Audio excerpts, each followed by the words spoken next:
Hello, everyone. Early stream. I'm seeing comments in chat already. Okay, I don't know what I'm debating Hutch over. I put EZRA KLEIN liberalism for people that are watching on Twitch. The reason why is because he reached out to me and he was like, hey, I saw you talking in Lib and Learn chat, like, not this last week, but the week before that, like, let's debate. And then I realized, like, we never actually formally decided on, like, a topic, but I'm assuming it has to do with that. So I'm going to join that, and he's been kind because I'm a little bit late. And I'm just going to ask, I realize that my community is not huge fans of Hutch. That's totally fine. You guys, please keep your disagreements with Hutch to his arguments. I would really, really prefer that. I know his community doesn't really do that when it comes to me, but that's not the type of community that I want to run. So I have no issue with the disagreements or, you know, you guys being outspoken about them. Just keep it productive, I'll say. Okay.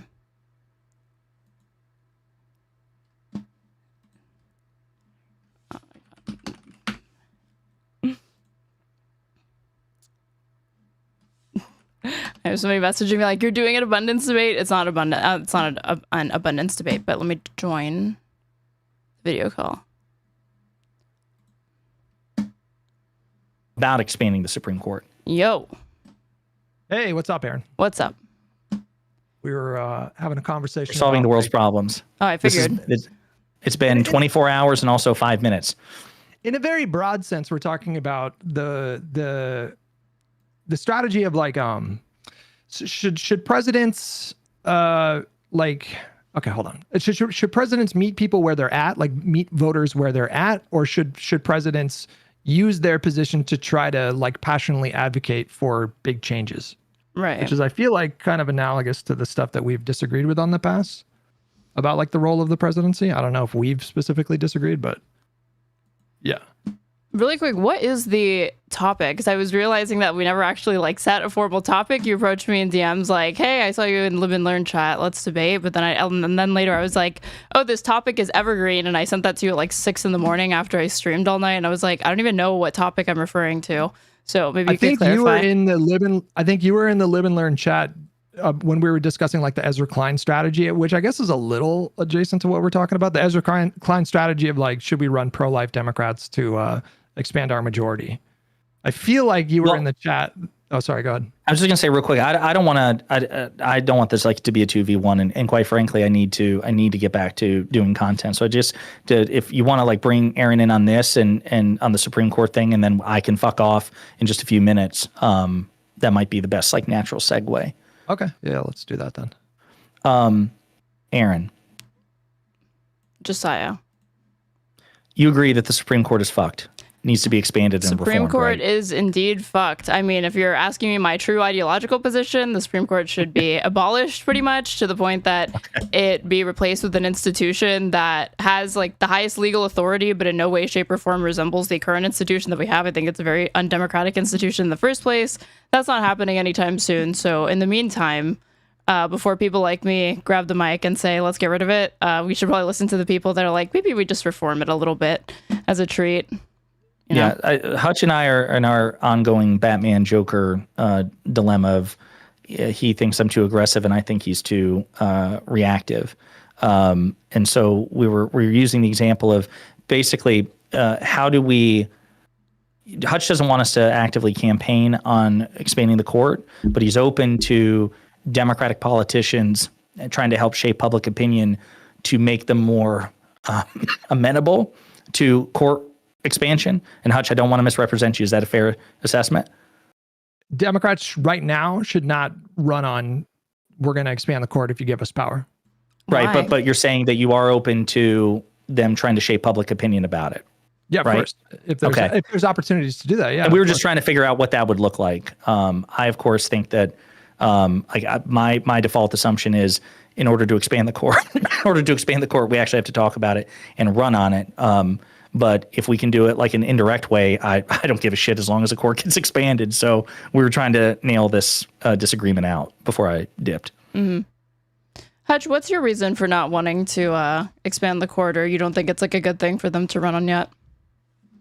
No, it's not that I oppose expanding the court. I said they shouldn't run on it because we're out of power right now. And if we signal an intent to expand the Supreme Court next time we get power, what's to stop the Republicans from eliminating the filibuster now and then doing, not only packing the court, but eliminating the filibuster to do like a lot of horrible things in the next year, where hopefully we can win the midterms. I don't know about this fucking. I feel like voting every rights single situation. like what if scenario, like what if the Republicans do that? It's like usually they're already doing that, or there's nothing stopping them from doing that. So I think that the Democrats need to not determine their position based. I'm not saying they should ignore it entirely, but I don't think it should really factor in like what the Republicans are going to do in a very significant way at all, because this is the type of they're not going to be consistent on this. Like back when Scalia died or whatever, McConnell's like, well, he's a lame duck, so we don't want to appoint a judicial nominee to the Supreme Court during the lame duck session. And then when they had the opportunity to get Amy Coney Barrett on the court, obviously they reversed that and they just did whatever the fuck they want.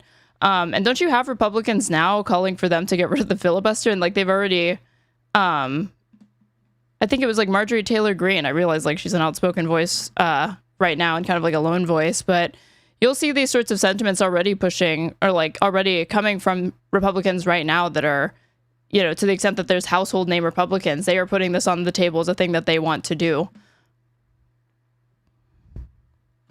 Well, the filibusters, I mean, just, so I don't know. I think there's been like a few voices at a few different times in terms of Republicans that have been calling to just get rid of the filibuster generally, but this is certainly not a mainstream position. There's not any real threat of that happening right now. Thune has not indicated that he's going to get rid of the filibuster anytime soon. Like he's resisted Donald Trump. Like Donald Trump has called for the filibuster to be removed and they haven't removed it yet. But as soon as you say like, we are going to pack the court, then they just will do that. Like, and they'll have so much political cover to do that at that point. So I think this idea that we shouldn't really worry about Republicans, what they'll do in response to the things that we'll do, I don't really think that makes sense, because they can do some really awful things if we're not thoughtful and careful.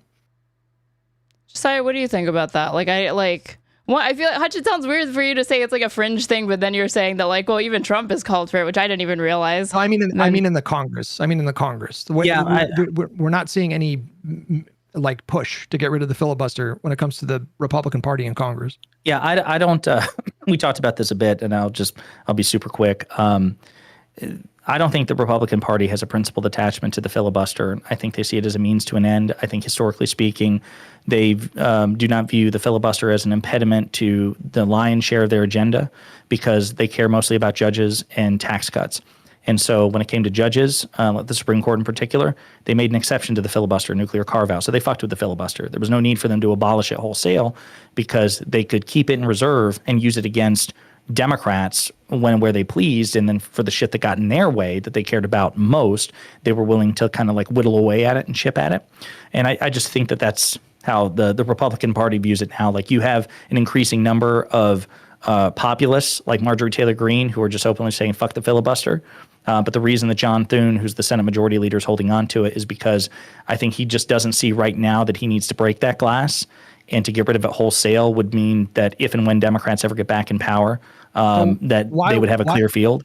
So why wouldn't they do more permanent stuff with the one big beautiful bill? Like why wouldn't they do much more expansive permanent things, which they could do if they just got rid of the filibuster? I don't, because again, I'm not sure what you think like their highest, like the stuff that they cared about the most was the tax cuts, which they made permanent in the one big beautiful bill. So again, I that was McConnell's rationale for not getting rid of the filibuster when Trump demanded it back in 2017, 2018 or whatever. Mm-hmm. Again, they the stuff that they cared about the most, their high priority, they just didn't need to abolish the filibuster wholesale. They just make exceptions and tinker with it when and where they please. And again, the OBB, it wasn't a nuclear exception, but they did. And again, I have to go back and read the article about it, but they sidestepped the filibuster on that by fucking with procedure of the parliamentarian. So these like anti-majoritarian traditions or rules, they'll either make exceptions to them or find other ways to work around them if and when they think it's a high enough priority. So your whole thing is like, we're on a ticking clock. The filibuster is going to go one way or the other. I think no, I don't know if it's I don't know if it's going to be abolished wholesale, because I know like even Democrats called for the abolition of the filibuster, but I'm not sure if and when Democrats get back into power that they would vote on just get rid of it for the reasons that we talked about earlier, which is we love it when we're out of power and we hate it when we're in power. I think it'll just be it's kind of like an ice cube in hot water. I think it's just going to slowly melt over time rather than totally evaporate in an instant, if that makes sense. I just want to be the one in power when there's like some serious pullback from the filibuster. Like I don't think strategically it makes a lot of sense to be pushing for this kind of move when we're out of power. Like you would have to I want I thought all of this was about like what they run on in the midterms and then leading up to 2028, no? Yeah, and I want to be clear, like because I was trying to still find this poll, unless I miss, like I don't think I'm certainly not advocating for, and I don't think Aaron is either, that Democrats should be saying let's abolish the filibuster right now. I agree with you. Yeah. No, we'd be like Republicans should keep the filibuster right now. They should expand it. They should make it even more expansive. It sounded like you were making the case that they're not principally they're attached to the filibuster, and they're I don't think they are. Everything. I thought just how you were saying that very plainly, and I think it's true. It's a means to an end, and to the extent that they care about it, it's because it's useful to their party. And when it stops being useful, they will magically suddenly find some other more principled reason to oppose it or get rid of it or why it needs to be abolished or whatever. Well, again, not abolish it wholesale. I genuinely don't believe that the Republicans will do that because, again, it's throwing out the baby with the bathwater. I think what they'll do is what they have done in the past, which is that they will sidestep it through procedural shenaniganry, or they'll invoke the nuclear option. They'll go nuclear and say, okay, when it comes to this specific bill or this specific type of legislation, it's no longer filibuster proof. All you need is a simple majority. And haven't they already done that a few times this year? They've passed things through budget reconciliation, right? Yeah, but that's a procedure that, like, just by default, it's only with a simple majority. I can't remember, like, chicken or egg, which one came first. Maybe Hutch knows. I would probably know.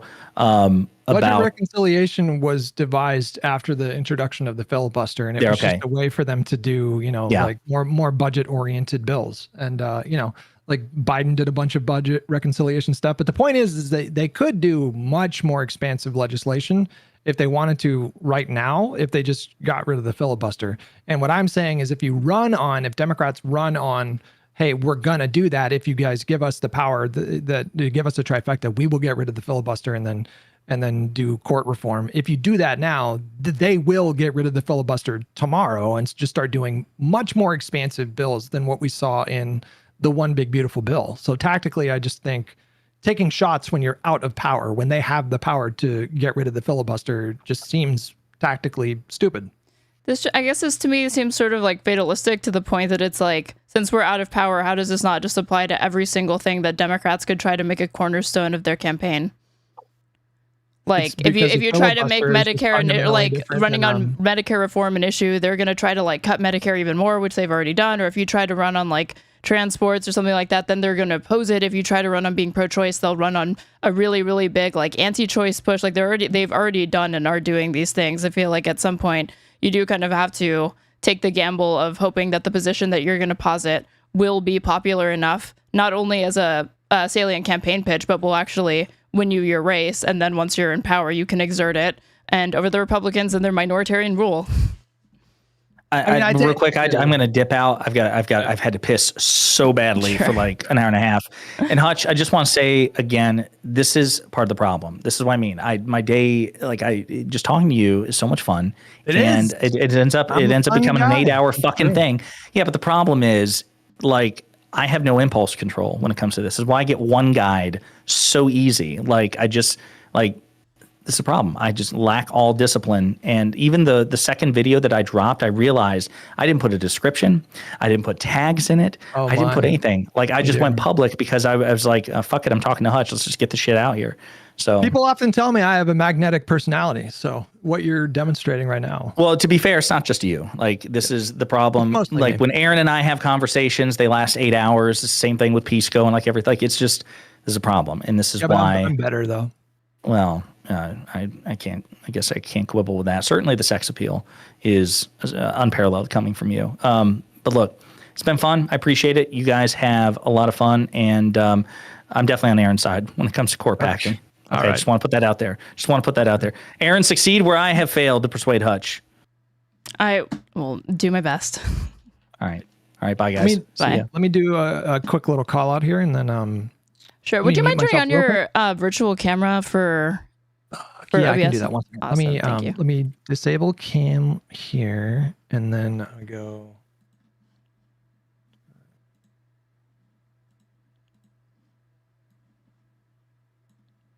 Okay, and then I do that, and then Awesome, thank you. okay. Let me just do 2 call outs. Give me 1 second. Doing shout outs, you guys. Give me a second. Okay, I muted myself as well.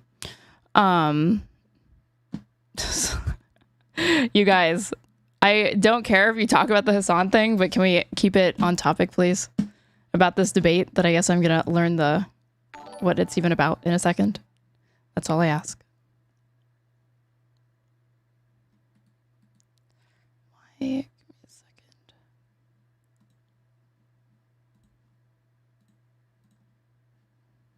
There we go.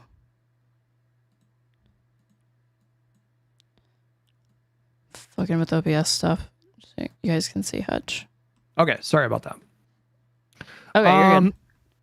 Yeah, so I think I could be wrong, but I think you were in the Live and Learn chat on the day that we were talking about because Ezra Klein was kind of popping off, and I know he triggers the fuck out of The left. socialists, the far left. Like, is it safe to say that you despise Ezra Klein, or No, he definitely triggers me, but I don't despise him now. okay? I think that's what we were talking about. I saw you in the chat, and you were disagreeing with me quite a bit, so I figured, hey, might as well just go directly to the source. Yeah, because his argument to me, and you expanded it to be, I think, more charitable, or like distilling it down to its essence, of like a fundamentally different argument than what he had advanced, both in the conversation with Ross Douthat, who's a columnist for the New York Times, as well as Ta-Nehisi Coates, where he defended it there as well, that Democrats need to embrace these unorthodox candidates to be able to win back political power, defeat Republicans, and exert that. And one of those things that they need to be open to doing is potentially running anti-choice or pro-forced birth candidates. And to me, that is like, if the argument is what you interpreted it to be, which is that we need to not be so, we need to drop the purity tests. We need to be more pragmatic about like just winning overall and getting more Democrats elected, even if they don't have the exact platform that, you know, moderate Dems, liberal Dems, progressive Dems want. We need to have room for that so we can win and get the majority of the agenda passed and protect the existing, you know, rights and wins that we've made thus far. But since he said, and he kept specifically saying, no, run anti-choice Democrats and like be okay with it, that's where I'm like, but why? Because it, like, that to me is like, that's one of the few issues where Democrats have broad public support right now, like across, you know, partisan lines with Republicans, with independents, and it has salience, and it's not an issue that they're afraid to touch. And so for him to say that in particular is just like mind-boggling to me, because I'm like, where is he getting that? I don't think empirically he's backed up, because you look at poll data from Pew, it backs up what I'm saying, which is that being pro-choice is broadly popular. Even in red states like in Kansas and Missouri, they rejected wholesale like abortion bans in their state. In some cases, they went so far as to protect or like to add in amendments protecting abortion rights. And then in other states, or like in other examples, like I just don't like that. That was an issue that even Harris was popular on. So why he's saying that is just weird to me. So he was speaking to like the district level when he was talking about possibly running candidates. You know, I think I don't even think he was excluding like state or local politics too. And it's true that you've seen red states pass pro-choice like agendas, like pro-choice legislation. There was constitutional amendment, I think, in Kansas or Missouri, one of the two or both. But if you break it down at a district level, you could surely find districts in this country where a majority of people are pro-life, right? And so the question would be, I think we need to get at a few different things in this conversation. Like, so for you, it's important to stay like really principled on Is it just this issue? Like, what are some other issues that you feel like Democrats should not give like a single inch on? I look at it broadly as this is something that we had a fight that had been deemed won, right? Like Roe v. Wade was the law of the land, and abortions were constitutionally protected under the 14th Amendment. And then Roe v. Wade's overturned, and now you're seeing the gutting of reproductive rights across the country. Now they've moved on to trying to get the abortion pill. Like RFK Jr. is saying, like, we're going to convene panels to see if like abortion's linked to like to autism or something. I have no fucking clue. So this is a thing that has been largely gutted, and Democrats need to, increase the fight to win it back. And luckily, voters are on the Democrat side far more than they are on the Republican side with respect to being pro-choice and not wanting these things like federal abortion bans, not even wanting them in their state. So I see that as different than saying like every single Democrat needs to be outspoken on like trans rights, for example. Is that what I want? Obviously, I want Democrats to be outspoken about being in support of an important civil rights battle of our time. But to me, it's like it's different because you're talking about a right that had been won and then was under attack and is being currently gutted versus a civil rights battle or other issues similar to the fight for trans rights, where you are currently trying to win hearts and minds, win the public over, and there's an ongoing conversation about it. And I don't see that with being pro-choice. That to me, it would just be Democrats abandoning something that they had been known for fighting for decades, in favor of what? We're going to alienate one of the strong, Democrats do very, very well with women. We're going to alienate them to try to attract like white people, like white men back into the tent. Maybe if that works. I think that that's a very, very risky gamble. I don't see the evidence to back up that trade-off's even going to work, as opposed to something like, trans rights or whatever. I can understand and be more sympathetic to like, hey, this particular candidate in this purple district is not going to be able to be outspoken in the same way Dems running in safe blue districts can be outspoken about those sorts of social issues. He didn't make the argument that it's like a messaging thing. He said, no, they should be willing to drop it entirely. And to me, it's like, go gamble away your own rights, dude. Why are you coming for reproductive rights when they've already been gutted and attacked? And now, like, even further, you want to trade them away? I think he was trying to get at just a really kind of straightforward problem that the Democratic Party faces right now, which is, and I don't remember exactly how he phrased it, but he said it was, easier to imagine, the sun not rising tomorrow than the Democrats having a 60-seat majority, in the next like 4 years. And, he's right about that. Like, I don't know about you, but I've never entertained the possibility of like a 60 vote majority in any kind of recent elections. The last time something like that was possible was back in 2009. I don't really see it, frankly, possible for Republicans either right now. Like, it's just that polarized. And so if you see that issue and you understand that you can only get really transformational legislation if you have 60 votes, like, can I ask, like, what is your alternative to what he's proposing? It's like, so if it's not getting rid of purity testing and being a lot more flexible. No, but that's not what he said, Hutch. That's not what he said. What he said was specifically they need to be open to running these pro-life candidates or the anti-choice candidates. And to me, it's like, no, one, they're already doing that. This idea that Democrats are like really, really outspoken about being pro-choice, not the case. You have examples like iCanvass. There are already examples of pro-life Democrats that were endorsed by Democratic leaders like Pelosi over the pro-choice candidates. Henry Cuellar is an example of this. Yeah, and he ended up being like indicted on like bribery and corruption charges, right? He's the only example. And he was literally the only pro-life Democrat in the entire House, and she endorsed him the same that she endorsed every incumbent. Like, that's the Democratic Party's policy, is to endorse all incumbents.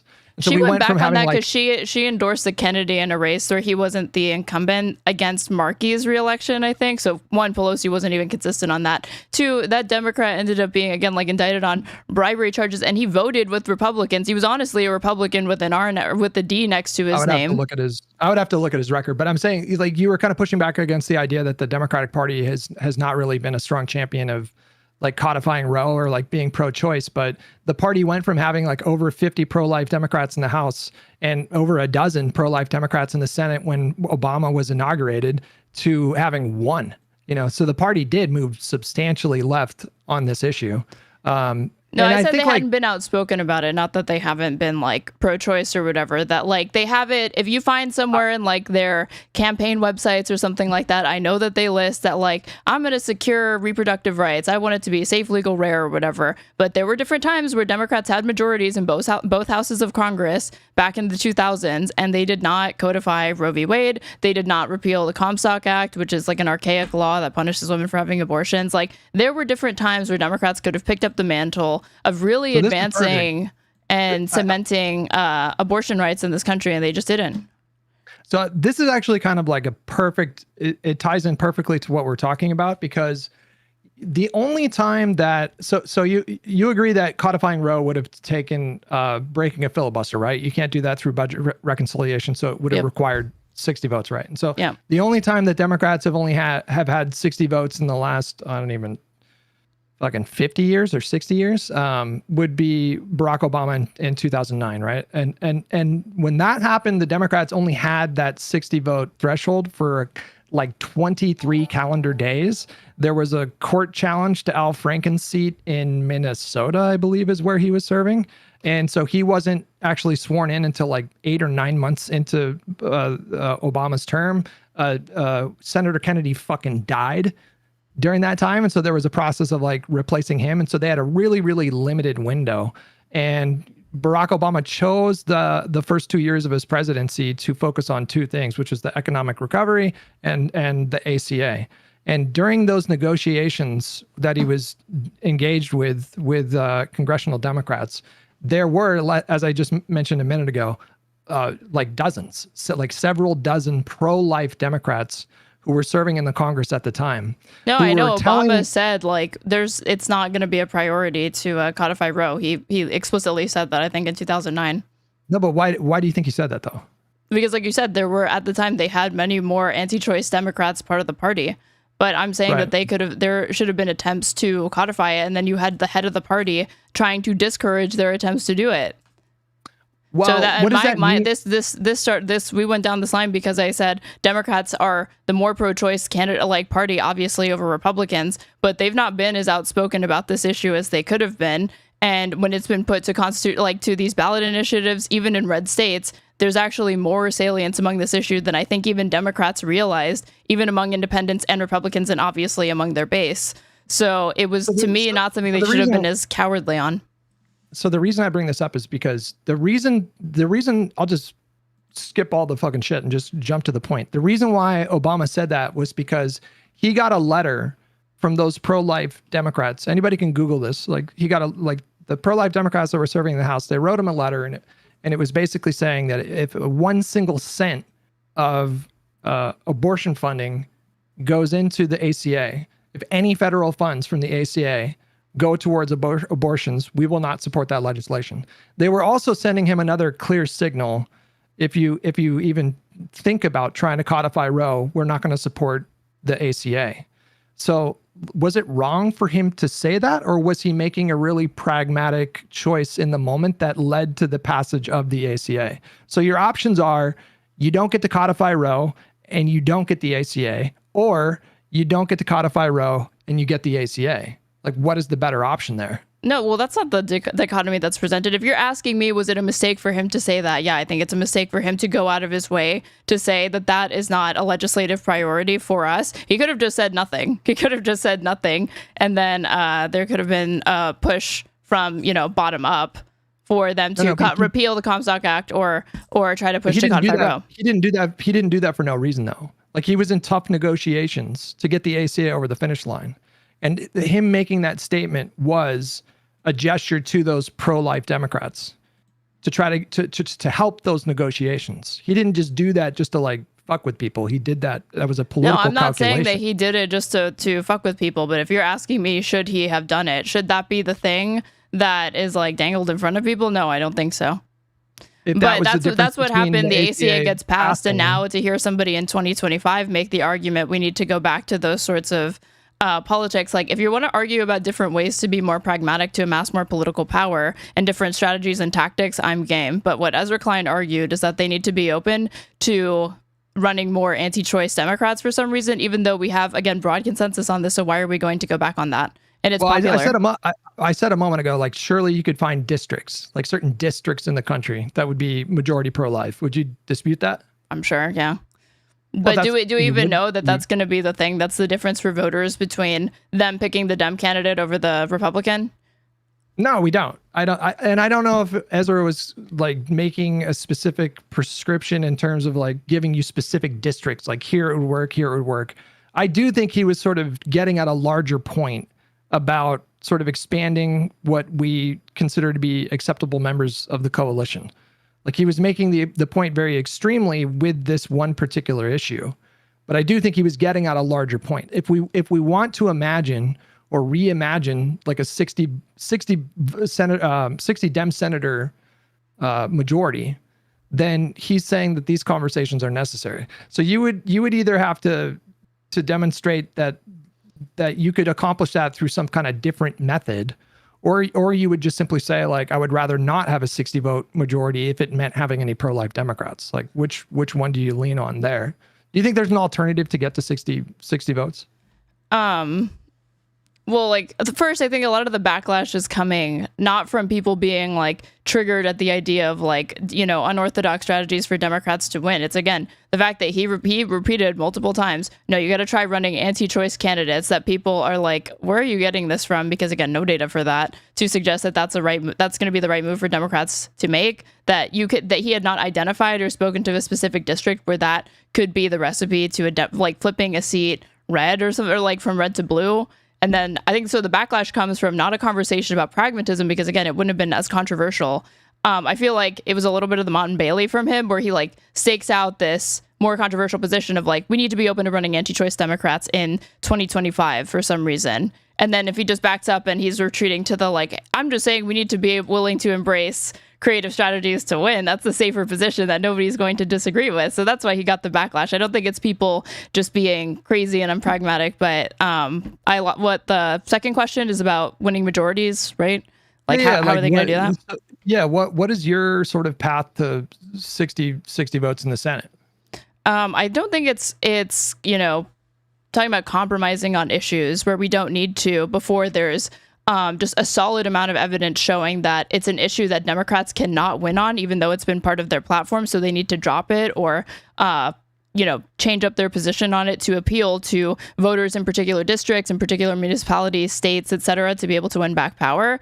Other than that, I think Democrats would do better to have a unified front and be more outspoken about the policies and platforms that they already champion. I think there's been so much of an emphasis on Democrats kind of like, it's good to have polling data and focus groups informing your messaging and your interviews and all of that. But even David Pakman was talking about this recently with the Kamala Harris staffer, that Democrats have gotten to the point where they don't even seem to realize, like, what are they even running for? Because they seem just so paralyzed when they're in front of the media that they kind of end up rambling, or just they're not responsive to questions in the moments from journalists that are inoffensive asking them about their agenda, and they're just doing everything that they can to like not get into the specifics. And I think that really reduces voter confidence in the candidate and the party as a whole, when it seems like the people that are running just don't really seem to stand for anything. And it's obvious that they're constantly trying to play all sides to not alienate anybody. But when you try not to alienate anybody, I feel like you uninspire everybody and you alienate almost everybody, because it doesn't seem like you have any fight in you. So I saw the same interview that you're talking about, and I think he helped her during her 2020 primary. I don't think he was a staffer in 2024.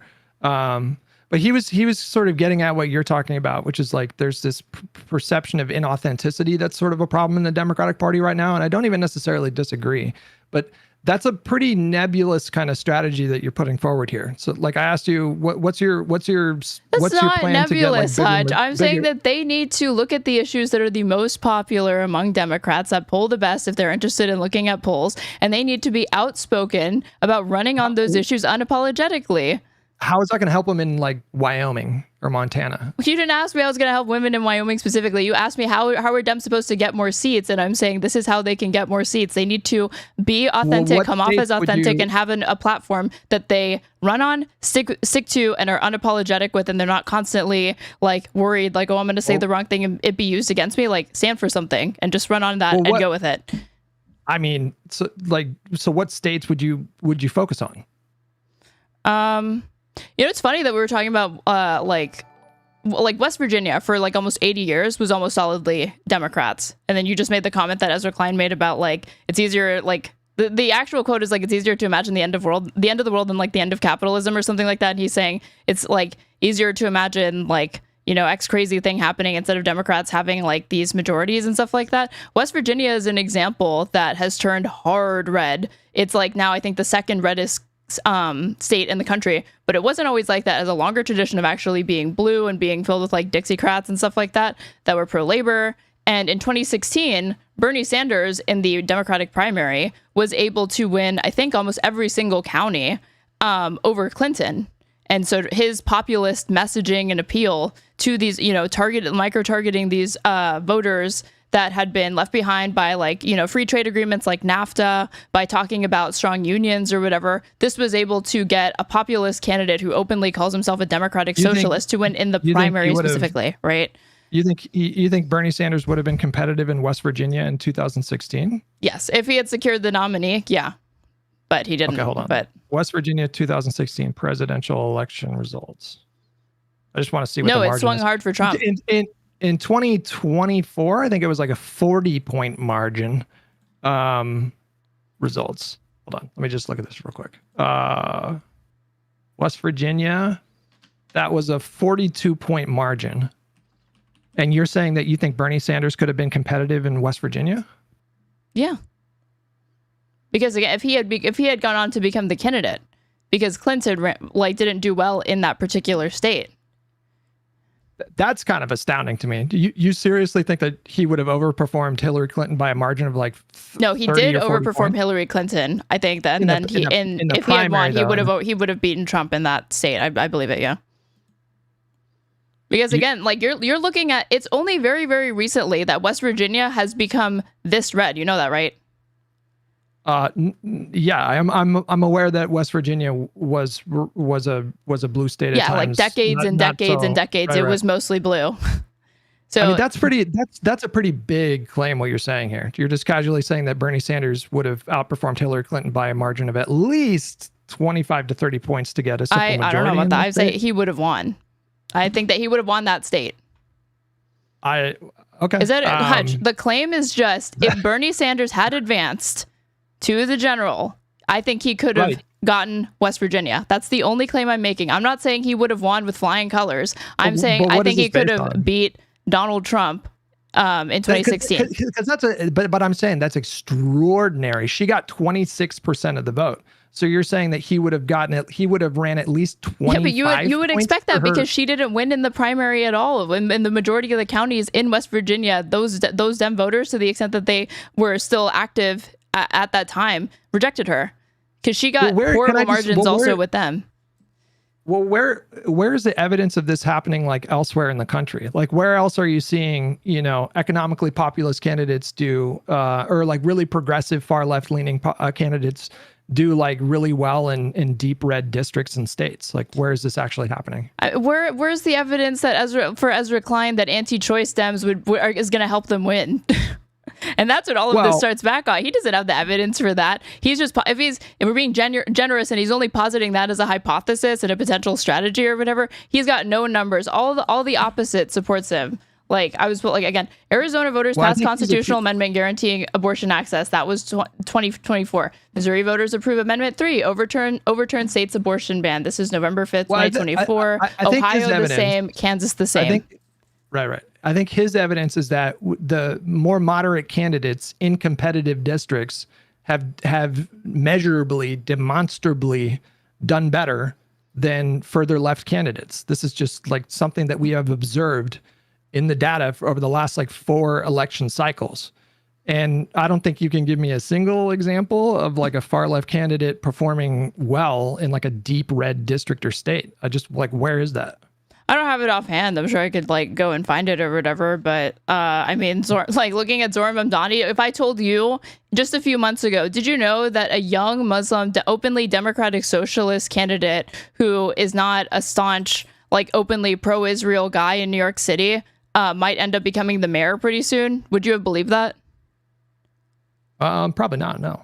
Yeah. But I mean, New York, that's New York City. We're talking about West Virginia. I'm only talking about like, you're like, that's crazy that you think Bernie could have won West Virginia in 2016. I really do think that if he had advanced to the general. But I'm telling you that like, yeah, unpredictable things can happen in U.S. electoral politics. We have historical trends, but the history is not predetermined. You can't know for sure what's going to like. And I'm just saying that you're like, that just seems crazy. Where are the examples of like, these things? And I'm saying crazier things are happening currently, and you're seeing like a lot of success with them. So New York City is a very different electorate than like, okay, so if I just like pull up the map on the screen. I know New York City is a very different electorate. Well, you have to contend with that, right? Like you can't use Mamdani as an example and then say just do what Mamdani did, because like, do you think I'm not saying do what Mamdani did. I'm saying that it's an example of a candidate that against all odds was able to succeed. So I'm saying that the unorthodox strategies, if we're just, broadening Ezra Klein's claim to, they need to be willing to embrace unorthodox like strategies to be able to win. Sometimes it might look like Zoran Mamdani, and you're already seeing people try to replicate the success of his campaign in their own ads. Other times it might look a lot more conservative, and it might look closer to just running as like a moderate, running closer to like, a race like fucking Slotkin or Latimer, unfortunately. Isn't that what Ezra Klein was getting to? Just he was getting at the same idea, just from a really kind of extreme application of that logic, right? No. I took him at his word that both times when he just said they need to be open to running pro-choice candidates with no data on his side, that is the kind of the start and end of his argument. If we want to have a separate conversation about like a broader strategy, sure, but like now we're inserting things into Ezra Klein, like into his words that he just literally never said. Would you disagree that I think what he was getting at was this idea that we used to have members of the Democratic Party coalition, like the party was not always this kind of like purity tested. And there were plenty of examples of not even like that. You don't even have to go that far back to see, like massive Democratic Party coalitions that included a very ideologically diverse. It included racists. I know. It included segregationists. It included all sorts of different cohorts that were completely unsavory. It did. It really did. Yes. I mean, if you go back to FDR, for example, I mean, do you think that FDR should have like principally just pushed all the segregationists out of, do you think that would have been the correct decision for him at the time, was to just like kick all the segregationists out of the party? No, because there's a political reality for him to contend with that the country is fucking racist. The country is filled with segregationists. Both parties have this, but you don't see that with it when it comes to reproductive rights, because when you're contending with an electorate like that, it's not even in the conversation. Like, are we get or the conversation is still burgeoning. Are we going to introduce civil rights reform? Are we going to discontinue segregation? Is there going to be Jim Crow, et cetera, et cetera? Like, that's a conversation in the same way that trans rights is still burgeoning, right? That is advancing, but the electorate's where they're at on that, right? So you have to contend with that. As opposed to reproductive rights, where it's like, no, the conversation has advanced past that. You don't see a large swath of Democrats that are pro-choice when you pull them, or that are anti-choice when you pull them, right?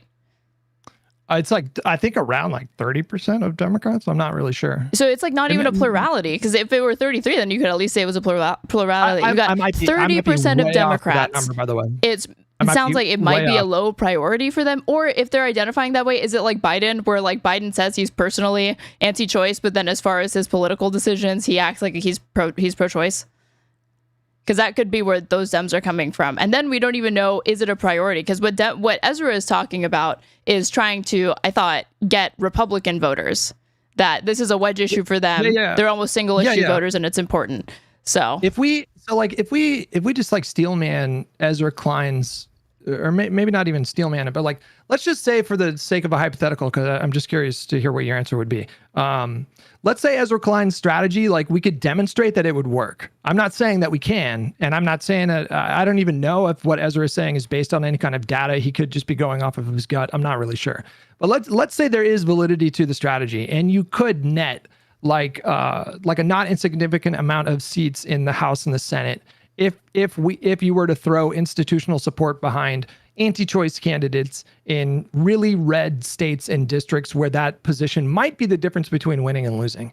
And let's say after you build a coalition by doing that, you were able to pass single-payer healthcare. Do you think that that would be a strategy that you would support? Yeah.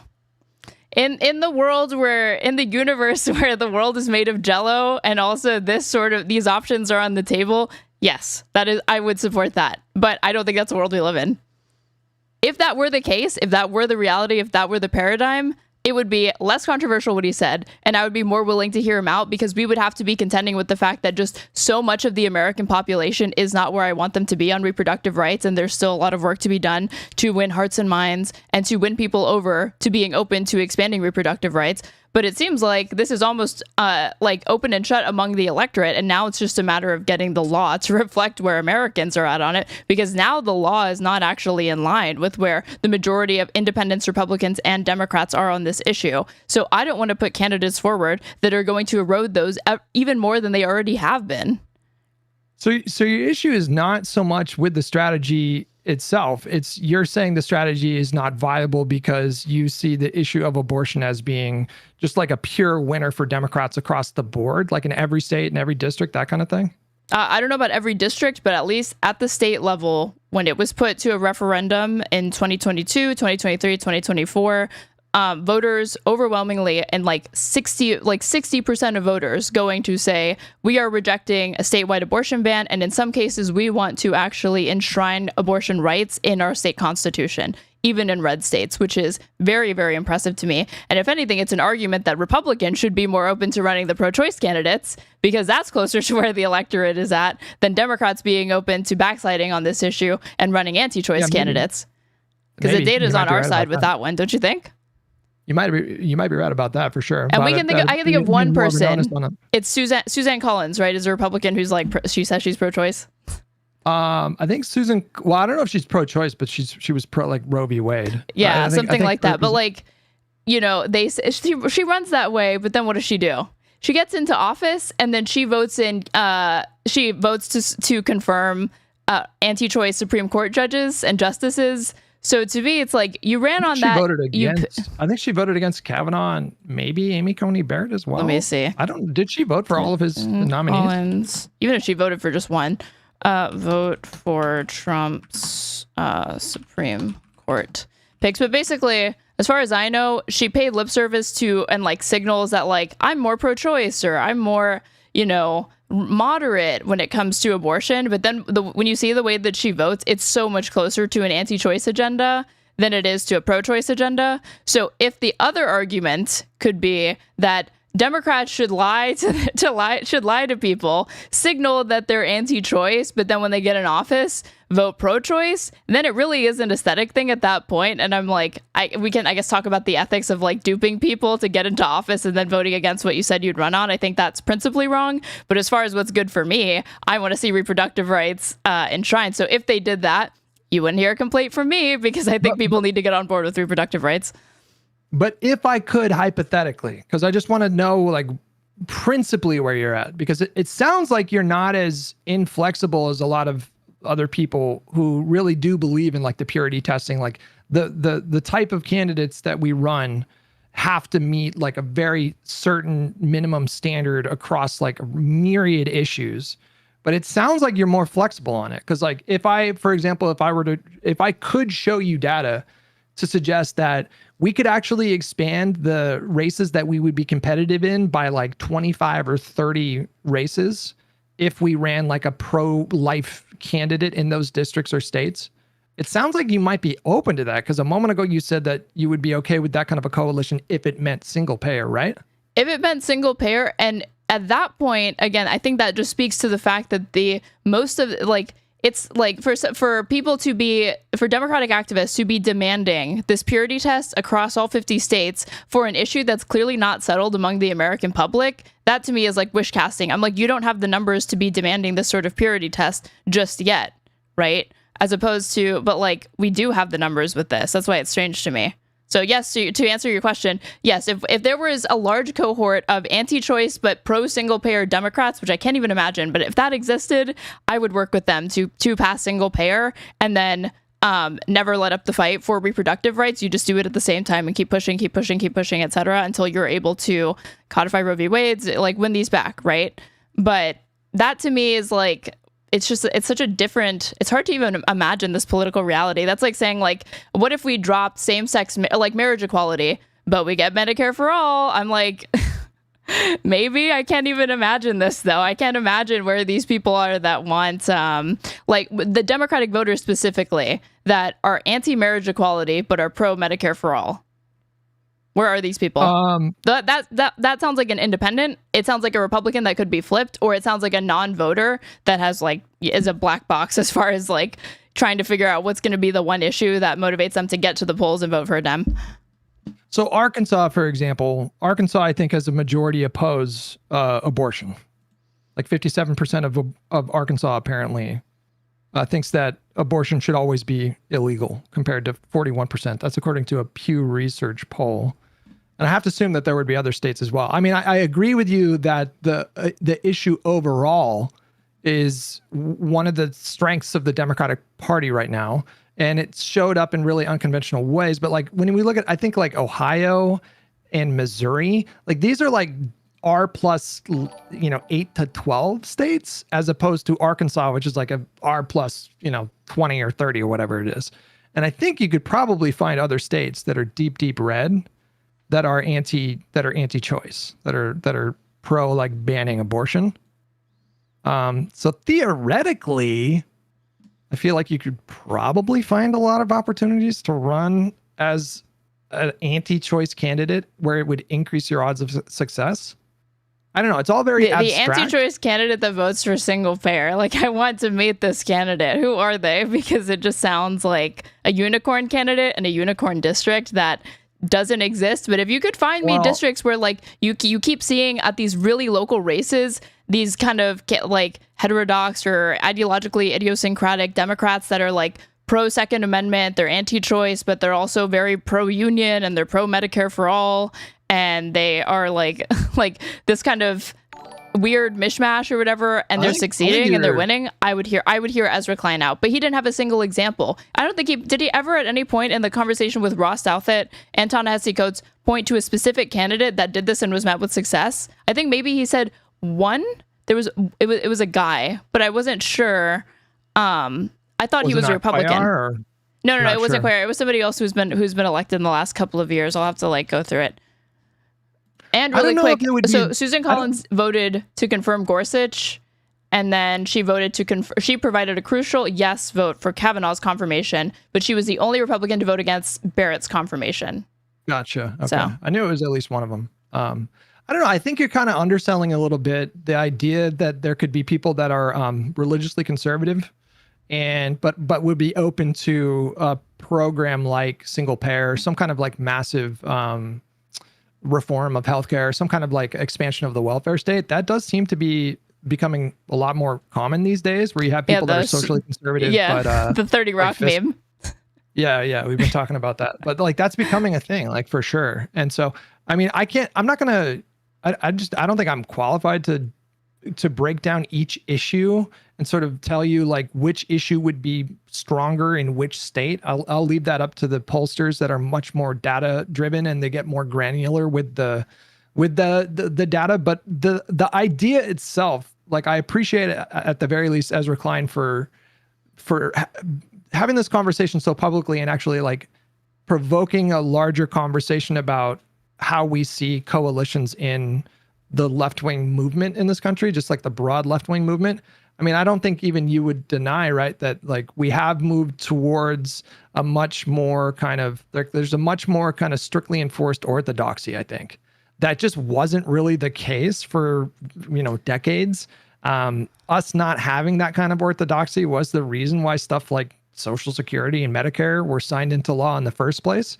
You had a situation where back then, like the Communist Party in the United States endorsed FDR when FDR was very outspoken against socialism and communism. Like his whole thing. He did the New Deal to save capitalism.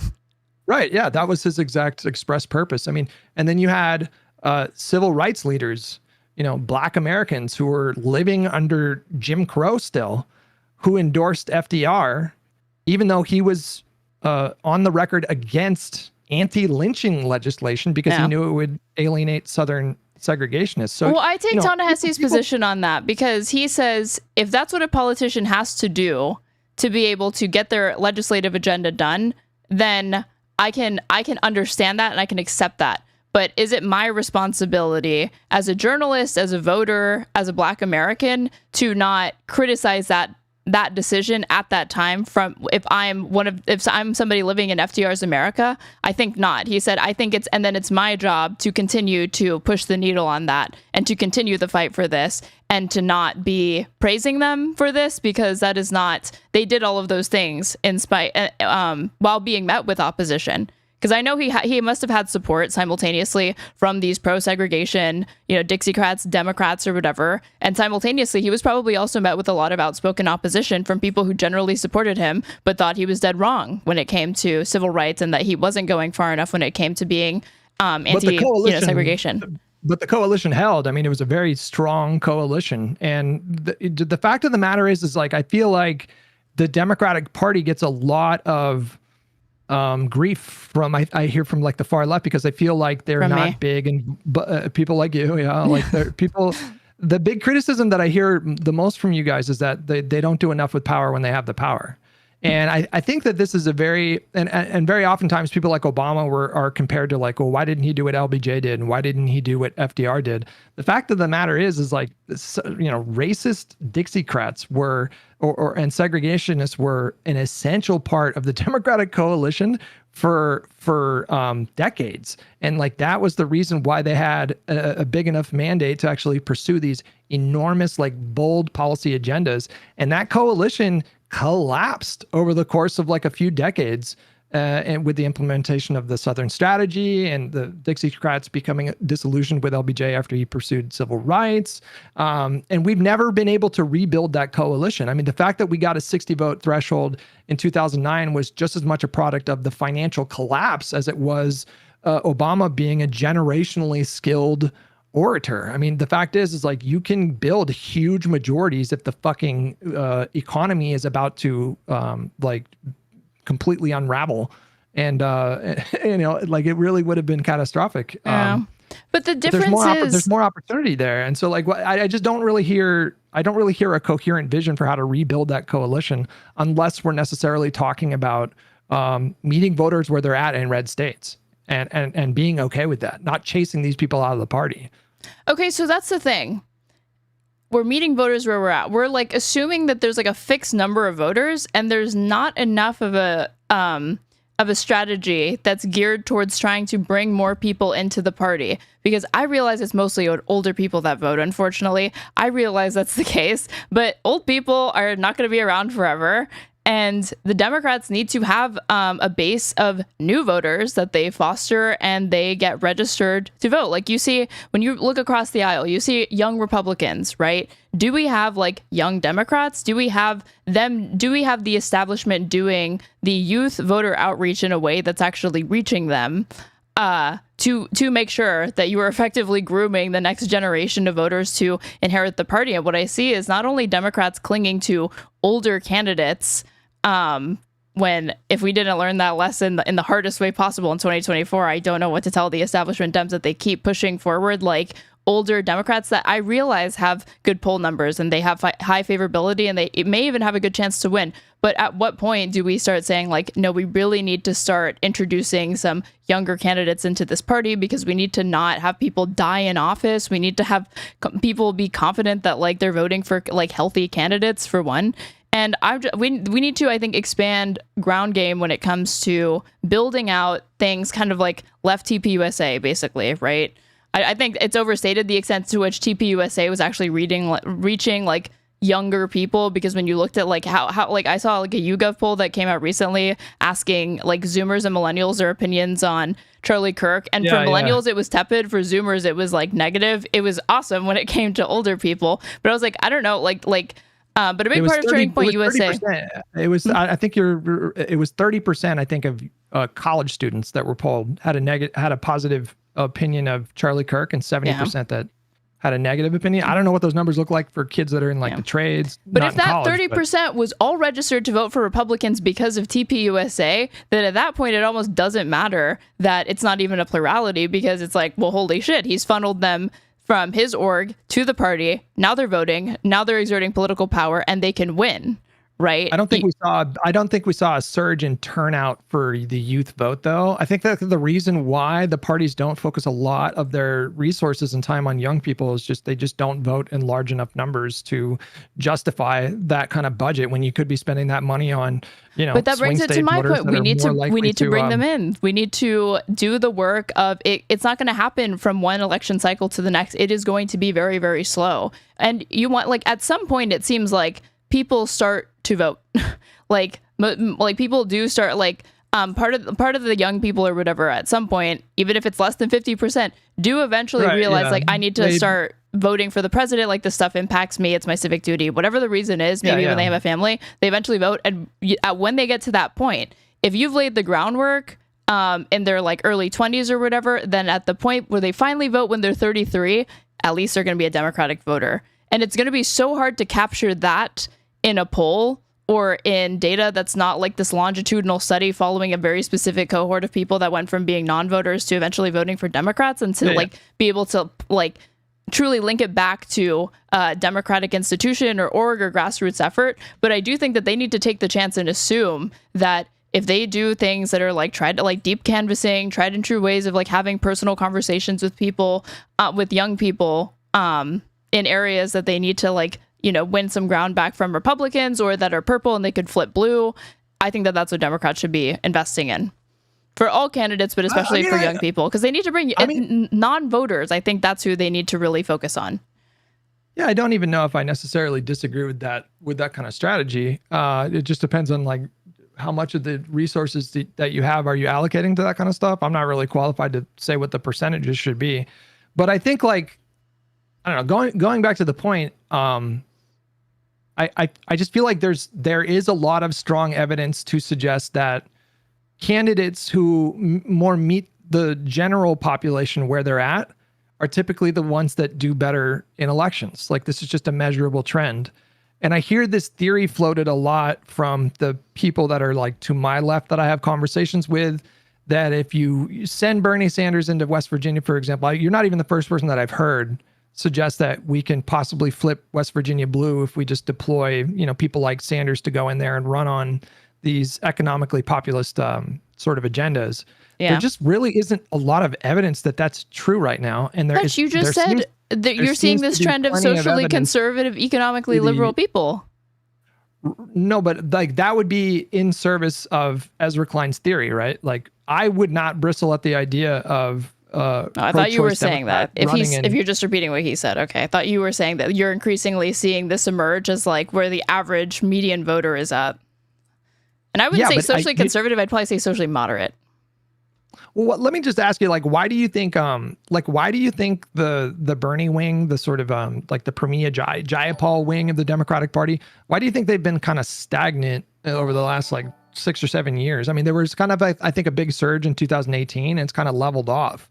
So like, what if this kind of like Graham Plattner kind of platform is so popular, if the Bernie kind of platform is as popular as progressives seems to think, like I hear it a lot, there's just this massive silent majority of Americans that secretly are just like yearning for things like Medicare for all. No, I've never thought that. I've never thought that's like Cenk's thing. Cenk is like, basically everybody is a progressive already. They just don't know it. And I'm like, okay. I just don't see this, Cenk. You're like, I don't think he's crazy. I think it's almost like aspirational. Like it's like a fake it till you make it type thing. Like if he says that enough, that will be true. And unfortunately, that's just not true. Like at best, I think people overestimate how conservative the electorate is. And so that him pushing back against that can be useful. And I think there are different points where economically you would be surprised to learn that voters in deep, deep red states and districts do actually have contempt for the wealthy. They don't think billionaires pay their fair share or whatever. But, you know, ask that grandma about immigrants, ask them about trans people, ask them about reproductive rights. It's going to be really, really bad answers as far as what like most progressives want to hear, right? Like maybe they're on board with the economic populism, nothing else. Doesn't that justify Ezra Klein's proposal though? No. If you're saying that these, and here, but because I already okay, hold on. I don't understand that logic, because if you're saying that these people, you know, progressives would be surprised at how many people like that are in the country, doesn't that lend credence to what he's saying? Because like, if that's true, if I take you at your word, then why wouldn't we want to run candidates in those districts and states that are more in line with that kind of social conservatism? I can explain. This is what I told you in 2016. Bernie Sanders is. Would you say that Bernie Sanders is progressive on social issues in the same way that like Kamala Harris, AOC, or even just any like random, like Elizabeth Warren, just any random Democrat that you select, right? I know I just picked progressives and some like moderates or whatever, but he's progressive on social issues generally, right? Bernie? Certainly, yeah. Right? Yeah, but like in 2016, he's able to, in the Democratic primaries in West Virginia, he's able to win all of these municipalities and districts across the state over Clinton. And so even if he was winning over Dem voters who might have personally been anti-choice, but in that moment, they were prioritizing the economic agenda over their preference for conservative social policy, right? And I think that's the important thing to activate, because what the critical error that's being made is assuming that because you have these voters that are anti-choice, that means it's a top priority when they head into the voting booth, and that's not been borne out to me. But your whole thing here is that you seem to suggest that Bernie Sanders would have beat Donald Trump in West Virginia in 202016. I don't know what that's based on. I mean, I genuinely have no idea what that's based on. Because he's a true left populist. And when you look at the rhetoric that Trump ran on in 2016, obviously it's reactionary. He's running on like a fucking Muslim ban. But you have to remember, what else did he run on in 2016? Like, well, he was his main thing was Medicare for all. That was for sure the central pillar of his entire. In 2016, what does he run on? Trump was running on undoing NAFTA. He was running on, you know, appointing pro-life justices. He was running on anti-immigration.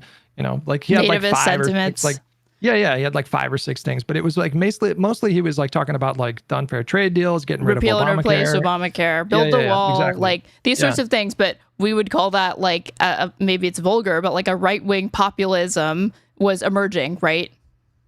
Yeah. Like at least rhetorically. Obviously, we know once he gets into office, the way that he governs is no different than any other Republican, which anybody could have guessed. But as far as the pitch that landed with voters in that state, it was, he seems socially conservative and economically populist, and he's anti-free trade, and he's going to bring the jobs back, right? He would always talk about, we're going to bring back manufacturing. He's there putting on hard hats and going to talk to like labor unions and Teamsters and shit, and making overtures to reach out to candidates to voters that had been disillusioned, disaffected, and left behind, because they're just stopped being Democrats that even bothered, because they're like, it's a red area. We don't seem like we're ever going to win these people over. So they just stopped entirely. And I think Bernie came in, and even with his socially progressive values, the fact that he's championing and speaking to these voters that have been left behind, talking about like, I know you're heard about the like free trade deals like NAFTA that left you behind, manufacturing's gone, unions been gutted, like he won those voters back in the primary. And I don't see it. That's my reason for, in the general, I think he would have been the answer to Trump's nativist right-wing populism, which to me is just fascism. It all seems very kind of fantastical. Is that the word? It's a hypothetical, but you told me that there's the hypothetical that you laid out was so specific, Hutch, of the anti-choice, pro-single payer Democrats that start popping up and start winning or whatever, and then you asked me at that point would I support it. It's like, yeah, I'd support it, but where is that? So we're both in fantasy land here. Well, okay, give me some leeway.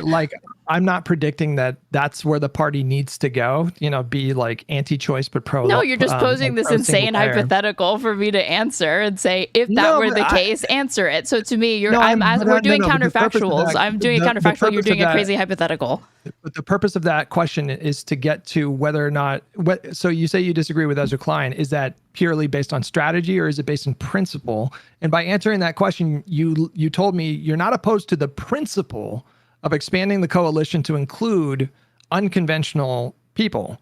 It's the application. You don't think it actually is a valid strategy because you don't think that's where the electorate is at. I think those are that's a really meaningful difference. But I think your attitude of being open to that kind of unconventional coalition is exceedingly rare in left-wing spaces. Probably. I don't think that. Unfortunately, I'm not going to say all. I'm not going to throw all of my fellow lefties under the bus. But I think that what you see with this, what you're calling purity testing or whatever, is a frustration with the Democratic establishment compromising. It's funny that you're talking about purity testing because I feel like, there are some issues where it's like a Dem would be pretty much a non-starter candidate if they tried to run on certain issues that weren't in alignment with the Democratic platform. And that's good, right? Seeing here's an example, in 2019, 2020, when they're doing the Democratic primary debates, what I saw was a shift to the left and a more progressive shift that I felt like every single candidate from Warren to Tulsi to Kamala to Biden, they were all kind of giving a watered down version and pitch of Bernie's 2016 platform. No? A lot of them were definitely taking notes. I mean, he obviously influenced the party direction at that time. They're all feeling we need to have an answer that talks about expanding Obamacare, and you can't just say more Obamacare. You have to talk about a public option. You have to talk about Medicare for all who want it. They were Pete Buttigieg coming up with these spins on it, right? And the minimum wage. Pete's model was just what Canada does, right? Pete's model of Medicare for all, an opt-in kind of thing. That is the standard for developed countries that have socialized healthcare. Bernie's standard is well to the left of what basically every developed country does. He wanted to get rid of private insurance. Yeah. And Pete was saying, what was wrong with that? What was wrong with what Pete said? Because I think that you should. Crazy to me because getting rid of your voting to get rid of your insurance, to get rid of supplemental insurance altogether, that does not poll well at all. People are broadly opposed to that. So to me, I felt like his proposal was totally reasonable and completely in line with most European countries and Canada. But then it also comes down to the fact that people don't vote solely off of policy. It's a mix mash of there's also charisma and there's also do you have your age, experience? Pete also couldn't get off the ground because what was Pete's prior experience other than being a veteran? You were the mayor of South Bend, Indiana. Dude, there's more people in my apartment complex than there are in South Bend, Indiana. So I thought he did that to kind of build his national presence, but he knew that he didn't have a chance of being competitive, even if he had the bestest platform, because he was just too young and too inexperienced to reach a lot of Dem voters at that point. Well, let's rewind a little bit, because you said something, I think that was kind of telling a moment ago, where you said that you said that a big part of the problem or big criticism that Democrats have is that they're perceived of compromising too much. Is that what you said? Yeah, and the example I was going to bring up was immigration. I think Democrats, after they saw in 2016 Trump with his Muslim ban, the Muslim travel ban, and build the wall, and championing nationalism, nativism, talking about making America great again. It's dude, what time are you talking about? I think at best they're talking about this kind of mythical version of Reagan's America that I'm sure was fabulous for some white people, and just ignoring everybody else's average experience in America, right? But at worst, they're talking about a return to a time where there was a lot more social inequality between races, the sexes, different people of different sexualities and religions. So the answer to that from Democrats was we are pro-immigrant and being outspoken about that, and we're going to defend immigrant rights, and we're skeptical of ICE and blah, blah, blah. And then they moved so far right on that that they totally compromised. And now that's an example of where you actually do see some ideological diversity in the party still, where you have Democrats that are more outspoken about being kind of pro-immigrant, and pathway to citizenship, and I support DACA, and I support the Dreamers. And then you have other Democrats that are we need to secure the border. I'm against illegal immigration. I'm fine with deportations, just has to be done the right way. Is that not a massive split in the party? You don't see complete alignment on this issue, and they've only shifted right. Well, so first of all, like the border is one issue within the total umbrella of immigration. Yeah. When you look at Biden's track record on immigration, he was just objectively the most pro-immigrant president since like Reagan's amnesty in the 80s. Yeah. You know, he naturalized like twice as many people. He issued way more visas. He, kept the DACA protections in place and reinstituted them after Donald Trump had gotten rid of them. His administration focused on deporting like people that were convicted of violent crimes. There were a couple of things that he still swung like more right on. I think the examples like after COVID, he kept in place like a travel ban that like Trump had instituted that he didn't need to continue, but he fought to continue. And then eventually like the court said you can't do that and he dropped it. And then another thing is he goes on to shut down the border, right? And then the Supreme Court said you can't do that. When you look at the amount of border encounters that were happening by month on his watch, it was a level of influx that no president in modern history has ever faced. Not even Donald Trump. Like at Donald Trump's peak in terms of how many like massive amounts of people showing up at the border, he was like a quarter of what Biden was dealing with at his peak. And that was sustained for like several months. And what happened was that it wasn't just the Republicans that were getting calls from their constituents to take action on the border. It was Democratic Party constituents calling their senators and asking them to take action. I don't think anybody would disagree that what was happening at the border was completely untenable. You know, you can be super pro immigration and still look at the situation at the border and think like this is just not sustainable. Yeah, but then to me, solution is not let's do an executive order to shut it down. The solution is you reignite the conversation about you guys. This is why we need a pathway to citizenship. This is why we need to overhaul the border, though. All that's of these from the border. It's not unrelated. It's different, but it's not unrelated. The reason why you have this influx of all these people and they're all getting concentrated and like there's a bunch of kids in cages again. Hutch, I'm not going off the point. Let me finish and then you can jump in, okay? No, but you keep interrupting me here. Like the simple fact of the matter is because I don't think you understand my point. At the border. No, I do think I understand your point here, but I'm saying that you're saying that in response to like 800,000 people a month showing up at the border, Biden should have gone up there and said we need to do a pathway to citizenship. Like how would that have helped the border?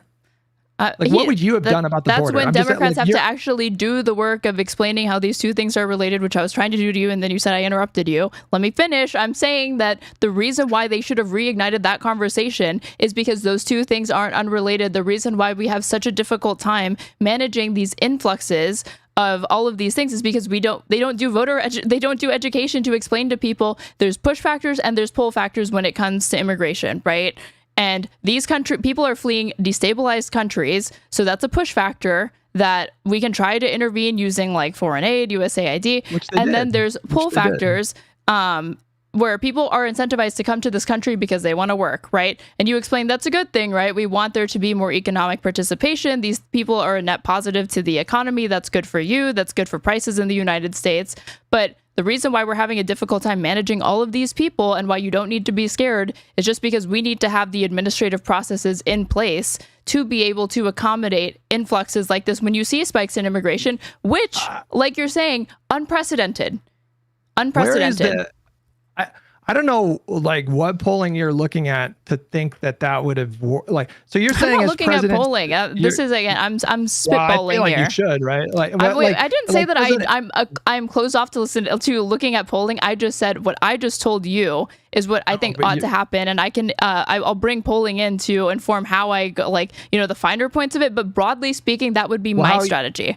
Okay, but how you feel about it personally is different from what is the correct decision for a president to make. And so like if you're president straight-arrayed and the country has seen like record levels of influx sustained over like 6 or 7 months, literally it's like 800,000 people showing up a month at the border. You're saying, and your numbers are getting lower and lower and lower on like the border, right? Like you're getting really unpopular on the border with the American public because they're seeing the images of just like the chaos, right? What would you have done? Like, how would you have addressed that? You would have gone up there and said, guys, don't be scared. We need to just we should let everybody in. Is that what you're saying? No. Where did I ever say we need to let everybody in, Hutch? Give me a break. What was the whole point of you saying, like, change you the gotta narrative, educate change the public? conversation, respond to people's needs. You meet them where they're at, you comfort them, but you don't have to accommodate them to the point that you cave to where people were feeling on that issue. And like, you know, you're not actually addressing what's happening how does educating the public help, Border Patrol and the facilities? Do you think that people's attitudes in this country are tied to empirical realities? They're not. They're tied to media narrative, sensationalism, what they ambiently consume on their social media feeds, what Republicans tell them, what Democrats tell them, what news tells them.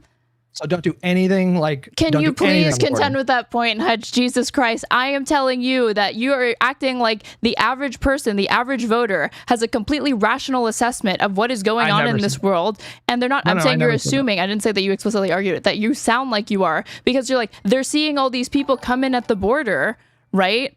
There's like so many different times where you're like, Joe Biden was the most progressive on the border, and you're like zooming out to things that nobody can ever see, because when people are judging a president, they don't judge it based off of what Obama did and what Bill Clinton did, and they don't zoom out and look at like a broad trend. They just look at what he's doing and go from there, right? And then you make the argument they ought to zoom out and take into account how far left Democrats have moved and that Joe Biden's actually progressive on this. Right? Okay, similarly, you can do the same thing when it comes to immigration. Ask people to zoom out and do that same sort of voter education, right? What I'm basically asking, like, what choice did Biden have to not take action on the border? Like, first of all, do you even agree that the border did become a problem? Like, there were problems at the border on his watch? Yeah, of course. Like, what do you think those problems were? Managing this influx of people and processing them in a way that we don't have the infrastructure to deal with, because it's been an issue that has been neglected by both parties for years. And to the extent that Republicans have answers, they want to do things like mass deportation programs, which are turning out to be very, very unpopular, thankfully. But polling data that we were seeing in 2024, there was a poll that showed 70% of Americans, they loved mass deportations. Then you explain to that same cohort of people, here's how you get that program off the ground. The same amount of people opposed it, because the median voter wants all the groceries in one bag and they don't want the bag to be heavy. So they said they wanted mass deportations, but they didn't actually want it in practice. And you see that reflected now. And similarly, we're talking about border policy. I'm not talking about removals from the country. So you say that there was a problem at the border. I agree. Like, what would you have done about the border? But it's a humanitarian problem for those people. It's not for Americans. But why? I'm just asking you, like, what would you have done specifically, like, about the border if you were in Biden's shoes? Specifically about the border, you have to there's. I don't know that I have a satisfying, like, salient answer. Okay, you answer that question first, okay, and then I will answer. Well, I think at minimum, you need to, like, build more facilities, because if you have a situation where 800,000 people are showing up and your facilities are not meant to house that many people, that's when you end up with totally inhumane living conditions. Yeah. So, like, at minimum, we're talking about providing more resources to our agencies that deal with this kind of influx. That would have involved Congress, correct? I do like the provisions in the bill. That involves Congress. Joe Biden can't do that himself. What you just outlined needs Congress, right? But that was a part of the immigration bill. Right, the bill. So the president, and you know that the president doesn't pass legislation, right? But they can have a hand in changing the conversation and pushing narratives and whipping their party. Wait, I'm so confused where you're going with this. You asked me, what should Joe Biden have done in response to the border crisis? And I said, while I get my answer together, why don't you answer that? And you said they need to have more facilities built so they can accommodate the influx of all of these people coming across the border. And I said that would have taken Congress, right? And you said, a bill. But if you asked me, what should Joe Biden do specifically? So you didn't even answer your own question, or you're willing to bring in Congress into that? Whoa, hold on. The president negotiates with the Congress constantly on bills. What are you talking about? I didn't say that he wasn't involved in legislation. I said that he cannot unilaterally pass it. Okay. No, but his administration was directly negotiating with Republicans over that bill. Yep. Which included these provisions, right? Okay. Yeah. So but if your answer involves some form of him going to Congress and engaging in negotiations to pass legislation, why can't my answer also involve that? You're like, no. What should Biden himself specifically do? And I'm talking about not only changing the narratives, but also, okay, you weren't listening to what I said with respect to him changing the conversation, and you didn't like it. I asked you what you would do about the border, and you said, let me think about it, and you couldn't. Okay, I said things before that. Can you recall any of them? Yeah, you were talking about shifting the narrative and educating people about a pathway to citizenship. I'm asking about a pathway the border. Pathway to citizenship, Hutch. Keep going. So what are we talking about? Immigration reform. That would involve Congress, and Biden could have helped whip Democrats in so they could expand, so they could reform immigration in this country. Aaron, you criticized the Democrats because you said that they moved like massively to the right on immigration. Yeah, in response to it. Yep. I made the point that the border is just one issue when it comes to immigration, and that Joe Biden was just objectively like pro-immigrant by any reasonable metric. And then I asked you, but when you compare him to past people, on the border, what else? How else do we determine these kinds of things? But like when I asked you by specifically an objective about standard, not a relative standard of how previous presidents acted, right? When I asked you, wait, can you engage with what I just said? That is a way to determine it, right? Hutch, that is a way to determine it, right? Just tell me, like, if you don't like what he did on the border, I just want to know what the Aaron version is of like. You have this political problem. You're getting a ton of pressure from your own constituents to act on the border. What do you do? And you said just like pathway to citizenship. That doesn't answer the question. That is such a straw man. That you're like not engaging with what I'm saying at all. If you're trying to boil it down to literally just that. I was the starting point of one thing, and then you interrupted and you were like, give me the exact prescription. You are the one that criticized Biden and the Democrats on immigration. You said he was the most pro-immigration president, but he also closed the border unconstitutionally. You know that, right? That was in response to unprecedented in modern times. He still did it, Hutch. I don't give a fuck what he was responding to. I am saying objectively, he made a move that went against the rest of his record. If you want to criticize him for his border policy, will you criticize him for that? I'm asking you. Hutch, I'm asking you. Will you criticize him for that? Prescriptive analysis for that situation was. Hutch, I'm asking. If you think that it was totally unacceptable, Hutch, will you criticize him for it now? I would have to take a look at specifically what you're talking about. Like when he closed the border. Sure. Are you talking about the executive action that he took after the immigration bill passed? Sure. Give me 1 second, by the way. I'll be literally 2 seconds. Yeah, no worries.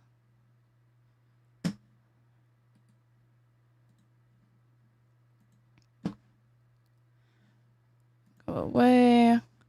I'm talking about this. Executive order to shut down the border would put thousands of lives at risk. This is according to the ACLU, June 4th, 2024. The White House released a press thing. Okay, I found it. Are you talking about the executive action that he took after the bill failed? I'm looking at a press release from the ACLU. Let me send it to you,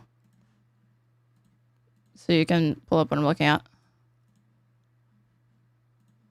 I'm sending it to you in DMs. Executive order to shut down the border would put thousands of lives at risk. This was June 4th, 2024. Then it opens the White House released today a fact sheet announcing details on an impending executive action from the Biden admin that will severely restrict people's legal right to seek asylum. Among the measures announced, the admin will effectively shut off asylum for the overwhelming majority of people arriving at the U.S.-Mexico border once the average number of border encounters reaches 2,500 between ports of entry, reopening only once a daily number declines to 1,500. I'm very familiar with this. Okay, well, 2 seconds ago, you seemed unfamiliar, so... No, I asked you, hang on. I asked you to specify what you were talking about. I'm absolutely familiar with this executive order that he did after the bipartisan immigration bill was spiked by Donald Trump, after it was negotiated for like 6 months. The reason why by Republicans, right? By Trump and Republicans, they had negotiated with the administration for months to iron out a bill. It was ready to pass. Well, when you say Trump, it sounds weird because he's like, he wasn't in office, he was running, but those Republicans acted because Trump, like, they wanted to, as Kamala put it, run on a problem instead of a solution. He picked up the phone and called senators and said, don't give him a win. Like, that's literally what happened. Yeah. Yeah. But we got a little sidetracked there, but I felt like I wanted to sort of just get your position. Will you criticize that though? Did you think that this was good? You keep avoiding this. Why do you keep avoiding this? Did you think this was good or bad? No, I'm that he not going did to let you this. avoid this. Okay. Like, I want you to articulate the alternative plan that you have in terms of how President Aaron would have addressed the border. Give me 1 second.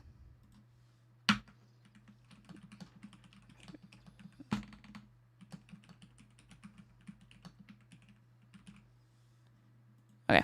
I told you I would have had the president change the narrative, respond to, like, Biden didn't do nearly enough addresses to the American public when you compare him to past presidencies who did a lot more television engagement, speeches, etc. because of his age, right? Either he or Kamala Harris, ideally both, should have had a televised announcement addressing this border crisis, explained the reasons why it's happening, and also said, I am going to work diligently with congressional representatives, with Democratic senators, Republican senators, and any Republican Congress people that will work with me to overhaul immigration and provide both short-term solutions that are going to alleviate and be able to help accommodate the influx of migrants that we're seeing at the border and accommodate them, as well as couple that with longer-term immigration reform to help provide people with a pathway to citizenship.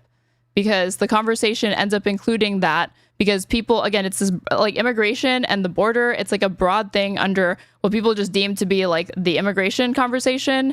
I don't see why it has to be just like this tunnel vision focus on just that.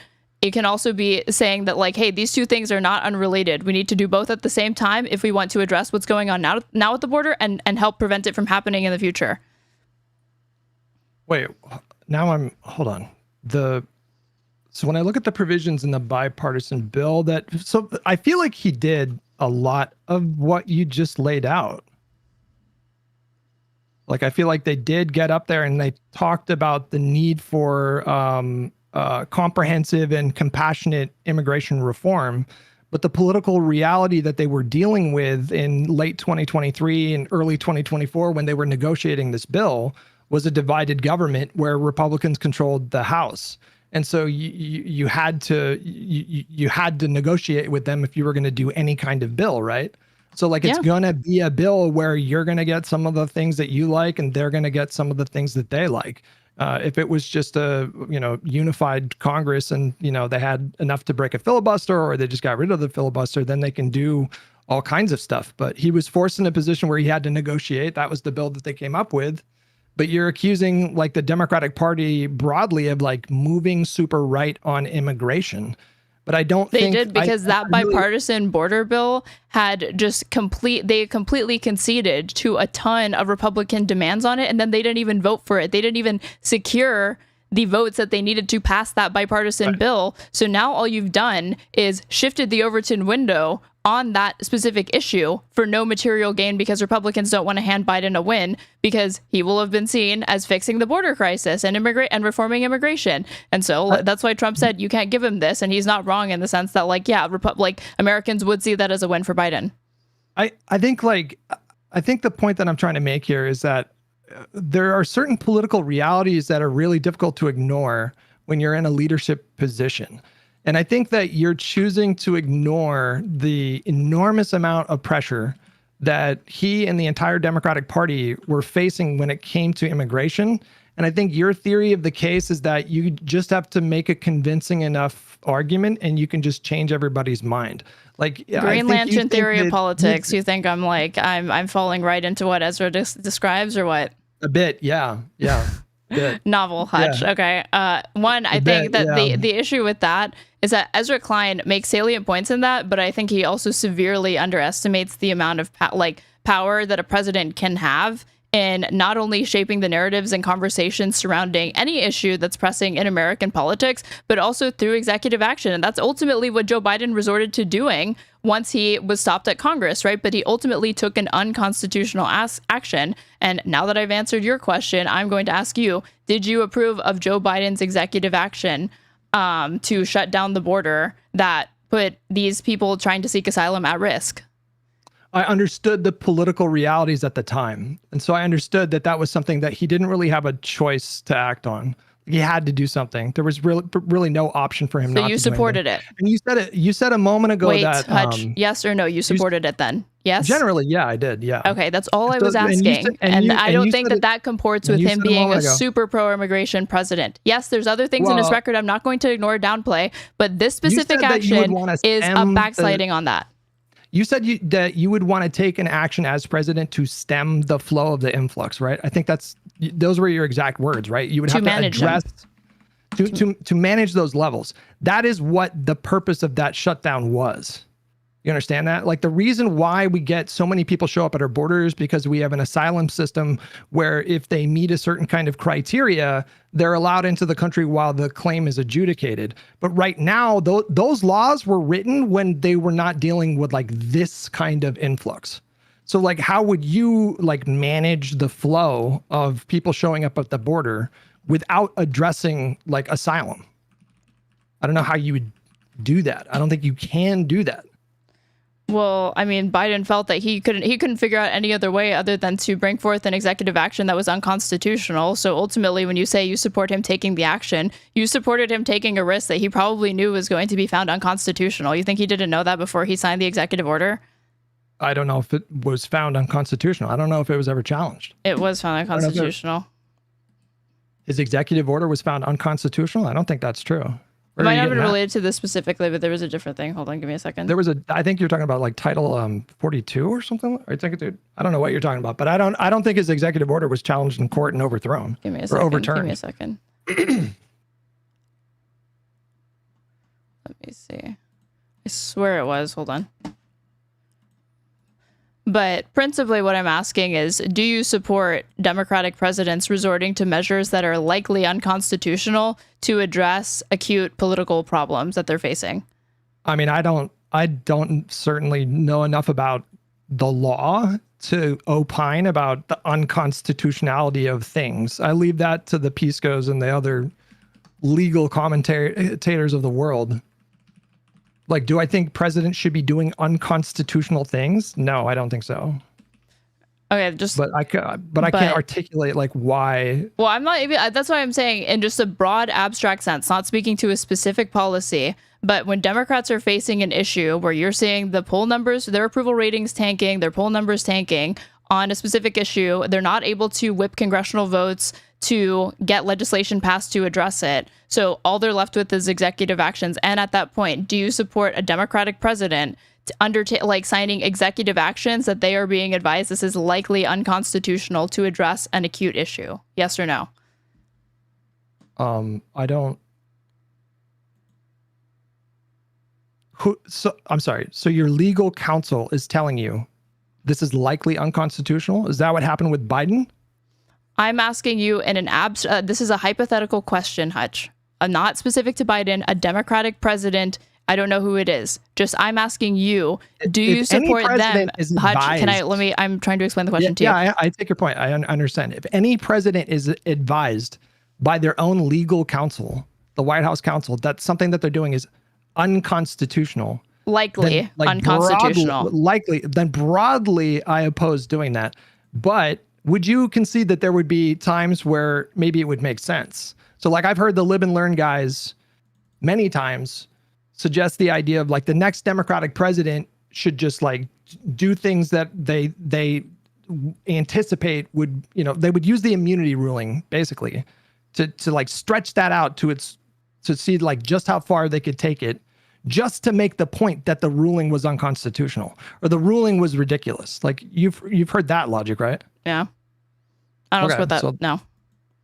Oh, okay. I think like Judge Dugan, who is arrested, is like her legal counsel is trying to use the immunity ruling as like case law or precedent to support the actions that she took to like allegedly guide that person who was undocumented out of her courtroom or something. And that under the immunity ruling that she's one of these like public servants and like as a judge who has the authority to conduct her courtroom as she sees fit, and they're citing that as one of them. I don't support that because I think you're expanding legal precedent of what is fundamentally an unconstitutional and unjust ruling. And so it's dangerous to do that, even for Democrats to try to use it like selectively, because that case law could be used by literally anybody to continue advancing rulings, building on the precedent that the dangerous precedent that was set by the immunity ruling. So there's times where no to me, because I think the long-term consequences are too severe to prioritize these short-term gains that could be extracted by Democrats or even progressives in some, like progressive Democrats in some instances. I think it's too much of a, it's like, if we're looking at the pros and cons, I think the cons outweigh the pros in that instance. Well, we can kind of like bounce off of your logic here to get to sort of like a different but related conversation, which is I just want to focus on this idea that the Democratic Party and the leaders within the Democratic Party and the Biden back when he was president, they need to do more to like help shape the narrative and like push the electorate in a particular direction. How do you make sense of like, and I want you to answer this question without deflecting to any external forces. So like, I want it to be a purely internal critique. Why are progressives not like sweeping in way more elections? Like, why have progressives not won enough seats to be in like the leadership position in the Democratic Party? Like, why do you think they've been stagnant for like 7 or 8 years now? There are... Like, without talking about AIPAC or lobbyists. I know you think that the cope is that everybody just blames the donors and whatever, and they're not willing to engage in like critical reflection, because yes, progressive candidates struggle with black voters. They struggle with older voters. But for one, let's put this in the context. Every single candidate, moderate, progressive, or whatever, you can find different demographics that they struggle with. So that's not unique to progressives that they struggle with these particular factions. But overall, they do struggle electorally, right? And the reason why is that they need to invest in more ground game. They like television ads aren't enough. Like they need to invest in more robust door knocking operations, like Mamdani did in New York City, to get people literally physically on their feet, mobilized, both trying to get other people out and getting people to the polls, which is why he was able to see success. He was able to flip some Trump voters. He was able to bring people that hadn't ever voted or hadn't voted in years into the fold. And I think that strategy alone, I'm not talking about his policies. I'm not talking about his messaging. I'm saying him getting more people physically mobilized and involved. That's what progressives are lacking. As far as other times where like they don't do enough outreach to black voters, when you were seeing a drop in support, even from Biden, like the New York Times ran this article back in, I think, 2023 or 2024, that over 1,000 black pastors had signed a letter saying that they were not in support of Joe Biden's actions in Gaza.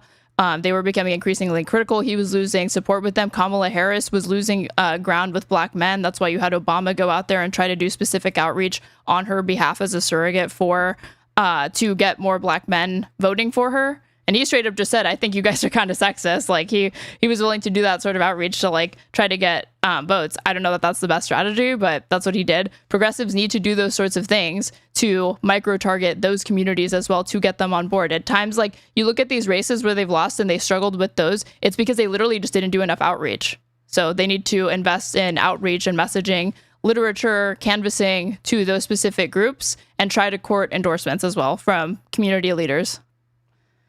Do you see even the seeds of that happening? I mean, I feel like this goes beyond politicians, because I can feel like the entire alternative media space has just been so conditioned at this point to externalize all losses to, AIPAC and the donors and all that. There's just never that kind of reflection that you ever see in terms of like that's everyone. That's Kamala Harris as well. You think that book 100 like I don't think that's true. No, I don't think I that's haven't true read the at book, all. but the excerpts that I've seen from that 107 days thing, it's her being like, these governors like didn't answer my phone calls. I didn't get enough help here. I was struggling here. It was Kamala Harris dedicating a lot of time to talking about that's her. Well, have you read the book? I haven't read the book yet. I just said I've only read excerpts from it. But, and I'm sure maybe somewhere in there's some critical self-reflection of here's what I didn't do enough. And I really hope it's not just like, maybe I was too magnanimous, like kind of like a non-serious, like internal criticism that like she truly says I made a mistake or whatever. But I'm just saying that like every single person copes with this. Like in the last debate that we had, you said that you thought there wasn't just Russian interference in 2016, that you thought it was the difference between Hillary Clinton losing and Trump winning. How is that not cope on your end? There's no evidence that like you said that the Russian interference in 2016 favored Trump to the point that it changed the outcome of the election for Trump to win, and Hillary might have 100%. Like, okay, how's that not cope on your end? There's no evidence for that. because we're WikiLeaks. You don't think the WikiLeaks? I'm not saying there's no evidence of Russian interference. I'm saying you don't have the evidence for the claim that it changed the results to that extent. No, I absolutely do. You can see what happened to her polling when the WikiLeaks started. That's when we're talking about the like Russian interference. I'm including the WikiLeaks stuff that was hacked by Russians and then given to WikiLeaks. We saw her numbers plummet once that steady drip of 2,000 but the emails WikiLeaks every didn't single make day. Hillary Clinton be unpopular at that. Like at that point, she had a lot of other issues as a candidate. It wasn't the sorry. It wasn't the only thing. Like, do you think it was like WikiLeaks and Julian Assange didn't make Hillary Clinton vote for like the crime bill or whatever, like have unpopular votes 10, 20 years earlier? Anybody can pull up the RCP like aggregate of what her numbers were doing during that 2016 year, and you saw her numbers go down, starting with these like. It started with the DNC leaks, and then the WikiLeaks of the Comey Podesta deciding emails. to do that, I think, is like a bigger thing, and that's a domestic thing. That was, yeah. I mean, when an election is that close, you can blame a lot of like singular things. But here's external factors. You're saying it's not Hillary Clinton, it's Russia, it's someone else. No, that's what you're doing. Okay, hold on. But when Kamala lost in November, I don't know what your media diet looked like, but everywhere I looked for like 4 to 6 months was deep conversations about the myriad ways that people felt that Biden fucked up and Kamala fucked up and Democrats fucked up. I mean, we talked about it on Live and Learn for like 2 months straight. Like, what would we have done differently if we were in Kamala's shoes? People talked about ignoring the alternative media. People talked about, ignoring Rogan. People talked about literally like a dozen different things. You did not see like the liberal establishment blaming like the donors or whatever it was. No, because she lost in spite of the fact that she had a bunch of money. Kamala Harris had like a record amount of people donate to her, and she still wasn't able to win. Yeah, I understand. That was a poor way to make the point because it didn't apply to her in that way. But you understand what I'm saying, people literally right? can't make that criticism in her example. Like she had money. I understand. That was a bad example. But you did see plenty of commentary. Like Sam Harris came out 3 days later. He blamed woke stuff and people.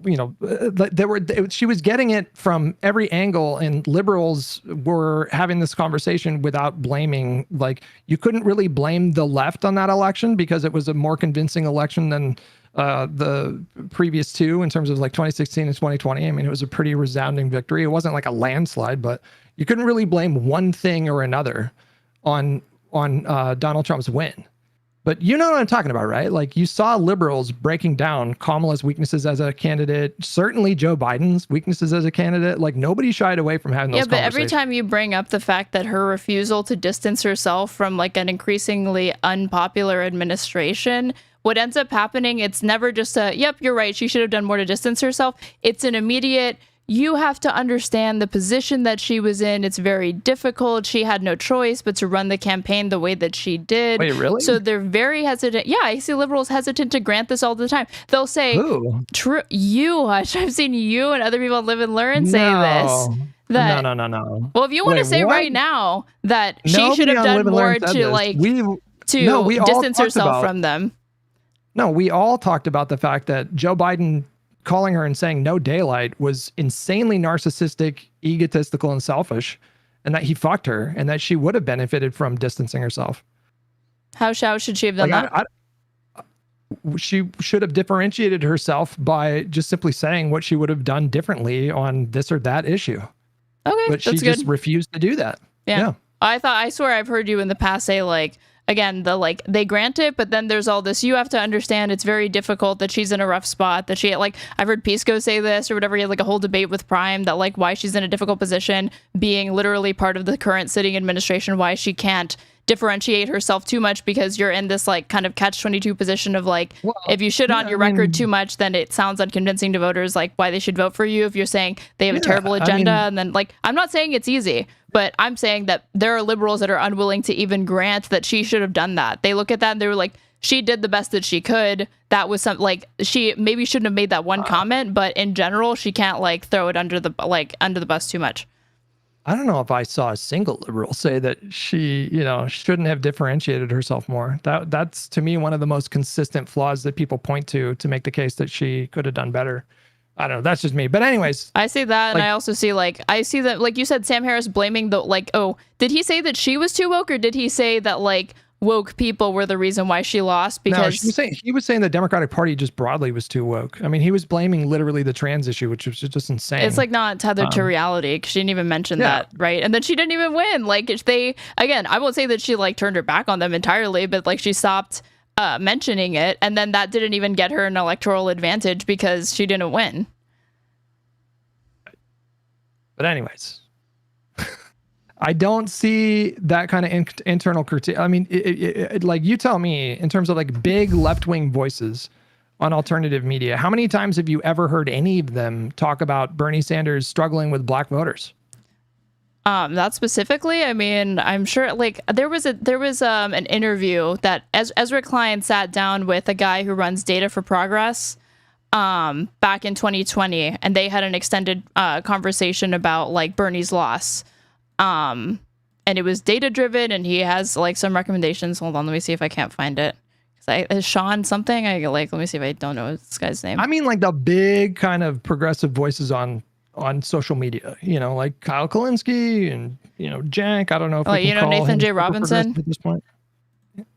Wait, was he talking about Bernie's struggle with black voters? Nathan J. Robinson, why the current Bernie? affairs guy? I know who that is. Yeah. Analysis: why Bernie didn't win 5 years ago from Current Affairs. It's a 45-minute video of him doing what is probably an autopsy on the Sanders campaign. I would be shocked if at any point he doesn't bring up black voters in this. Well, I'd have to take a look at it, but I mean, would you even dispute the point that that's not really the narrative? Okay, can you concede that point to me, that you were saying you're give me a single example of this happening? I mean, someone big, because I gave you an example and you said, that guy's not big enough. And so I said, fine, how about Nathan J. Robinson? I'm giving you an example of why Bernie didn't win. And wait, do you even dispute my claim though? I mean, can you concede that there's an example of self-reflection happening? I'm sure I can find an example. Huh? Wait, but you haven't even watched this video. You don't even know what he says. No, I think I have watched this video, but it's been years. If I put what is it? Black outreach to African Americans, 31 minutes and 5 seconds. Okay. He talks about it. Okay. Okay, sure. I don't know if I ever said that literally zero talk about sort of internal critiques. But when people like Nina Turner lose and Jamal Bowman and Katie Porter and Cori Bush, that's typically not what you hear. Typically what you hear is, well, AIPAC, was the reason why they lost, or it was the Democratic establishment with their boot on the neck. Yeah, it's people licking their wounds, being upset, but I know I see that, but that's not unique. And I'm just saying that I'm not trying to feed into the narrative that nobody on the left engages in self-criticism or self-reflection, even if what you're interfacing with is a lot of complaining or whatever. But do you dispute what I'm saying though? That's more often than not the knee-jerk kind of explanation for why these losses occur? It is, but everyone does that. Yeah. I don't think that kind of you have on the Republicans, they literally level. Don't even acknowledge that their candidate lost in 2020. That's one end of the spectrum. And then with liberals, you had Rachel Maddow every single day, Russia as the reason. In this conversation, you've said Russia was a big reason she probably would have won. That's an external factor. And then you have leftists saying, yeah, it's AIPAC and donors and stuff like that. I'm saying I can give you examples of every single major political faction in this country to varying degrees, of outright election denialism to coping over donors. So yes, but everyone does it. So you do dispute? No. I'm saying that the way that progressives do it, it is like a reflexive kind of knee-jerk reaction literally every time. And you rarely see analysis, real analysis and internal critique. Then no, I don't. That I'm not co-signing. I just gave you an example. You gave me Nathan Robinson, which, okay, fair, that's something. He's not nobody.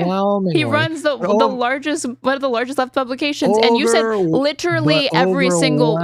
You just said literally every single left or progressive commentator defaults to this. So is it literally? Basically. If the claim is literally, not literally, but almost every single one of them. So when Bernie lost in 2020, what did you hear?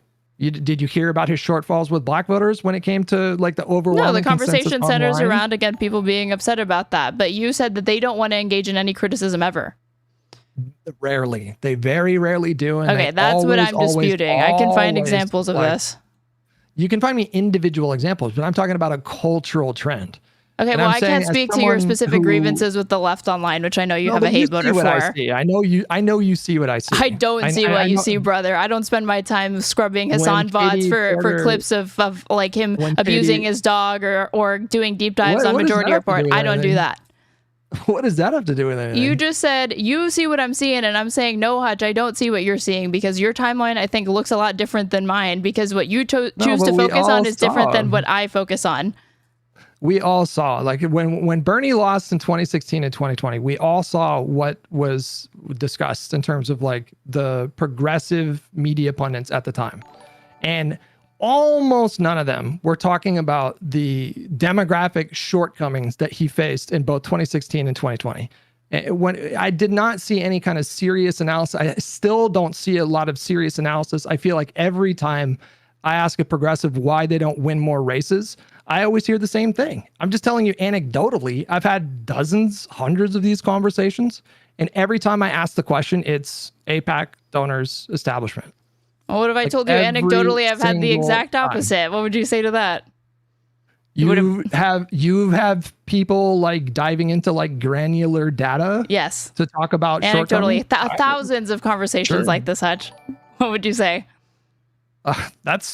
Listen, if you're seeing that in your life, that's great. But I wish that was more reflected when it came to alternative media. Okay. Because in my mind, alternative media has become crucially important to political discussions. Like it is real life. People need to take it seriously. I think 2024 is the most extreme example of this. And I think it's going to be even more influential in 2028. And the loudest voices that I hear in the progressive movement are really not discussing like these kinds of shortcomings. And they're really quick to blame anything outside of their movement that they can. Like I just don't welcome hear to them Twitter having discourse. discussions.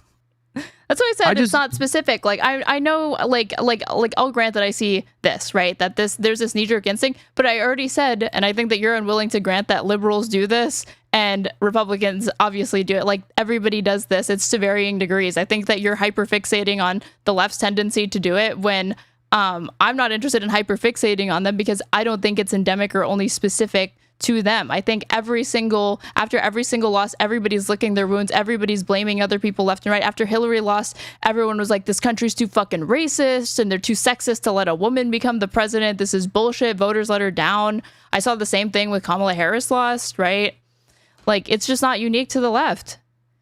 It does happen, but I think the analysis does come. But if the type of discourse that you want, this like where are they getting granular and talking about the failures of Black voters in general? How much of the discourse online is that like nuanced and data driven? It's just not. Overall, I'd love to see that happen, but it doesn't, and I don't single out the left for not doing it. I mean, I would surely dispute the notion that there wasn't widespread, very frequent analyses of Kamala's failed run in 2024 that was not blaming like external forces. I just saw so many, like dozens of critiques. I mean, it was all like Piers Morgan was talking about because like she all of lost a those panels presidential for, like, election as opposed to Bernie. He didn't lose a presidential election. He lost a primary. So of course the conversation's just not going to be as big. Like there's obviously going to be, Hutch, you look bewildered. It's a really simple point. There is obviously going to be more discourse generated surrounding a Democratic candidate losing in a general than there will be from a specific progressive candidate losing in a primary. I'm not talking about the total amount of discourse. I'm talking about like the percentage of the discourse that was focused on her shortcomings and Biden's shortcomings was overwhelming. And so I'm using that like to push back against this idea. Or like who are you thinking of other than Ezra Klein? You can't name Ezra Klein. No, Pod Save America, certainly like CNN panels. What did Pod Save say? Every like Pod Save jumped into her shortcomings like right away. They weren't blaming. I don't know. I would have to take a look back, but I'm just saying like everybody was talking about. Were the criticisms external? Or were they like internal criticisms of like how she ran the campaign? No, they were critical of her campaign like while it was happening. Like they were not shy about pointing to. I mean, they were certainly critical of like Biden, for example. They weren't Yeah, it's easy blaming to his like but drop in support. Isn't that not Like, an external thing? Biden? If you say What do that you mean? Kamala lost because Biden, that's an external factor. Wait, hold on. We're talking that when we're talking about like an external factor, I'm thinking of like things outside of the campaign or the administration. Like her inheriting a lot of Biden's baggage, them identifying that is not the same thing as like Bernie or whoever blaming like AIPAC. Has Bernie blamed AIPAC? Maybe yes. I don't. No, I I'm talking. like, I'm talking thing. about like Bernie. Oh. I'm talking about like Bernie supporters. Oh, supporters or whatever. I do view that as external because if you're going to say ultimately she lost because Biden, what you're saying is that it was an unwinnable race for her, and that the failure started all the way back when Biden decided they decided not to have a primary and Biden decided to run again. Because then at that point, if it's mostly put on him, you're saying there's nothing she could have done in the 107 days that she had that could have made her win in the general. Well, I'm not saying that. I've not heard anybody else say that. Like I have not heard a single person say like there's nothing that she could have done better. But you think Biden's mostly to blame? Yeah, probably. Don't you? And just like Josiah thinks he's mostly to blame. I think he's mostly to blame, but that's an external thing. Okay. Well, I don't know. But That I feels don't pretty think- internal to me. How? That's not her. Because she essentially inherited his campaign, so she just like picked up where he left off. So we're still talking I see about that you're a like campaign. to me. This just seems like picking and choosing what external factors are valid to bring into the criticism versus the ones that you don't think are valid to bring in. Because then you're saying you can't bring in like AIPAC or like the influence of donor money, but you can't bring in Biden. No, but it's still a critique of the leadership within the party. Is the point? That's still external. We're not. You think that people that cope like about that. I don't Bernie understand. aren't criticizing the leadership? Wait, no, but this is like a different. Their criticism of the leadership is that the leadership they think Is unfair against him. intentionally boxing him out. The critique of the leadership in this spot is that the leader of the party selfishly stayed in the race. Yeah, but that's what I'm saying. You're picking that- and choosing which. It's still fundamentally a criticism of the leadership, and you're just saying this one's more valid than that one. I'm not comparing which one's more reasonable. I'm saying it's still an external thing, and it's still you're still discharging blame from the candidate to something else outside of their control. I don't see. So you're saying that people saying that she inherited Biden's baggage is the same kind of deflective analysis that we hear from, Katie Porter saying that, like it was rigged. She lost because it was like rigged. Wait, did Katie Porter say that Kamala lost because it was rigged? No, Katie Porter said that she lost against Schiff because it was rigged.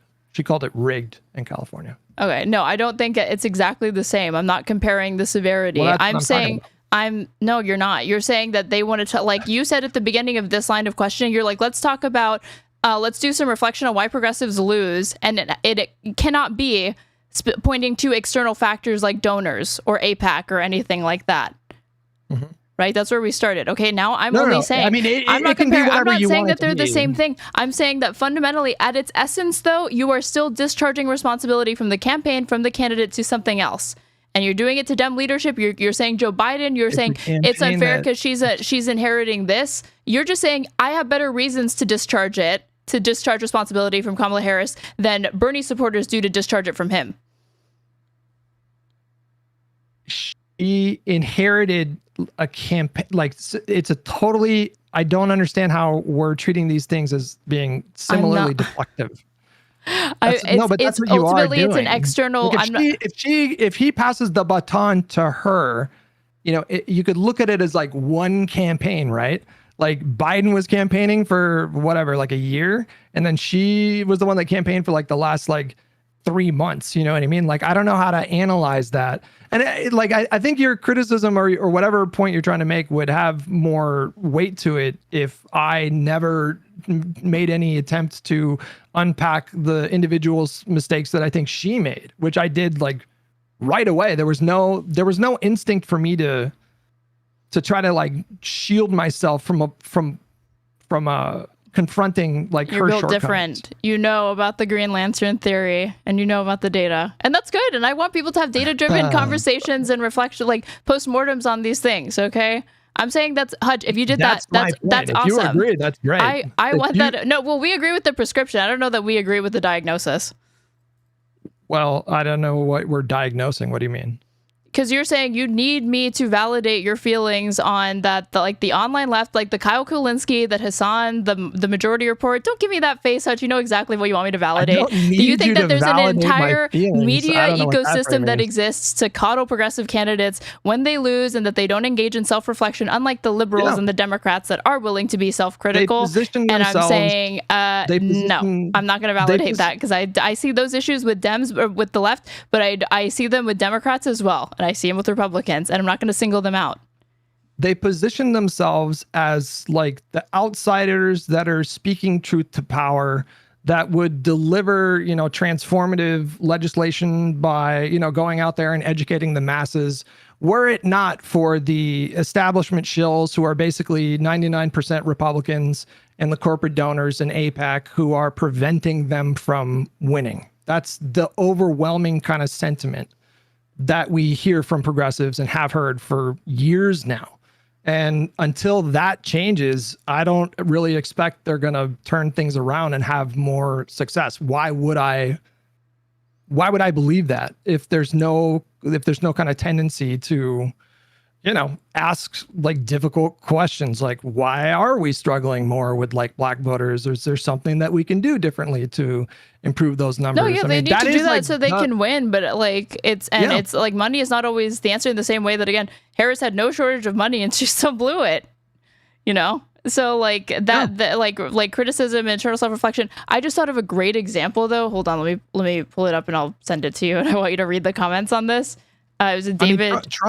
Trump and Mamdani are examples to point to and say, in terms of saying like, look, you can beat the money if you run a savvy enough campaign. And so I just wish there was more focus on that and less focus on, well, it's not our fault because, Nancy Pelosi is the reason why we're losing elections or whatever. Okay, pull this up. I just DM'd it to you on Discord. It's a conversation that David Pakman had 3 weeks ago. Bombshell claim. Give me a second.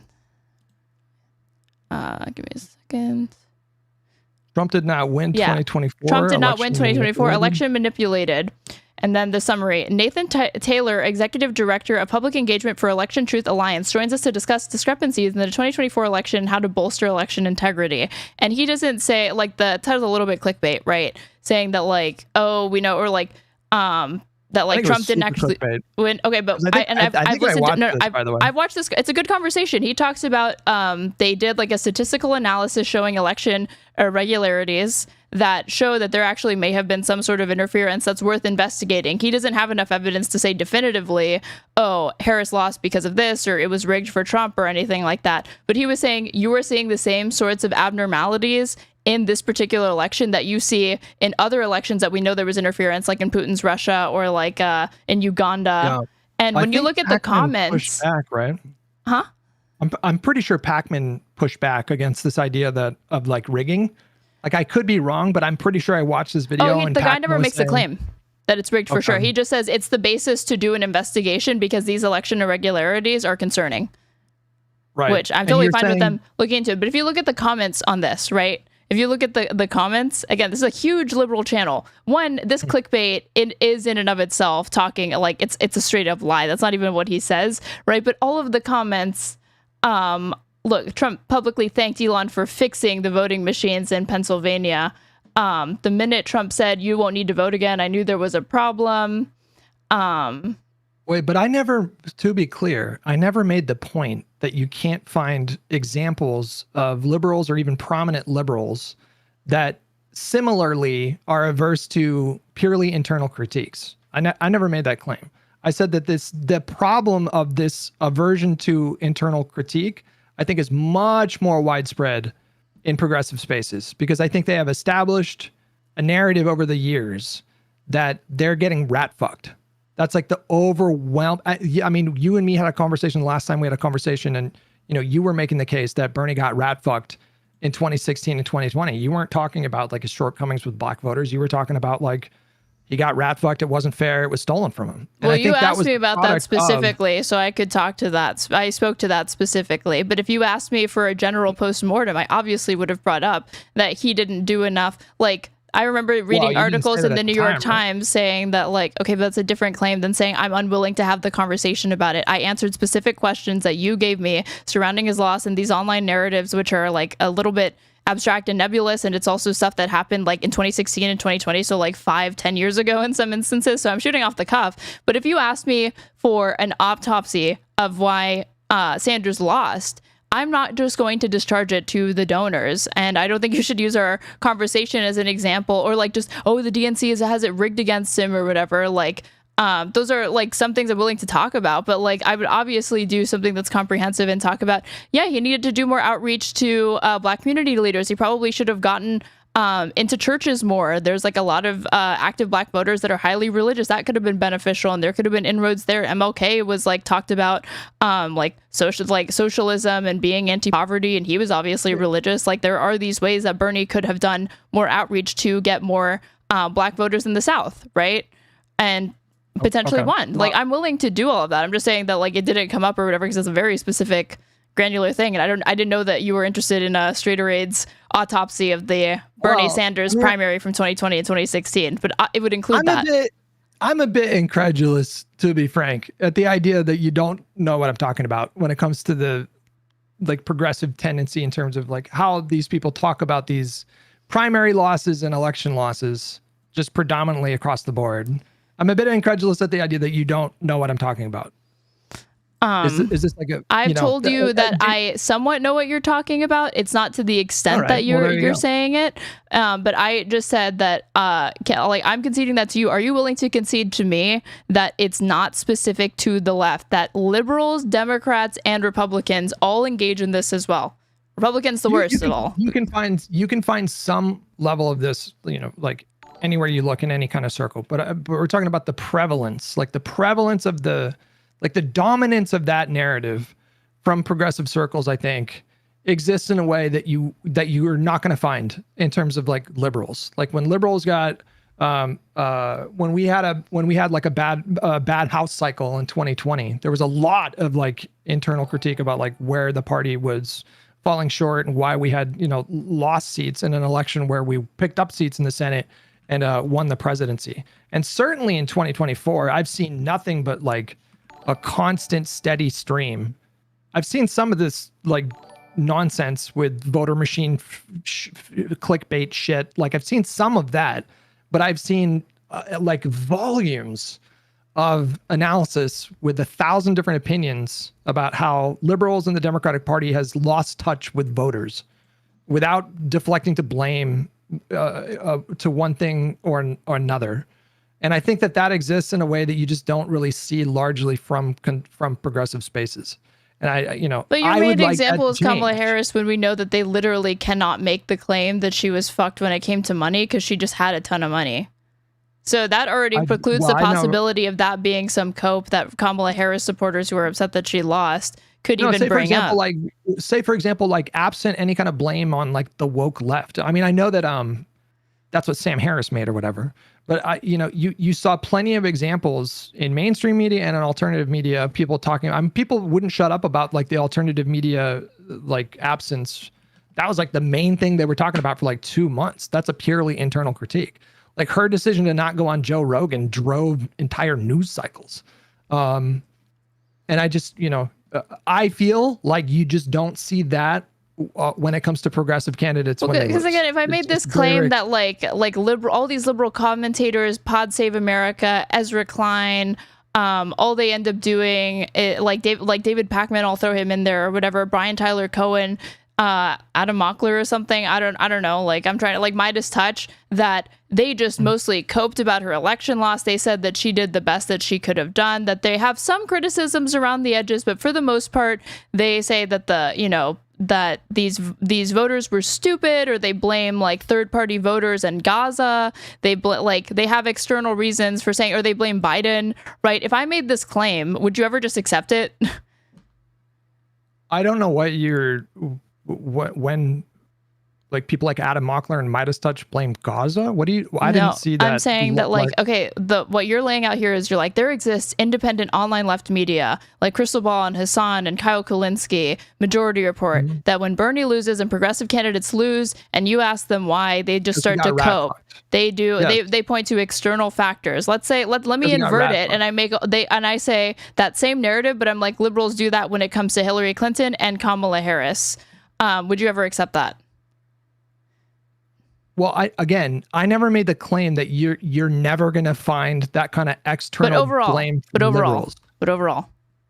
But isn't that what we're talking about? I don't know. I wouldn't say overall it never happens. You understand? No, I'm saying that, okay, but every time I was like, here's you're like, overall, this does happen. Then I would give you're like, literally every time I gave examples and you were like, well, just agree with me broadly that that's the narrative that goes on, right? No, because I'm talking about the prevalence. And then you just keep going back and forth between, I don't mean literally, you can find examples, I point to examples, and then you want to back up to, well, overall, it's not, and you just go back and forth between that. So I'm saying if I flip it on you, are you not going to do the same thing? Hold on, I feel like this is a very basic thing to unpack. Can you answer? But how would you, if I made that accusation towards you, what would you say about liberals? I would say that you, despite whatever examples you can find of maybe them trying to do external blame, you will find without any real difficulty, it's going to be very easy for you to find a lot of conversations happening among liberals where they're dissecting like the various ways that, for example, in Kamala's case, she could have run a better campaign. So you wouldn't grant it to me? No, I don't know what you're wanting me to grant. If you're the same premise that you're laying out about leftist coping about progressive losses, I'm saying you can find, if I told you if I inverted it and I said liberals do that with Hillary's loss and Kamala Harris's loss in the same, they scapegoat external factors, would you grant me that? Not at the same level. No, I would not grant you that. No, because you saw. No, you won't do it. Even though you're not really giving me examples. In 2016, again, to this day, Hillary Clinton still says she suggests that it's Russia. She blames Bernie voters and Bernie bros, and a lot of people are like, this country is too racist and too sexist. When Hillary lost, are you telling me that you don't remember there being commentary in liberal media about how she, like, for example, like ignored the blue wall states, like she didn't campaign enough in the blue wall states? I'm sure that exists. I'm sure that exists in the same way that you're willing to grant me that there were some leftists that talked about Bernie not doing outreach to black voters, a very specific claim, right? The same. You can find examples on the edge, but broadly, we're talking broadly. You made the claim that broadly this exists. Yeah. Now, broadly, there was a lot of cope in 2016. Let's be real. They were all saying the polls were wrong. Did you not hear this from people that supported Hillary Clinton? The polls were fucking wrong. The polls weren't wrong. The pundits were wrong. The predictions that people extrapolated from those polls were wrong. No, the state level polls were very wrong. Like the national polls in 2016 were pretty close to the outcome. The state level polls were a mess. They were a complete mess. So aren't you doing it right now? Wait, what do you think I've never looked into the polling, so I don't know if that's true or whatever. Bad polling. How could I even blame her loss on bad polling? That doesn't even make any sense, right? No, that people were saying, like, I thought that it was guaranteed. Like, they were like, what the fuck happened? And that they said we were misled because the polling data was wrong. Well, that's a different thing than blaming. Like, you can't blame. No, because if there's mass polling data that's wrong, that's the same polling data that the Hillary campaign also would have operated off of. And if that polling data is incorrect, they may have made different decisions if they had known that they were suffering these shortcomings, right? And so these people, a lot of people I remember hearing, anecdotally, of course, and online, that like, oh, the polls were wrong. Wow. Like she made bad decisions off bad polling, but the polls were never wrong. Well, the poll, the commentary that I saw about the polling was just generally about how the polling was bad that year, which again, it was at the state level. But I've never blamed bad polling for her loss, and I've never heard anybody else blame bad polling for her loss. That's novel to me. You're saying it's one thing in a constellation of factors that contributed to her loss, no? I don't think bad polling contributed to her loss. I think like the Comey letter and then the WikiLeaks dumps were the two most impactful factors of that race. So you think bad polling at the state level had zero impact on like her campaign outcomes? like an incongruence of polling is not something that I would like. I don't even understand the logic. It's an external. All I'm like, saying is that it's an external factor. It's saying that like the Hillary campaign got screwed over, and that Hillary got screwed over. The candidate lost because of this thing outside of their control, like Russia, like Comey announcing the indictments, like this. I feel like I've already granted to you that it's not that you never see liberals sort of blame external factors when they lose. It's not that you never see that. No, you just think that they're more engaged in self-reflection and humility. Yes, they have more humility. Well, here's a good example. Well, I don't know about humility, but like here's a good example. Like the polls were showing overwhelmingly like a revolt within the Democratic Party voter base, a revolt from the voters themselves who were expressing extreme dissatisfaction at the Democratic Party for what they perceive to be like a lack of fight.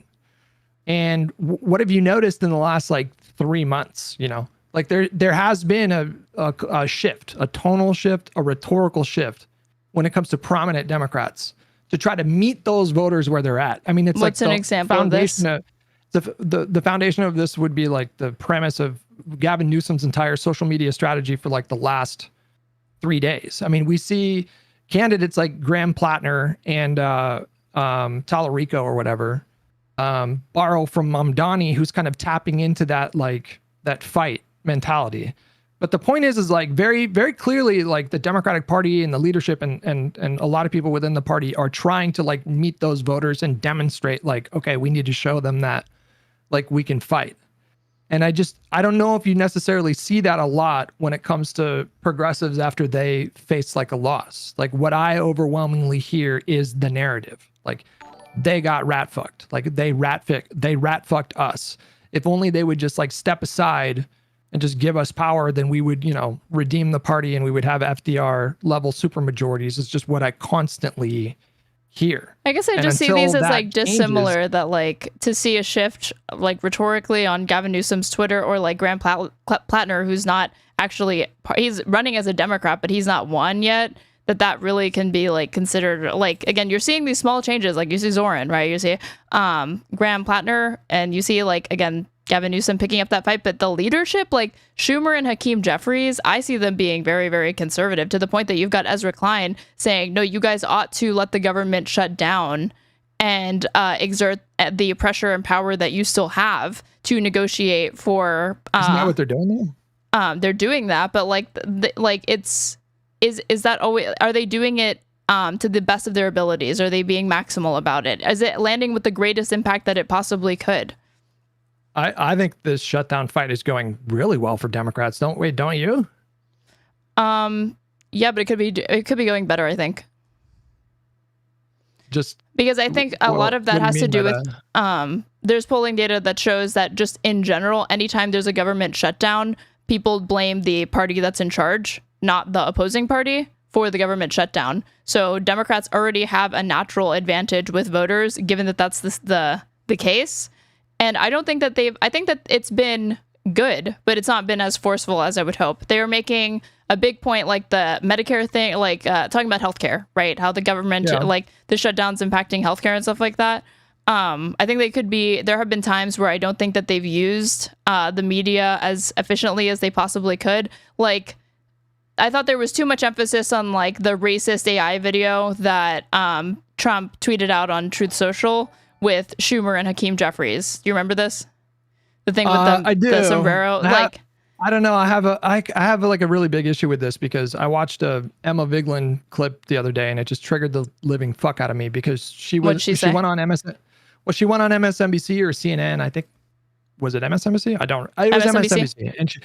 And she was saying that Jeffries was did you see this clip that I'm talking about? She was saying that Jeffries was making this about himself and taking the bait. And rather than doing that, she should take a page out of Zoran Mamdani's playbook and center the conversation. I remember this. About and she said Obama does this as well.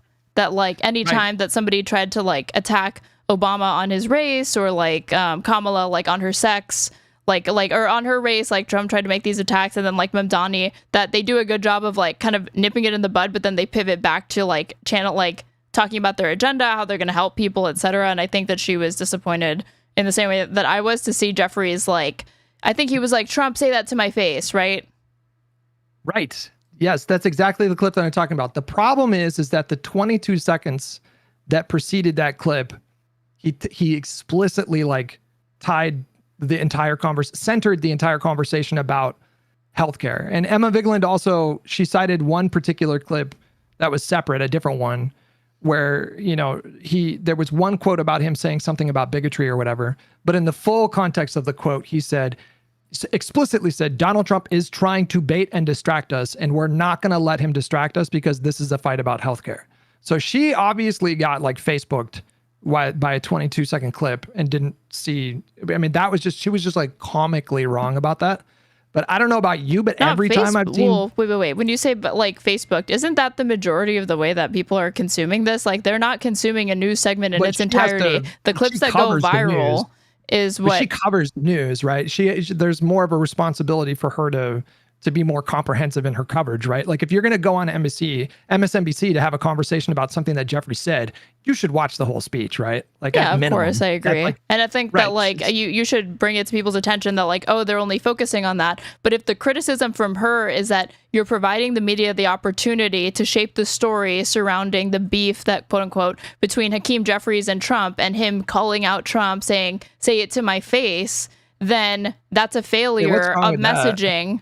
Because then it becomes about their personal dispute instead of Jeffries taking the opportunity to recenter the conversation on healthcare, the shutdown, the failures of the Republican Party. But he had already done that, though. Like, in that same speech, literally right before he said, say it to my face, he stressed. Yeah, but if he says, say it to my face, and then that becomes the story, then the other thing that he said is deprioritized and falls to the wayside. And it's not like he didn't say it. People, you can draw to their attention that they have, but then that's an argument to me for Hakeem Jeffries to have not said that.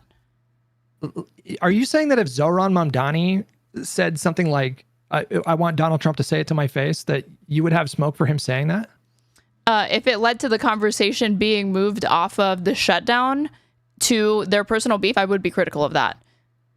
That to me is kind of crazy, because like Emma herself engineered that panel discussion to be about, he's centering it on himself, and she was just objectively wrong about what he said. She watched a 22-second clip, and then so to then turn around and say, well, you know, many people are saying that it's about say it to my face, and they're not talking about the healthcare, so that's his fault. Well, no, it's her fault in this spot for not seeking out like what he actually said. That seems a bit crazy to me. You can't use aggressive language with Donald Trump anymore. I mean, she's saying don't do it if it's at the expense of the overall message. If it's to the point that it like muddies the water on the message, is what it sounds like. Because I would need to see this clip. I only caught a little bit of her criticism or whatever. Because like what you're saying sounds familiar to me. But yeah. Like, I'm gonna send you this thing. This is from Schumer. Tell me what you think about this. I covered this with Pisco on Just Press Play. Like Schumer's messaging on this. It's midnight. That means the Republican shutdown has just begun because they wouldn't protect Americans' healthcare. We're going to keep fighting for the American people. It's a 13-second clip of him literally saying that. The Republican shutdown has just begun because Republicans wouldn't protect America's health care. We are going to keep fighting for the American people.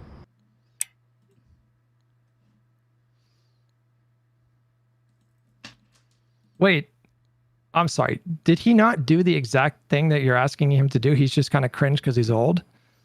He said, that means the Republican shutdown has just begun because they wouldn't protect Americans' health care. We're going to keep fighting for the American people. Well, if we're grading, if it's relative, wait, this is better than Hakeem Jeffries, in my opinion, because it eliminated the possibility of it going off message at all. And it's good for like Schumer, but to me, the gold standard for this discourse, have you seen the video of AOC and Bernie walking and talking about this? Yeah. And it came up in the conversation that with David Pakman and that guy, right? Yeah. And he compliments it because he's like, these are people that know what they stand for, know what they believe, and that's clearly not scripted. It's literally the extent to which it's planned is that they agreed to meet to film it, but they didn't rehearse any talking points before. They're not reading off of a script or off of a teleprompter. He's like, they know what they believe, so they can trust that they can record a kind of off the cuff video for social media, throw it up there. and it lands. And I thought it's think, informative, it connects with voters, and it's actually an example of like a longer kind of conversation that they're having with the voter that shows that you don't have to just speak in clips. You can actually get through to people and explain it to them. Well, I think this touches on a theory that Pisco kind of adheres to, which is, you know, and it seems like you seem to echo him, and it feels like a lot of people are sort of asking for this, where it's like, there's now an expectation for Democratic Party leadership to, and I'm talking specifically like congressional leadership, you have to be like a hybrid kind of politician where as good as you are at keeping your caucus unified in fights when you need them to be unified, and as good as you may be at like whipping votes, you also have to be like really savvy when it comes to, you know, like media and social media strategy. And like my philosophy is like, well, we have like a big bench of people that are in the coalition. It doesn't need to, like, if I'm choosing in terms of what I want to prioritize for, you know, what I value in congressional leadership, I'm going to focus on like keeping the party unified, passing legislations, blocking Republicans when you have like choosing your fights wisely. These things are going to matter to me so much more than like Chuck Schumer's social media strategy. Like I don't know if we need like a Senate minority leader that knows how to go viral on TikTok. Well, I don't want to trivialize it to just their Senator Chuck Schumer's Twitter strategy, right? When you just cited Gavin Newsom's Twitter strategy as an example of Democrats succeeding in exciting their base or whatever. So like, I brought that up in the context of like him listening to like voters, like responding to voters. Right. And it's good. It's good that he's meeting them where they're at. And I think that the old guard and the Dem leadership, whether they like it or not, we live in a social media, independent media hellscape where people are more likely to go to these social media platforms for their news and information than they are to traditional media outlets like CNN, MSNBC, ABC, etc. And when that's the state of affairs, like my EZRA KLEIN, like gotta be pragmatic appeal to you and to other liberals that are sympathetic to your argument is that seems like a politics of a bygone era, and that unfortunately every single Democratic politician, it is becoming increasingly incumbent on them to actually have a robust social media strategy and messaging strategy, as well as like a materially delivering for people to be able to communicate with the public effectively. We don't have consolidated media anymore where there was Walter Cronkite and NBC and like, you know, C-SPAN and that's it, where it was just easier for Dems to have messaging. And both parties, honestly, we live in this sort of like everybody's algorithms and timelines look like weird and are highly manicured to what they consume. And they need to meet the moment on that. And I expect them to. And their age isn't an excuse. And I think they would be better for it. It would be better if Schumer had like the Newsom, his page looked like Newsom's and it looking how it looks. Yeah, I mean, I don't know if I disagree with you here. Like, I don't know if I disagree with you that I don't know if like the people in charge necessarily have to be the ones that are like, they know SEO and best practices on TikTok. Like they can hire a competent team. Obviously Newsom hired a competent team. Like however you get there, I don't disagree with that. I'm pushing back against the idea that Jeffries in particular like did a misstep when he said, say it to my face, because you're saying, well, you know, he distracted. And the example that you're using to demonstrate that he distracted from the point of healthcare was Emma Viglin's like commentary. And her commentary was based on a 22-second clip. No. I didn't even remember. I asked you what Emma had said because I didn't even remember it. But then you started to talk about it and it was jogging my memory that I think her criticism did come across my my timeline. But I think if she was engaging with, say it to my face, no one would have anything to say. It's just people don't like Jeffries, and so I feel like they're trying to. Well, they don't. Not only do they not like Jeffries, but Jeffries is relatively unknown, right? Like when AOC is making headlines every single day, even though she's literally just like a single congressional representative, right? Hakeem Jeffries objectively has more sway and power over Democrats and the Democratic, like, because he's literally leadership, right? But he has far less name recognition. So given that that's the case, he has to be, I think, a lot more economical with his messaging and a lot more on point because he gets this much media time and this much media attention compared to AOC. When like anything AOC does like an Instagram live for 30 minutes, that becomes news, right? If Hakeem Jeffries does for like 3 hours, man, she'll just she'll do it that long. But like Hakeem Jeffries did like that's reminding me, he did like a live stream and it had like, I think 1,400 viewers, as low as like 400 viewers at a different point. And that's one of the chorus people. Is that what that was? I think he talked to like some of the Mises brothers or whatever. I don't know. Did Chorus people go on? I don't know. Maybe I'm mixing and combining two things, but I think there was like a Chorus creator that Ken Klippenstein was criticizing because they had like 50 viewers or whatever, and they were interviewing a politician. But, yeah. But like that just speaks to me to the disparity and like the media attention that these people getting, because like the speaker or the minority leader doing like a 24-hour live stream or a 12-hour live stream and it's only pulling at some point 50 concurrents, that fucking sucks. If AOC, who's not the minority leader, is like pulling all of this, like I would like to see Jeffries try to start building out a robust media strategy in the same and platform in the same way, so that his lives are getting more than 50 people tuning in, because he had like other politicians come on as well. I don't necessarily disagree with what you're saying, but I think for me, I value your effectiveness in the role, and the way I evaluate that is just like, when you're picking fights, are those fights successful? Like what are you actually getting in terms of concessions? Can you get legislation passed? Yeah. And I think when we're evaluating Jeffries by that metric, he's been pretty phenomenal. Like he's never picked a fight that I think like every time he's picked a fight, he has extracted concessions from the Republican Party. Like he's kept his caucus unified every time he's actually picked a fight. So that seems pretty effective to me. So like the fact that he can't go viral on Twitter is like, okay, maybe he needs to hire a team, but I feel like that job is probably packed, morning till night. That's a really difficult job. Keeping a caucus of like 215 people aligned on something, that's not a small okay, task. then to me, here's the critical follow-up question. Do you think most people, when evaluating the performance of Dem politicians, use your metrics? Most people that are engaged, probably, but like most people that are, everybody, no. I just think like normie voters. Like I don't think so either. I think like you and I are political junkies. We're getting into the brass tacks of these things and actually looking at like, okay, what did they actually say? What did they actually vote for? The concessions. Like we follow the minutia day to day in a way that most people just don't, even voters just don't. And not only are we trying to expand the tent to include non-voters, to include independents, but also to include just people that have like checked out, right? I think when that's the state of affairs and that's not how people engage and interface with politics, it's incumbent upon the Democrats to meet them where they're at and not to try to move the base to like pull out these standards. Like in an interpersonal capacity, to the extent that I can bring awareness to that, I will do that and you will do that. And I think that that's valuable. But overall, I think that Democrats just need to be more accommodating of the fact that this is the reality that we live in, whether it's fair or not, and try to, push in that direction to have a better social media strategy to meet people on that front. Because it just seems it seems like so futile to me to expect that this is how people are suddenly going to start engaging with politics before the midterms and 2028. That seems like so much harder. I don't know. I feel like that's depressing for the future. Like if people are, if people are valuing social media virality over actual effectiveness, I feel like that's going to lead to bad outcomes. But I mean, I don't even know. That is the reality that we live in. It is highly depressing. I mean, like, again, we're only talking about there needing to be a liberal Joe Rogan, maybe, right? Because we're having to counter all of the work that Republicans have done to ingratiate themselves with independent online right-wing media like Joe Rogan, like the Nelk Boys, like Lex Friedman, like Aiden Ross, right? They have, at any given point, they have all of these people that they can come talk to and get a bunch of clicks, get a bunch of hits or whatever.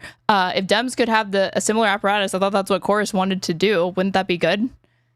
Well, I think there's a massive asymmetry going on, because if you're like a right-wing alternative media person looking to build a social media following and cultivate clout, you're going to spend a lot of your time shitting on Democrats. And when you're a liberal person who's an alternative media looking to build an audience and cultivate clout, you're going to shit on Democrats. And when you're a leftist / progressive content creator online trying to build an audience and cultivate clout, you're going to shit on Democrats. Right now, and all of those podcast bros are shitting on Republicans. That's what the last episode of Live and Learn talked about, right? How like you've got Theo Von, the Flagrant Boys, and Joe Rogan coming out with like they have criticisms about Epstein. Rogan has criticism about the mass deportations. I agree with you that I don't think that they're anti-MAGA at this point, but it's not exclusive now that like Democrats aren't in charge. them talking shit about Democrats would kind of like fall flat, no? Because they're criticizing the party in charge. And at that point, I think it's to me more of an anti-establishment. No, I'm not saying that they're praising it, but I'm saying that the tendency at that point is anti-establishment, not just anti-Democrat. Not only. It's that alongside an anti-establishment bias, because they're willing to shit on Republicans too. Yeah, but I mean, they just don't get the kind of. I mean, it's just not fucking cool to support Democrats. It's not. Like, it's not cool to support the Democratic establishment. It's not fun to defend them or whatever. Like, well, I think a big part of that is because people have these like superficial things that they focus on. Quite frankly, social media virality over. Like Hakeem Jeffries' track record is just objectively like really impressive as a House leader. I don't know how anybody could make the argument, but because people find him personally cringe, they think that he's doing a bad job, and it's like, wait, welcome to he's literally American politics. The reason. No, but he's literally the reason why like Kevin McCarthy is no longer House Speaker, right? Like he's every single time he's picked a fight. Pelosi was really effective, and people fucking hated Pelosi. I would say she was really polarizing, and she had more sway over the party. But you saw this with Pelosi as well. Like when you looked at how much she was able to whip votes and how effective she was as House Speaker. Yeah, exactly. She wasn't always like giving her flowers and credit, and like, am I gonna spend my time complaining like people don't, give Pelosi her due, like what she's owed, or am I going to say that like it's yet another thing the Democrats need to have a plan to improve on? Yeah. Listen, I'm not going to fight you too much on this one. I don't think I disagree broadly. Because I think just like I share your frustrations that like, again, I truly feel like sometimes reaching people can just be like reaching voters is like, it's like a black box. Again, you don't know at any given point. They like some people, you can poll people and then their actions are different, or you can try to look at their purchasing history, because there are other people that are like, ignore the polls, self-reported data is unreliable, people just lie, they don't even know their own things, you should look at these other trends to try to predict voter behavior. It is like a total black box. You can try to the best of your abilities, but I think it's better to like, it can feel very demoralizing is what I'm saying. I'm saying it certainly doesn't help when you have people like Emma Vigeland saying, oh my God, look at this fucking clip of Jeffrey. He's really fucking up by taking the bait. And then you watch the clip and he specifically says, Trump is trying to bait us and I'm not going to be distracted. Like that doesn't help when we have like an entire media ecosystem that, it's not only not cool to support like the Democratic Party just full-throatedly. There's also this like incentive, I think cultural incentive in her circles to do everything, to do like flowchart logic for everything. Like there was a clip of them talking about Donald Trump posting an AI video talking about med beds. And she made that clip about the Democrats, like the failures of the Democratic Party. Like that was the most egregious example of flowchart logic. There's like a meme where basically like everything. Is it from you? It's not from me. No, I didn't come up with it. I thought you started it maybe. No, it's here. Here, link me if it's like literally a flowchart meme or whatever link it. So literally a flowchart. Yeah, here, I put it in your Discord DMs. There's very few people that exemplifies the flowchart logic as much as Hassan and Emma. They're the most egregious kind of examples of this, I think. Let's look at this. Oh no, nothing. It's watermarked. I think I know this account. Who did the thing? Democrats did it. Republicans. If Democrats did it, was it good or bad? It was bad. Fuck the Dems. It was good. Not good enough. Fuck the Dems. Who did the thing? Republicans did it. Was it good or bad? It was bad. Why did the Democrats let this happen? Fuck the Dems. It was good. It was good. Never happens. Why did the Dems do it? Fuck the Dems. Got it. So it's basically every conclusion is about the Democratic Party failure. Like if that attitude is so ingrained that your instinct in a segment where you're talking about Donald Trump posting an AI video about fucking fictional med beds, and your instinct is to say, this is the Democratic Party. She literally said it's their fault for not delivering Medicare for all. I see this. I see what you're talking about. Like, I think that there are times where the left actually doesn't have like enough heat for the right and is like needs to bring that into the conversation more. And I think alternatively, there are times where liberals, when confronted with criticisms that their constituents have, or people like the media has, or people online have, that their instinct when they're met with a criticism of their agenda is to pivot to Republicans, and I think both of these are bad. If you're asking me to speak to the prevalence, I feel like I can't speak to which one's more prevalent, but I think it's bad anytime people are not prioritizing criticizing Republicans first and foremost, especially when they have all three branches of government. So that is obviously should be the priority. That's why on my own stream, I spend a lot more time going after the right and like this much time going after the left, or it's just like literally memes, because the Republicans are in charge. They're the ones fucking up everything, and people don't even know. Like, there's so much bullshit going on for MAGA that to try to cover it all, like, you literally can't cover it all in a few hours.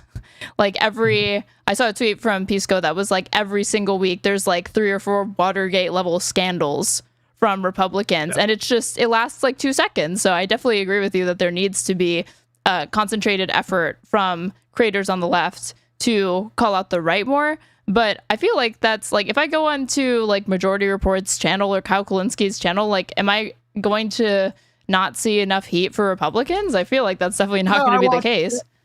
I watched a bunch of their videos actually in the last few days, and which makes the whole thing so much more frustrating, because I actually like 80% of their videos. I think like they have good chemistry, super funny. They're touching on issues that I think matter. I think Sam is fucking hilarious, and I think like when they're gelling without doing flowchart shit, I think they're putting out really good content. And it's just every once in a while I see these really egregious examples from Emma. Like, I pull this up and they're looking at like, it's Trump, it's calling out Stephen Miller, it's talking shit about Barry Weiss, Trump's secret police are terrorizing American city, Republicans sweating the shutdown. Here's a criticism for Dems, judicial battleground, why Dems must fight back. Like, I watched this and he was like, Klobuchar, Dick Durbin, like other Democrats are voting to confirm Trump's federal judge appointments. Like, they shouldn't be doing that. I agreed with him. Like, that to me is a substantive criticism of Democrats that should not be left out of the conversation when they have all of this heat for Republicans, at least. Well, let's close this out because I got to go. But let's close this out on everybody's wanting to know your opinion on the thing. Where do you land on Collargate? What? Oh, nothing burger to me. Okay. All right. Well, listen, appreciate the conversation. I felt a little frustrated at times, but I did enjoy the conversation, and I think we should do it again sometime. Yeah, for sure. On Live and Learn. That way I can take on all the liberal establishment that is, I almost said Econo Boy. Hello. Soy Pill, IRI, you, and Pisco, right? Yeah.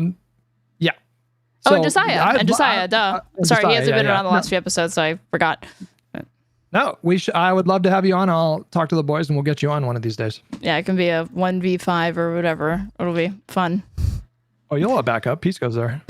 What? I know, but Pisco, like when it comes to like liberals versus, I think Pisco's far closer to you than he is to me. Don't you think? I'm a communist. How do Pisco's no communist?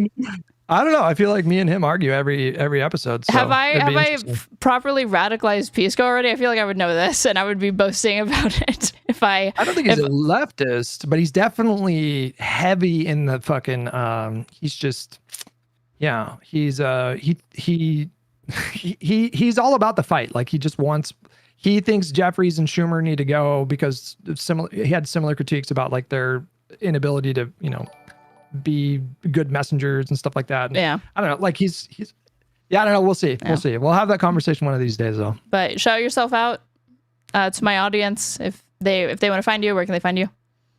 It's just Hutch on Twitch and YouTube, and then Hutchinson on Twitter. And then you do the same for my people. I'm at StraighterAid on everything, or StraighterAid_. On YouTube, it's StraighterAid. On Twitch, it's StraighterAid_. On Twitter, StraighterAid_. Come by for my spicy, hot political takes. If you enjoyed this conversation. All right. Take it easy. Good talking to you. Bye. Bye-bye. All right, you guys. How we doing? What did we think? Did we defeat liberalism over the span of 3 hours? Good combo. Yeah. That was awful. Okay. W Straight Raid, we won. I just want it to be a good all I want is a good, productive conversation, you guys. It was bad. Ha ha ha. Liberalism is dead. Good job. Great. Seem productive to me. Ugh. I just think that, like, again, like, is it crazy to say I want Chuck Schumer to go? I should have pulled up when he said that, the favorability that Chuck Schumer has right now with the Dems. It's like at a freaking all-time low, man. Hold on. Like, it's not crazy to say Schumer has got to get the fuck out. Not productive conversation. You tried to debate. He just wanted to talk. He framed it explicitly as a debate, Schween, in YouTube chat. He said, hey, do you want to come on and like have a debate? It was always going to be a debate. Let me see. It got a little testy or whatever. I wrote down some things I didn't even get to like nail them on because I feel like Hutch can be such a fucking weasel sometimes. I'm sure they feel the same way about me. But where he thinks that like I'm dodging a question and I really am not trying to like not be responsive to what he's saying. I think that sometimes my answers can take like he's asking me this like broad question of like, if you were president, Straight Raid, what would you do? And I'm like midway through explaining it and he's like already strawmanning it, shifting the goalposts and trying to trivialize my answer, or already telling me like why what I'm saying is like not possible in this hypothetical reality before I've even gotten to get it all out. And then when I was trying to ask him follow-up questions, he wasn't willing to answer them. Like I wrote down some things. So what did I write down? Like, yeah, did he support Democrats taking... We never got to litigate the like constitutionality of like Biden's executive action. Like, do you support Democrats taking potentially unconstitutional actions to address like acute crises? He said like generally no, but I felt like he was leaving the room to be like, yes, if there's a wiggle room, you should do it. I think it was productive. You could have been more evil and bitchy at his Halloween. Yeah, it's October. It's the 15th of Halloween. It was like pulling teeth to get him to say if he approved of the executive action, which again, like, doesn't that kind of go back to like Green Lantern theory a little bit? Like the majority of the power nominally, according to our Constitution, rests with Congress and the Senate and at the state level. But we know that the executive branch and the offices of the presidency commands so much power, especially through executive actions, right? And when Biden had felt that he had exhausted the fight when it came to the border and immigration, he couldn't get legislation passed through Congress. He did these executive actions that I thought were wrong to do. And I thought at that point, like they had given up holding the line on like the kind of what had been the Democratic position on immigration reform and the border to concede to the right everything to try to pass a bipartisan border bill that doesn't even get passed. And now all you've done is shifted the Overton window so far right on this issue that if Democrats ever tried to drag it back just to the center, let alone to where the position had been, it's going to be very difficult because you've handed Republicans a gift that, oh, now they just want to be soft on the border. They weren't actually interested in making any of those concessions about like with respect to border security. They just did that and they thought, and like, but we weren't going to go along with it because they put pork in that bill. And now when they have more power, they're trying to be soft on it. Like, I felt like they just worked themselves in a position that's so bad for no benefit that was bad. But, yeah, like so he did ultimately approve of the executive action, even though I don't think he should have approved of that executive action. I thought that was bad capitulation from Biden. He also took issue. My waiting screen. He also took issue with me being like, "What standard are we supposed to judge them by?" And he thinks I'm trying to like judge them by the like according to the Almighty instead of the alternative. And it's like you can judge presidents in lots of different ways. You can use objective standards of whether or not they're adhering to certain principles or certain promises they made. You can judge them against their own stated promises when they campaigned, or you could judge them against how other presidents have done, right? And you can factor Congress into that. You can expand it to include like, well, let's look at the congressional and Senate makeup of like, you know, what the majorities these people had when they were in office. Did they have the ability to, and we should like give them leeway, or we should not give them leeway for XYZ reason. You could expand it to that. But like the same way that like when like groups like Planned Parenthood or Emily's List, when they or like climate activists, they're not judging Joe Biden's climate change plan just against what Republicans are proposing. they are judging it off of whether or not it actually addresses climate change. They have their own baseline standards to exert pressure as like an NGO on elected officials, and they don't want it to just be better than Republicans, because that's such a low bar to clear. They want it to be maximally as good as they can fight for, and I think that's fair. And similarly, there's two types of analyses for Biden. You can compare him to Biden to other Democrats. You can compare him to other Republicans, and in that scope, you can grade them on a curve like that. Or you can compare Biden to more principled expectations that you have for Dems. What's chat saying? Flowchart, but that's flowchart logic, is it? Am I just doing the flowchart meme or whatever?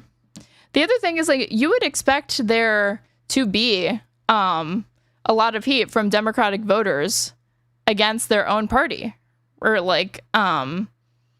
because you're a constituent of theirs, so you have the ability to, you have power there, you have purchase there, you have sway there, because as a constituent, you vote for them, you keep them in power. So you're trying to exert pressure and force with a party that you actually have sway over. I, as a Democratic constituent in Florida, if I contact Ron DeSantis's office and I say, I didn't vote for you, or I don't even have to go so far as to say I didn't vote for you, but if I just say I'm a Democrat and I don't like what he's doing, you think that they care about that? They don't care about that. I might be treated kindly by the people that respond to my queries. I might get back some automated response that says, we're taking your concern very, very seriously, because the governor's office of Ron DeSantis cares about all Floridians, right? But I know that come re-election cycle, they are going to focus in mostly on making sure they are satisfying the Republican base, because that's who put him in office in the first place. If he was able to win once without Democrats and to defeat them, that's who they're going to focus on mobilizing. So with that in mind, I can still do my best to exert pressure on the Republicans in charge of me here in Florida, but I realize I don't have as much purchase with Republican politicians as just a Republican voter. They care more about keeping those people happy. I know a lib who mails Florida Republicans all day. She gets no response at all.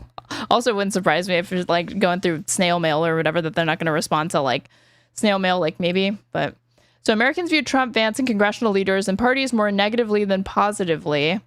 So Hakeem Jeffries, 45% never heard of him, 24% favorable, 30% unfavorable. Schumer, 50% unfavorable, 21% favorable, 26% never heard of him. But this was a decrease because Schumer had actually lost favorability. Senate Minority Leader Chuck Schumer, also a New York Dem, is the best known of the 4 congressional leaders, though he is viewed much more negatively than positively, 50% unfavorable, 21% favorable.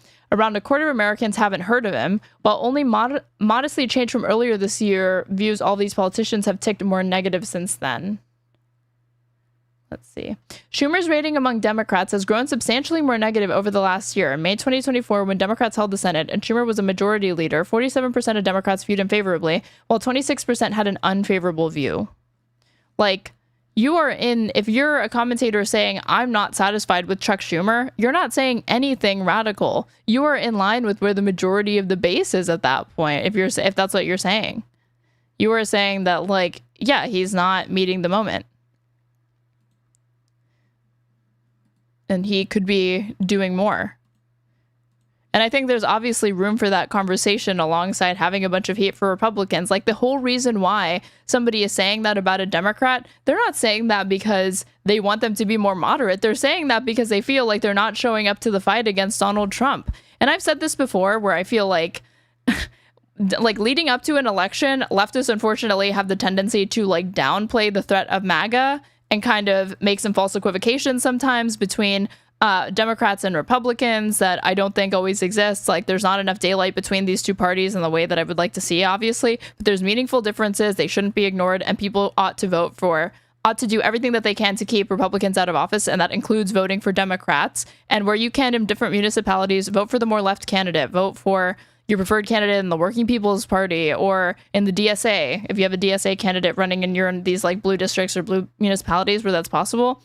So that's important, right? But then when it, like, after Trump has become elected, these same Democrats that were talking about the threat of fascism, you're not going to have a democracy, he's going to take over all these institutions, they were completely right, but then they seem like they're asleep at the wheel. And now leftists seem more activated now that he's actually in office. And that's like the flip that I see. And it's discouraging at times, because I wish we could all just get on the same page that what's happening right now is not normal. It's very, very scary. It's democratic backsliding on a scale that I don't think that people that weren't paying attention were not even expecting. And we all need to unite together to oppose it. Hutch literally thinks politics only works in one direction. The party can only do what it's already doing, and the party has no influence over the people, which means we can do nothing. Yeah, this started off, we touched on this at the very beginning when Josiah was still on the call, about what are politicians there to do? Are they there to exclusively reflect the will of their constituents, or are they there to start conversations and guide narratives and be transformational? And that's on a case-by-case basis that like descriptively has been the case. Some candidates choose to be kind of leaders in that respect, and some politicians choose to be leaders and like start conversations more like Bernie, right? And then there's others that they kind of just say, they keep it plain, and they're like, I'm here to uphold the Constitution and to meet my constituents, like meet their needs, right? It's very, very vague, and they leave themselves a lot of wiggle room to be able to like change their platform up on a dime. But I don't really like that, because I think when you're making decisions based off of the last polling data that you got, the last focus group conclusions that you're being printed out and given by your staffers, you can come off as completely unprincipled and like you'll say and do anything to get elected, and it looks like pandering, and that turns people off. Paradoxically, I think sometimes these technocratic, like liberal consultant class types have this tendency to like hyper focus. Like, obviously data is important, but like hyper focus to the point that they miss the forest for the trees, and they forget that, like, wait a minute, if the candidate switches up their messages and goes back and forth too many times, you actually lose all trust and integrity among your constituents. You don't want that to be the case, so you need to remain consistent and principled. And sometimes when you have taken a position on an issue that's not popular anymore, maybe the answer isn't for you to start flipping your position and pandering. People are very, very fickle. Maybe you should just wait and let that issue take a back seat and start focusing on issues that have more salience with your constituents or with the broader public. Did Hutch quit, or was the chat just done? I think he had to go because we just kept it to like, I don't know, 3 hours or something like that. I missed the EZRA KLEIN debate, Master Obfuscator. There were times where I was frustrated because, like, again, he seemed to think that it was controversial for me to say that, like, the Democrats, he was like, the left and progressives demand these purity tests of the Democrats, but, like, they're more unified than ever. And, like, I was pointing to the fact that, like, no, Democrats have moved very, very far far right on immigration, unfortunately. And I don't think that they have an effective counter to the shit that the Trump administration is up to at a time that they should be able to, because you are seeing, hold on, if I put, like, oh no, sorry. I was still clicked on OBS. Hold on. The New York Times immigration polls. No, not this one. Although that one is relevant. It was this, like, support for immigration rebounds as Trump cracks down on it, polls find. In a market reversal from a year ago, more Americans now have positive views about immigration, and a record high believe it is good for the nation, right? Like, they should be harnessing the energy coming from not just Democrats, but all voters, and the backlash to this stupid fucking illegal, immoral, wrong mass deportation program, capitalize on how unpopular it is, and be rallying the troops, aka the base, and other people to bring into the fucking tent around this issue, saying that, like, this is bullshit. These people are our fellow Americans. They ought to be able to be provided, like, a path to citizenship. Their families are here. Their whole lives are here. They contribute to the economy. They're your neighbors. They, like, you don't want to, like, we don't want these people to be deported. We want them to be provided with a path to citizenship. That's what they should pick up the mantle on. And then even this, like, voters favor deporting those in U.S. illegally, but say Trump has gone too far. See, to me, people might find this discouraging. I don't. I think that this gives you so much leeway, especially when, one, this is saying a market reversal from a year ago. This just goes to show that attitudes on this can be changed. They can be flipped. They're fickle. They can be guided to something more productive, to something better, right? But like, who is this voter thinking when they think like illegal voter, right? Or sorry, like illegal, and there's an illegal person in the United States. Like, most people that are here illegally have overstayed a visa. Most people who are here. Let me see. Like this. More people overstay their visas than cross the border illegally. Our immigration laws need to address that.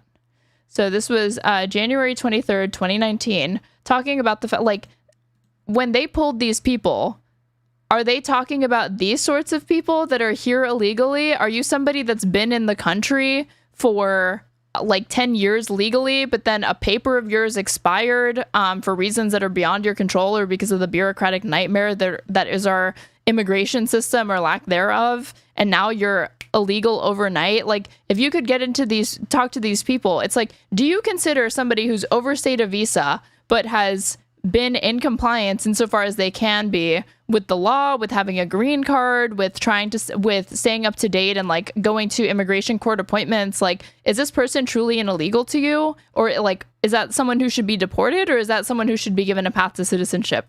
I like to think that most people either believe that should be somebody who's given a path to citizenship, or they should be, they're easy enough to convince that this is somebody who you should grant a path to citizenship instead of deporting them, which is, again, pointless, immoral, wrong in most instances, and very expensive. And that does come down to, like, education. Oh, this is another thing, and I wish I had called this out, right? Like, when it comes to voters' attitudes surrounding these things, like under Biden, people were getting really, really frustrated with like immigration. You were seeing reactionary attitudes surrounding migrants in this country start to rear its ugly head. And Hutch sees that as a thing that should be like placated in some instances, but also catered to instead of like addressed, or people provided like an alternative to redirect their grievances to.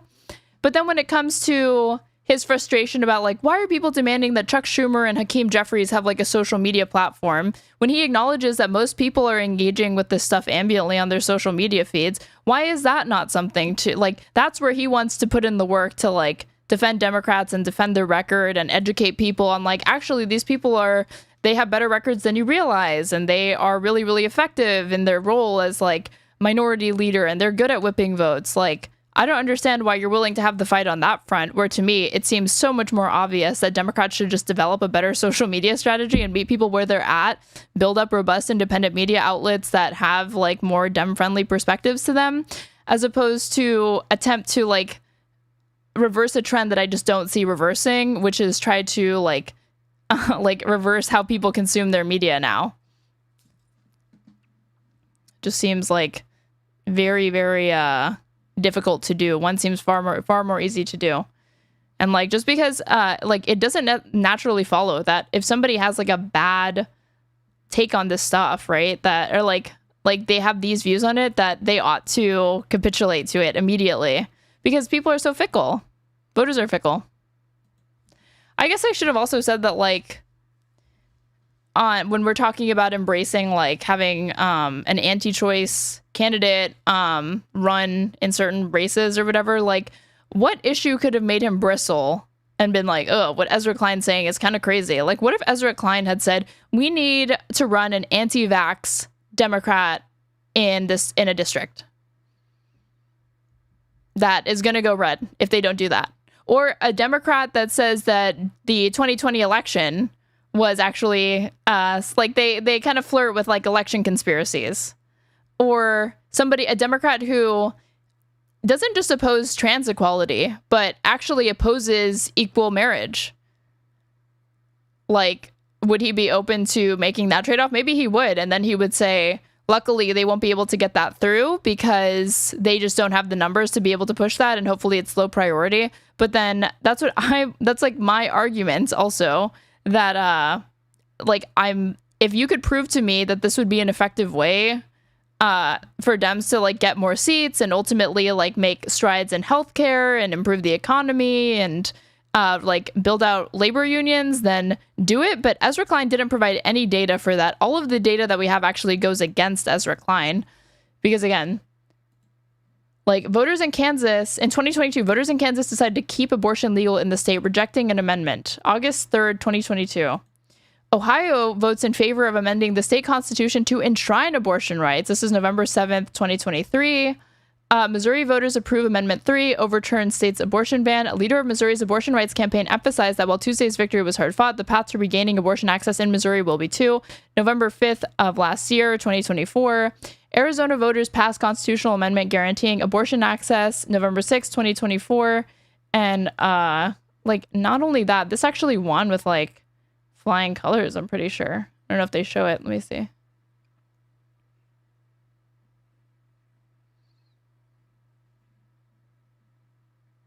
Like, what was the, by how much did it win? I just want to see the results, NPR. Give me numbers, please.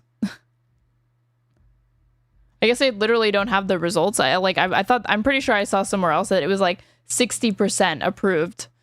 Over 60% approved this ballot measure in Arizona. So to me, like, Ezra Klein just, like, doesn't have it. But, like, yeah, what issue do you think I could have raised to Hutch that would be like, are you willing to sacrifice that, even in, like, a small district, that and, like, let that snowball? Because, again, it's one thing to say they ought to deprioritize that in their platform. They ought to not mention it. They ought to be more quiet, versus saying they ought to take the position against the majority of Democrats.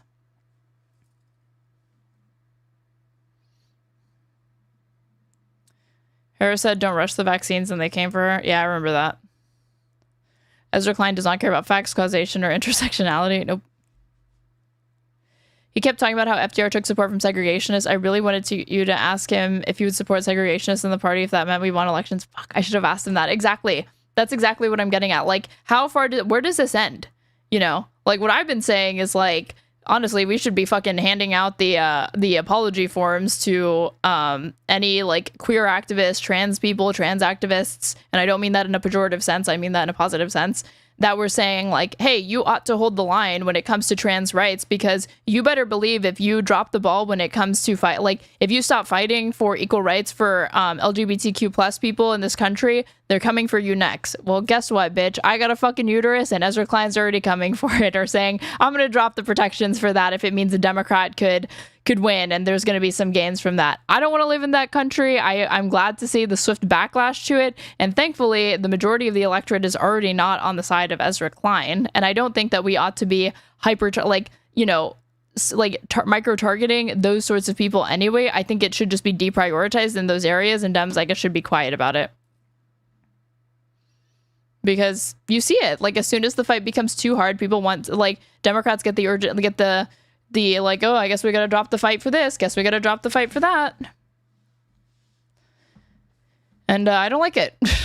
You know, abortion rights have already been, like, eroded in this country. What more could they possibly take? It pisses me off that, like, Ezra Klein is out here talking about gambling with somebody else's. Like, like, how come he's not proposing, like, maybe you gotta fucking endorse Zohar Mamdani, dude. Maybe you gotta take away, maybe you have to be willing to embrace somebody who is more pro-Palestine, or anti-Israel, however you want to call it, than you're comfortable with.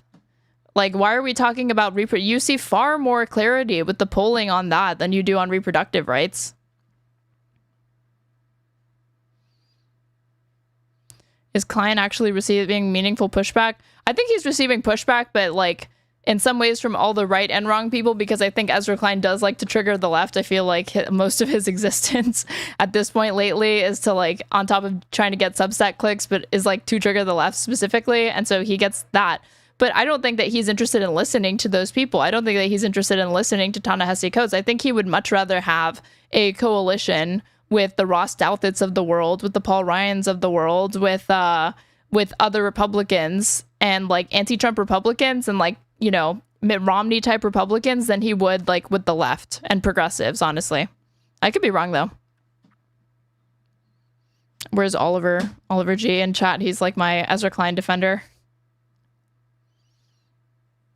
Democrats will just abandon liberal values when convenient. Capital L liberalism has been ceded to the far left. Yeah, the nebulous far left that can always be scapegoated at whenever convenient. Like, I also couldn't believe that he was as skeptical of, like, of the fact that Democrats, again, like, when asked to do their own autopsies and talk about, like, the failures of Hillary Clinton and Kamala Harris, it is an external factor to say it's Joe Biden's fault. It is an external factor to say it's Russia's fault. It is an external factor to say it was James Comey's fault. It's an external factor to say that the polling was bad and Hillary's campaign made poor decisions on where she ought to do the majority of her campaigning based on bad polling data. That is, and sometimes it can go so far as to scapegoat and say that's the majority of the reason. If it hadn't been for that, she would have won. We don't need to do anything else. We're basically golden. In other cases, it can just be something that is mentioned as an issue, but it's not like the linchpin or the reason why she lost. The one problem I have with what you're saying is that it doesn't really matter what polls say if the people answering don't vote. Well, those polls usually account for that. Those polls can usually identify, like, will usually say if they are polling people that are reporting having voted before and are considering voting and intend to vote, or if they're just broadly polling non-voters or whatever. But, like, so many of these polls, they are polling people that either identify as or self-report as registered Republicans, registered Independents, registered Democrats. Also, if Hutch wants the left to own mistakes, then he needs to let go of blaming the left for not voting Dem. It cuts both ways. There's criticisms to make of every single side. What I don't like is this hyperfixation on just the left's issues when these people, like, will kind of go back and forth between these people. Like, again, I've said it before to Pisco that, like, everybody's like, the online Twitter leftists are completely irrelevant. They're keyboard warriors. They're just shouting into the void. They don't want to get anything done. They just want to endlessly critique, blah, blah, blah. But then they'll also get blamed for Harris's loss. I think he at least he recognized when he was saying that, like, Sam Harris's complaint didn't really have a good empirical basis, that, like, she went too far woke or she's beholden to the far left, which is not true of Kamala Harris. That he was like, that's unserious, that's stupid, that's not really based on anything. And he also said that, like, it's just the left is just not the reason. Like, had all quote unquote like leftists voted for her, ignored Kamala's position on Gaza, like, she would have won. That wasn't necessarily the case. And there's actually more data that's showing, hold on, more turnout wouldn't have been better for Harris. More turnout, Trump still would have won. What did I put? The New York Times. Yeah. If everyone had voted, Harris still would have lost. New data based on authoritative voter records suggests that Donald Trump would have done even better in 2024 with higher turnout. June 26, 2025. In the wake of... So this was, like, again, this year. In the wake of last November's election, many Dems blamed low turnout for Kamala Harris's defeat. It wasn't again, this is, like, kind of an external factor. It wasn't entirely, but, like, what you're saying is, like, people didn't vote for her, so it's not her fault. It's their fault for not seeing the brilliance of this candidate and voting. Like, even, fuck, how did I not bring up, I should have brought up the clip of Kamala Harris being like, we need to talk about the legacy of, like, non-voters. Hold on.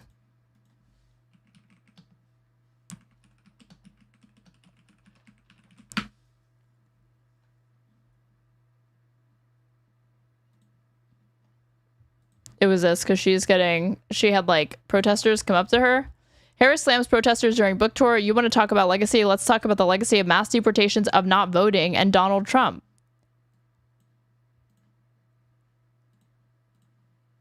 President. I'm not president. And if you want to talk about legacy, let's talk about the legacy of mass deportation.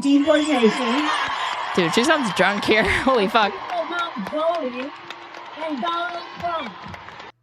I'm not president. It sounds like fucking barred out. Holy shit. But, like, this attitude, you know, is among Democrats and any elected official that is running for office and has lost in a race. It's extremely unbecoming of anyone who's trying to become a public servant to be scolding people for not liking them enough, for not voting for them.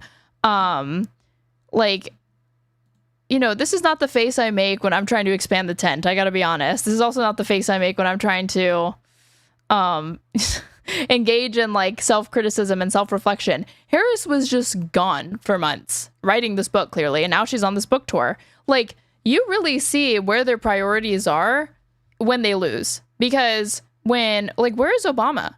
There is unprecedented Democratic backsliding happening in this country because of MAGA right now. There's mass deportations. Obama's former city, Chicago, is being occupied by fucking ICE. There's the National Guard is being deployed in DC. You see them sending Americans to Secot, or people that should not be in Secot that have rights to be here are being sent away to these fucking gulags. You see, there was somebody who was arrested for making a joke on Facebook about Charlie Kirk. I'm not kidding.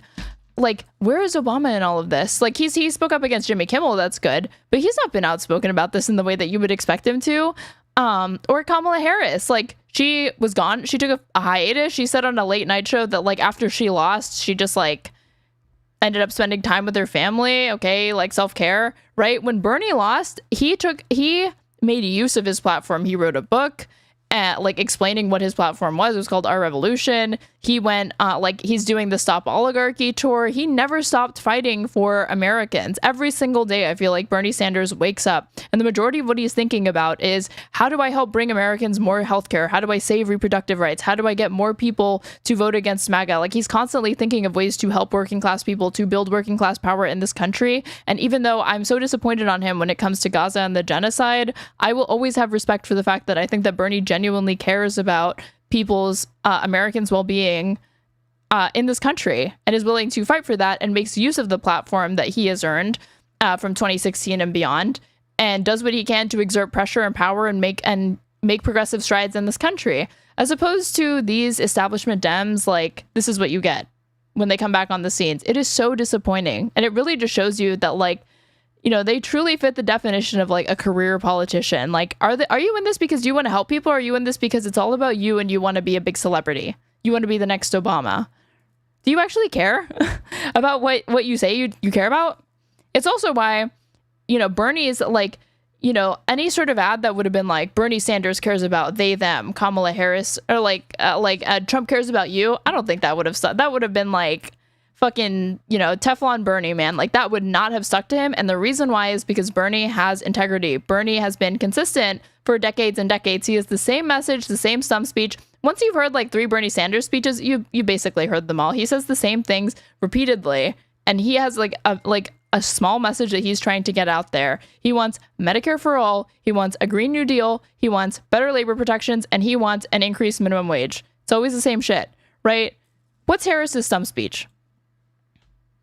It's whatever she needs to say in the moment to win at any given point in time. And people can see that, you know, like, sure, the electorate, yeah, it has people that are intellectually incurious, stupid and dumb even, but even dumb and stupid people that people might have contempt for, they know when they're being spoken down to. They know that when you're trying to feed them bullshit. They know that when you're trying to pull the wool over them. Like, they can tell when a politician's messaging and what they're saying to them is to condescend to them. That is like perceptible to them. And I think that this is like emblematic of that, like, not being able to realize that, like, you know, you might be better than Trump, but that doesn't mean that people are gonna automatically recognize that. You have to make the case to them. As annoying as it is, yes, that's part of the job. Unfortunately, Kamala's not a leader. That's why she struggles with this. What the fuck did Harris advocate for? Like, you wouldn't know. Like, again, if I asked you, what does Kamala Harris stand for? You would be trying to think back, like, what did she say in the 2024 election? But then before that, what was her message? Like, in 2024, the last leg of her campaign was just doing an apology tour for everything that she had said and like campaigned on in 2019, saying that, like, no, I'm actually fine with fracking. No, I'm actually, you know, like, I'm willing to have a conversation when it comes to like the border. Like, there came a point where she was like praising the border. Hold on, like the border wall, saying like, we need to have the most lethal military at the DNC, like leaning into jingoism or whatever. Anderson Cooper border.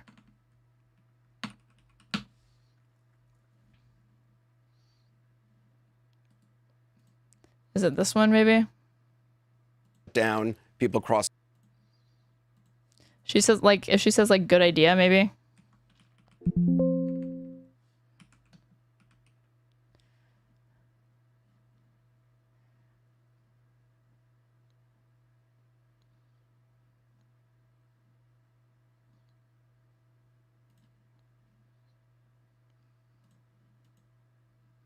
This problem is going to be fixed through congressional action. Do that in 2022, numbers kept going up. 2022, 2023, there were... Really matter. Let me ask you about that. I mean, Okay, so the question was, how will you integrate immigrants into U.S. society safely? What benefits will you give them and at what cost to taxpayers? This right-wing framing on this. But then Anderson Cooper asks a follow-up question, and what she says here is insane. She basically says, like, he's like, oh, so you support Donald Trump's, like, border wall? And she's like, I'm not afraid of a good idea wherever it comes from. It was fucking nuts. I could not believe what I was hearing.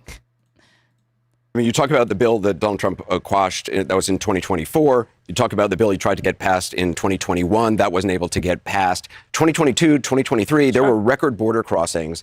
Your administration took hundreds of executive actions. It didn't stem the flow. Numbers kept going up. Finally, in 2024, just in June, 3 weeks before the first presidential debate with Joe Biden, you institute executive actions that had a dramatic impact, really shut down people crossing over. Why didn't your administration do that in 2022, 2023? First of all, you're exactly right, Anderson. And as of today, we have cut the flow of immigration by over half. In fact, the numbers I saw most recently, illegal immigration. But if it was low. that easy with that executive action, why not do it in 2022, 2023? Because we were working with Congress and hoping that actually we could have a long-term fix to the problem instead of a short-term fix. You couldn't have done one and both at the same time? Well, here's the thing. We have to understand that ultimately this problem is going to be fixed through congressional action. Like, okay, up until this point, I support the answer. This is the point. Like, when Anderson Cooper is like, why can't you just do it? Why can't you just do the thing? Where you have to, unfortunately, do a Civics 101. And it's like, okay, Anderson, I know that you know this, but obviously the viewers probably don't know this, that, like, yeah, Biden can't unilaterally solve this issue on his own. Despite all of the shit that Republicans are saying that he could do or whatever, he can't actually fit. Like, how is he supposed to do that? So that's where Congress kicks in, and that's where this is ultimately going to be resolved. At this point, totally fine with their answer. Congress has the authority and the purse. I hate to use DC terms, but literally they write the checks. Part of the issue is in order to really fix the problem at the border. I was just at the... Like, and this is what I think the messaging should be, honestly, like, similar to this, surrounding the government shutdown. One, they should be saying the government has been shut down. Trump and Elon Musk and all of his other cronies. And, like, what was it? Like, fuck. What was the thing that, like, Big Balls was part of or whatever? Like, this, like, Doge team that he was part of. But, like, yeah, they've been gutting shit left and right from the federal government that they don't have the authority to be fucking gutting. So this is just a continuation of that. And they should be explaining, we could sit down with the Republicans and try to agree to a budget, but they've already demonstrated and literally stated out loud that they're not going to adhere to any budget that we set. So what incentive do we have to negotiate? Border recently, talking with border agents. You know what they talk about? Yes, they are overwhelmed. They're working around the clock. And the other thing that they talk to me about, we need more judges down there to deal with asylum claims. We need more personnel down there to deal with processing. But Anderson, and that's where Congress kicks in terms of dedicating the resources to actually fixing the problem. We have dealt with it such that, to your point, we now, as of today, as of our visit, have lower undocumented immigrants and illegal immigration than Trump when he left office. That's true. But we need a permanent solution, and that requires bipartisan work. Do you wish you'd done those executive orders in 2022, 2023? I think we did the right thing, but the best thing that can happen... Like that. That's a very simple yes or no question. You think that people don't realize when you didn't answer the question directly? They notice it a lot of times, especially when it's someone like Kamala Harris, who is not particularly charismatic, nor does she have the rhetorical chops or flourishes to be able to pull out and like be slippery and evade a question or whatever. Should he have, like, if he could have just shut down the border, what does that lead people to do? The next thing that they're like asking is, why didn't you do this sooner then, if you could have just done that? For the American people is that we have bipartisan work happening, and I pledge to you that I will work across the aisle to fix this long-standing problem. I think the American people are demanding it on both sides of the aisle, and it's time we actually put the partisan approach to this aside. We know what can work. Well, let's talk about this compromise bill. Like this shit about like, let's put the partisan approach to it aside. There is no putting the partisan approach to it aside. Why are we going to pretend like it is? The only people that are interested in acting like they're apolitical, the centrists, the enlightened centrists, we all know that the meme surrounding that is that they're fucking Republicans. They are wolves in sheep's clothing, that they LARP as somebody who's, I'm just a centrist, I'm a fence sitter, I'm undecided. Meanwhile, every single thing on like that they believe and say on every single issue, they exclusively attack the left. They put most blame on Dems, and they're not coming at it from the left. They're just like coming at it from the right. So this idea that you're going to be able to like do this kind of non-ideological, non-partisan thing is such weak shit to me. Like, say the Democrats are going to be the ones to fix this, not the Republicans. They're the stopgaps. But if they want to come and work with us to fix the problem, we're happy to do that. Then you take the fucking high road. Well, that you want to pass if you're elected. You said that's going to be a priority. It includes $650 million. When Democrats succeed, they don't PR their success. That's the other thing, is that there are so many times where like the wins that Democrats want to like tout out as wins are like the wrong things to me. I think that they should brag a lot more about the accomplishments that they made, and they shy away from it. I guess I see it as vulgar or unbecoming for them to talk about the fact that like, yeah, we got like the the child tax credit. They should have bragged about that. That was something that was really, really popular. Like for a while, there was a lot of Democratic messaging surrounding like, we cut child poverty in half, right? This is something that was popular, not only with Dems, but just Americans broadly. Then it fell to the wayside. Or the fact that like Biden, like basically quietly ended the drone war. Hold on.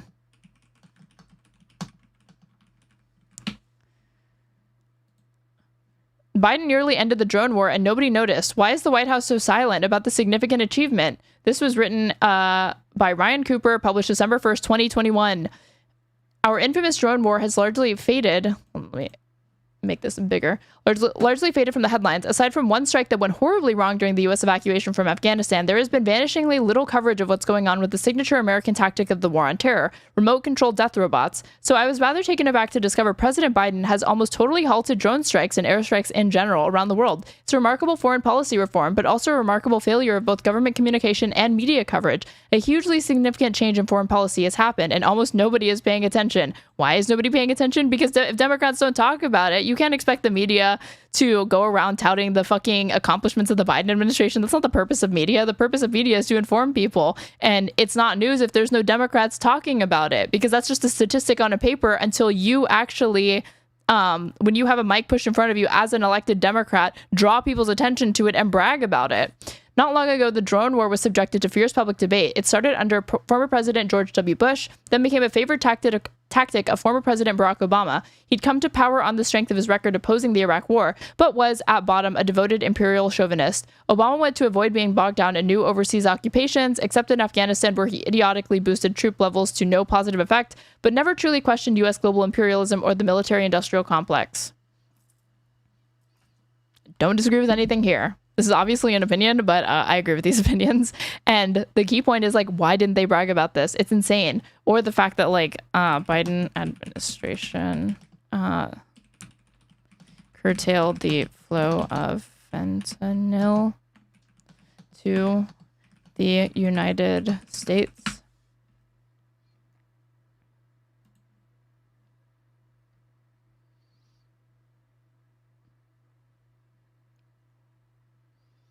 Like this. I have to literally pull up a fact sheet because I can't find examples of Democrats or like the news reporting on this. Yeah. July 31st, 2024, Biden-Harris administration announces new actions to counter the scourge of fentanyl and other synthetic drugs. Far too many Americans have lost children, spouses, and friends to dangerous illicit drugs like illicitly manufactured fentanyl. It's a scourge that has no geographic or political boundaries, wreaking havoc on families and communities in all parts of America. That's why, since day one, the Biden-Harris admin has made disrupting the supply of illicit fentanyl and other synthetic drugs a core priority. As part of their unity agenda, a thing I'd literally never heard of until right now, for the nation, President Biden and Vice President Harris have taken a number of actions to combat the opioid epidemic. And like this will be the stuff that you're going to be hearing about for the first time. Is like, why didn't they talk about this more on the campaign trail? Border officials have stopped more illicit fentanyl at ports of entry in the past 2 fiscal years than in the previous 5 fiscal years combined. In just the last 5 months, over 442 million potentially lethal doses of fentanyl were seized at U.S. borders. The Biden-Harris administration continues to invest in detection technology at U.S. borders, adding dozens of new inspection systems, with dozens more coming online next year.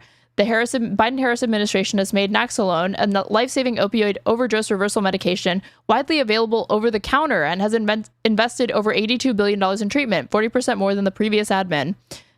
Notable. Oh, yeah, the previous Republican administration is what this should say. The previous Trump MAGA Republican administration that didn't give a fuck if you died of fentanyl overdoses or not, even though they say that they care. In 2021, President Biden issued an executive order targeting foreign persons engaged in the global illicit drug trade and has since sanctioned over 300 persons and entities under his authority, thereby cutting them off from the United States financial system. At a time when you want to look hawkish on the border, when you want to say that you're taking the war on drugs seriously, why aren't you bragging about this? Even if it's not probably not something that if I looked into the nitty gritty of that, like the brass tacks that I'm going to be a huge fan of, why aren't they bragging about it though?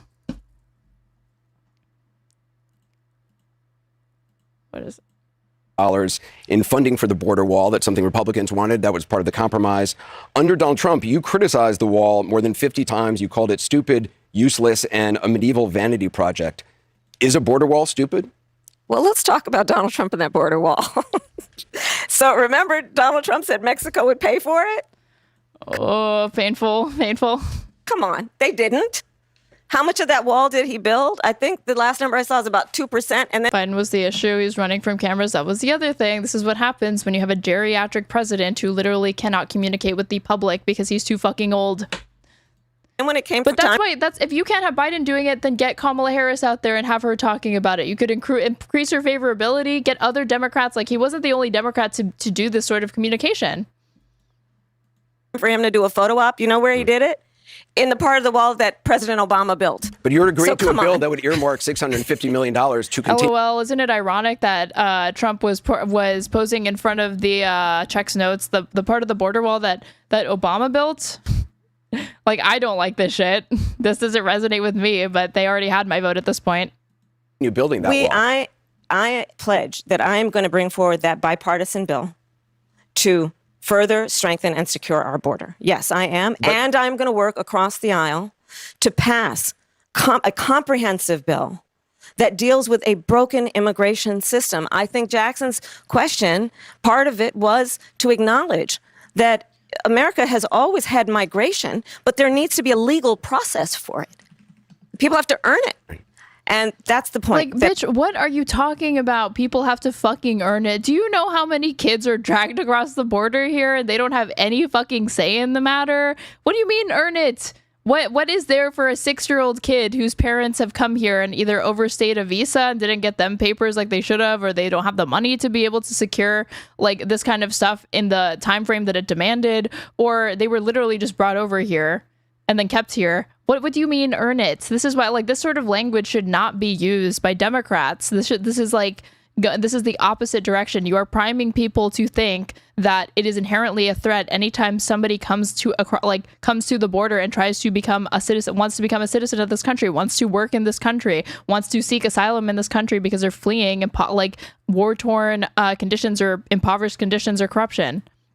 That I think is the most important point that can be made, which is we need a president who is grounded. Like people are literally, it's like you think that like these are some of the hardest working people you'll ever fucking meet. These are people that come over here, they pay taxes, they don't get anything out of it. They're paying, they don't have labor protections. They're working shit jobs. They're day laborers. They're fucking outside of Home Depot in the fucking scorching California sun trying to get any job that they can get so they can remain in the country and work for their family, send the other half of the fucking money home. You will not find people that work any harder than fucking immigrants. I'm serious. And common sense and practical outcomes. Like, let's just fix this thing. Let's just fix it. Why is there any ideological perspective on it? Let's just fix the problem. To fix the problem, you're doing this compromise bill. It does call for $650 million that was earmarked under Trump to actually still go to build the wall. I'm not afraid of good ideas where they occurred. So you don't think it's stupid anymore? I think what he did and how he did it did not make much sense because he actually didn't do much of anything. I just talked about that wall, right? We just talked about it. He didn't actually do much of anything. But you do want to build some wall. I want to strengthen our border. Like One of the most that, controversial. just never like answering it. Yeah, Oh, really so shut you want to down. build some wall? I want to strengthen our border. So you don't think it's stupid anymore? I think what he did and how he did it did not make much sense because he actually didn't do much of anything.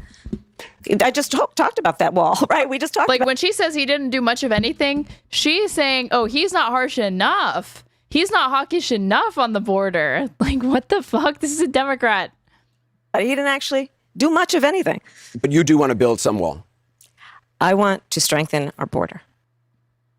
It's not good, dude. It's not good. Like, and I don't know. I don't want to put words in Hutch's mouth, but it's like that passes for an answer. But then when he's asking me, oh, okay, what would you do? And I'm trying to like give a robust answer. He's like, you're not responding to the question. These people don't respond to the question. These people don't have answers to it, or they're trying to say whatever they think that they need to say to get elected. It is so disingenuous. It just reeks of it. It's so obvious to anybody watching. I'm trying to see where Kamala Harris like blamed. Hold on. Like I saw somewhere where she, like an article, if I put Harris Biden, like in her book, she was talking about like how she had her own issues with, let me see. If I put Kamala Harris calls out Biden in new book. Like recklessness, Kamala Harris turns on Joe Biden in new book. Let's look at this, and then we'll look at an article if this video doesn't have it. And now to more breaking news on Midday Live. Former Vice President, former Democratic presidential candidate, and Bay Area native Kamala Harris is not holding back any longer. In excerpts out this morning from her explosive new memoir, she calls the Democratic leadership reckless for allowing President Biden to make the decision alone on running for re-election. And she has sharp words for Biden's inner circle for not defending her. These are the most critical words Harris has had about her former boss and his staff after she replaced him at the top of the ticket and suffered a crushing defeat to President Trump. ABC 7 News reporter Zach Fuentes has been speaking to political experts and has more about some of what is in Harris's sure to be controversial new book. Good morning, Zach. Yeah, good morning to you guys. In that excerpt published in The Atlantic, the former vice president and Bay Area native not only called it recklessness for the Democratic Party and the Biden family to let President Biden run for re-election, she also spoke about challenges she had with Biden's staffers. That book is called 107 Days. It's set to come out later this month. Now, in an excerpt, she said, quote, during all those months of growing panic, should I have told Joe to consider not running? Perhaps, but why not perhaps? Why perhaps? Even in this, when they're like, this is what you are selected. Like, this is not a speech. It's not live. You have the time to put pen to paper and really formulate your thoughts and say exactly what you mean to say. Should I have said that to Biden as his vice president, you should probably step aside? Perhaps. Did we learn nothing? Why are we fence sitting in the book about the retrospective on the election? Why is it still a question? Why is it up in the air as to whether or not you should have told the geriatric candidate who turned out to have prostate cancer that we learned earlier this year was not fit to run again? Why is that a question? she said, quote, during all those months of growing panic, should I have told Joe to consider not Perhaps. Not running? Perhaps. But some of these Democrats, man, they are genetically engineered to drive me insane, I think. the American people had chosen him before in the same matchup. Maybe he was right to. Maybe he was right. Like, again, it doesn't only hinge on what Biden wants to do or his word. This whole, like, I'm the only person to beat Donald Trump. It's like, you're like, there's not that many presidential elections to begin with, dude. Believe that they would do so. He's like again. not the only person that could beat Donald Trump. And Harris went on to say that party leaders left the choice for Joe Biden to run for re-election up to only him and First Lady Jill Biden. She calls that move a miscalculation. And also, in taking aim at the White House inner circle at the time, she accused some aides of treating her as a threat to the president. One political analyst I spoke with said that based on the excerpts released, the vice president's book is really giving an insight into the 2024 presidential campaign that we hadn't seen before. Harris coming out now and saying this was reckless certainly may seem too little too late, but I would encourage audience to remember, you know, we don't know what goes on. It's not even, they're saying like it's like, it is kind to say too little too late. Cause that is like bordering on just like being so charitable to say like, oh, that was a reckless decision, as if it wasn't an intentionally terrible choice that was made. It wasn't just a natural disaster, like a thing that happened. Like, oops, how did he become the the Democratic candidate yet again? No, they chose to do that. The choices were made. This was not something that was predetermined. behind the scenes. We don't know what sort of potential threats or areas of leverage, Biden and or the Democratic Party may have had against Harris in 2024. So I think there's still a lot we need to figure out in terms of her decision making of how she handled that campaign and who was in her ear. Now, despite the criticism, Harris did defend Biden's abilities, writing that on his worst day, he was still more knowledgeable and capable than his opponents, and attributing his struggles on the campaign trail to fatigue rather than cognitive decline. More excerpts and headlines are likely to come from Harris's book in the coming days and weeks. That book is set to be released September 23rd. Live in studios. Cognitive decline, no cognitive decline. He was seen as incompetent by the majority of Americans. He was too fucking old. It's not going to change the fact that Biden is, how old again? Joe Biden, age 82 years old. He was running when he was 81 years old. He would have been like the oldest president by the time he'd finish out a second term if he had won. Fuentes, ABC 7 News. Fuentes? I'm trying to find a post that I liked where she talked about how the Biden was almost jealous of certain things. Let me see. I can't do I'm always worried to do show my Twitter searches. Because you never know what it could return. So let me see. Biden Harris book, maybe jealous.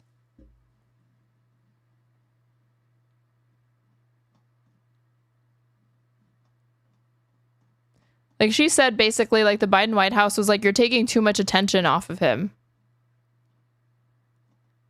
Something like that.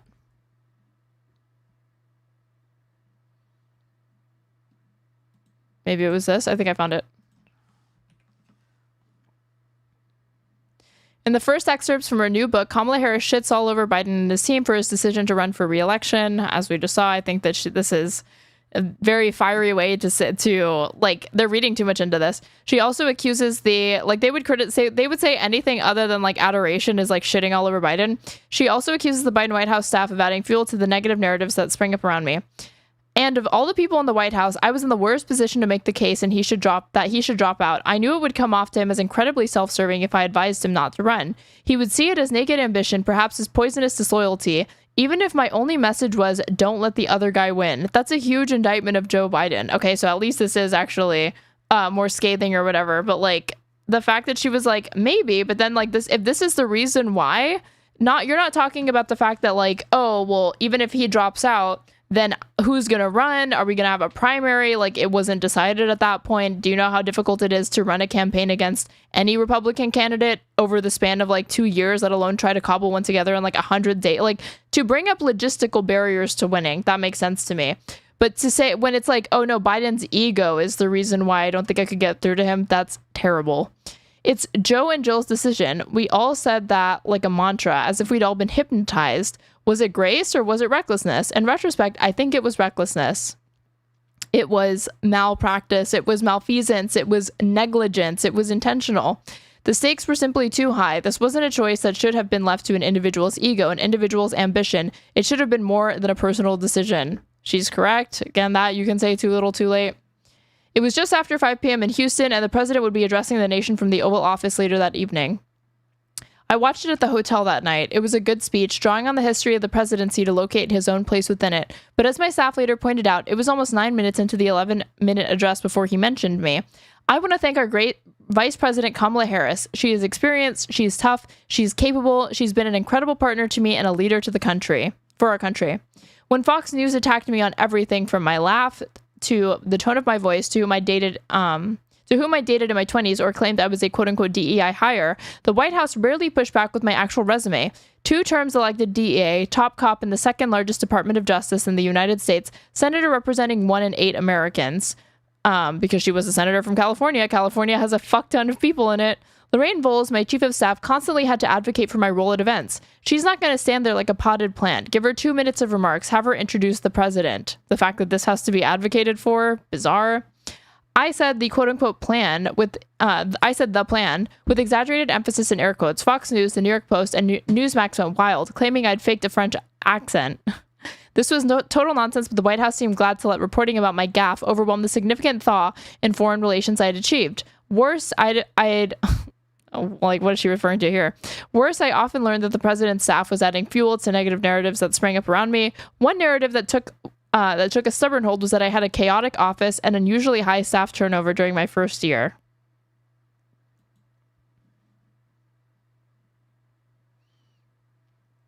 Oh, she's a victim now. And like, nobody wants to even hear this.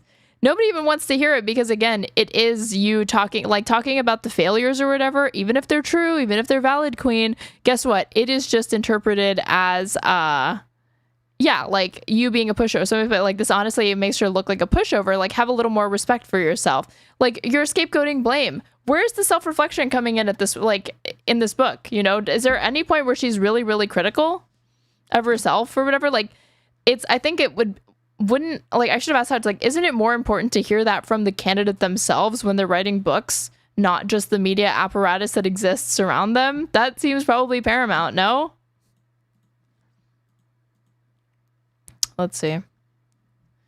But, oh my lord. What are we doing? What are we even doing next, you guys? I could do, like, autopsies on this, like, all day, but Jesus. I don't want to see. I saw something on Breaking Point, so I was catching my eye. Oh, wait, I said I'd do Cory Booker. Let's see. I've had it. Let's see. This. Okay. But before I do that, if you're watching on Twitch, please go ahead and follow me if you aren't already. I am live Monday through Friday at varying times. If you're watching on YouTube, please go ahead and hit subscribe. Hit the bell, that way you can know when I go live. Feel free to go through my past VODs. They are timestamped. That way you can know what, like, you can skip around and view all of my segments with ease. You don't have to click on a 6-hour VOD and not know, like, at what point I talk about what. If you want to support me, you can follow the donation links in my Twitch chat or my YouTube description box. I'm at __ on everything. But the most helpful or important thing that you could do is subscribe to me on Twitch, as well as give subs throughout the chat to other people so that they can have the experience of no ads, as well as cute emotes. But yeah, so I've had it, 1.33 million subscribers. This is like a Wine Mom podcast with Jennifer Welsh and Angie Pump Sullivan. Jen is the star. I think she's like she used to be on Bravo or something like that. And she's like getting big on like TikTok and stuff like that. Like, I see a lot more people covering her now, like Kyle Kulinski and like Crystal Ball. I talked to her. She was on Majority Report, so she's become like this up and coming like Wine Mom type pundit. And they had Senator Cory Booker join us for a tough conversation yesterday. This has 100,000 views and it's called the Anti-Cult Club. So let's see. I saw clips from this, and Booker was desperate to stop talking about Israel. She was a reality star on TV before. What show? So are we supposed to start the podcast? Ready? 1, 2, 3. Patriots, gay-triots, they-triots, black-triots, and brown-triots. That's cute. Fuck off! Not to them, to the people that don't support them. All right, listen up, listener. I've moved to New York City, and this is our first I've Had It. We filmed some iHip News, but this is our first I've Had It with me in the big city. I finally got to escape the Bible Belt after taking care of every single person I could possibly take care of for the last 25 years. And now it's my midlife gap year. I've always wanted to live in a blue state. I always wanted to live around non-evangelical Christians. And today is day one, and it is chef's kiss. I love it. You seem like 1,000,000 pounds lifted off of you. Just not being around all the MAGA. It doesn't feel very MAGA up here, which is great. Pumps, what have you had it with? All right, I'm sorry. Okay, what I've had it with. And all right, let's skip the struggle session. I want to go just to when Cory Booker comes on.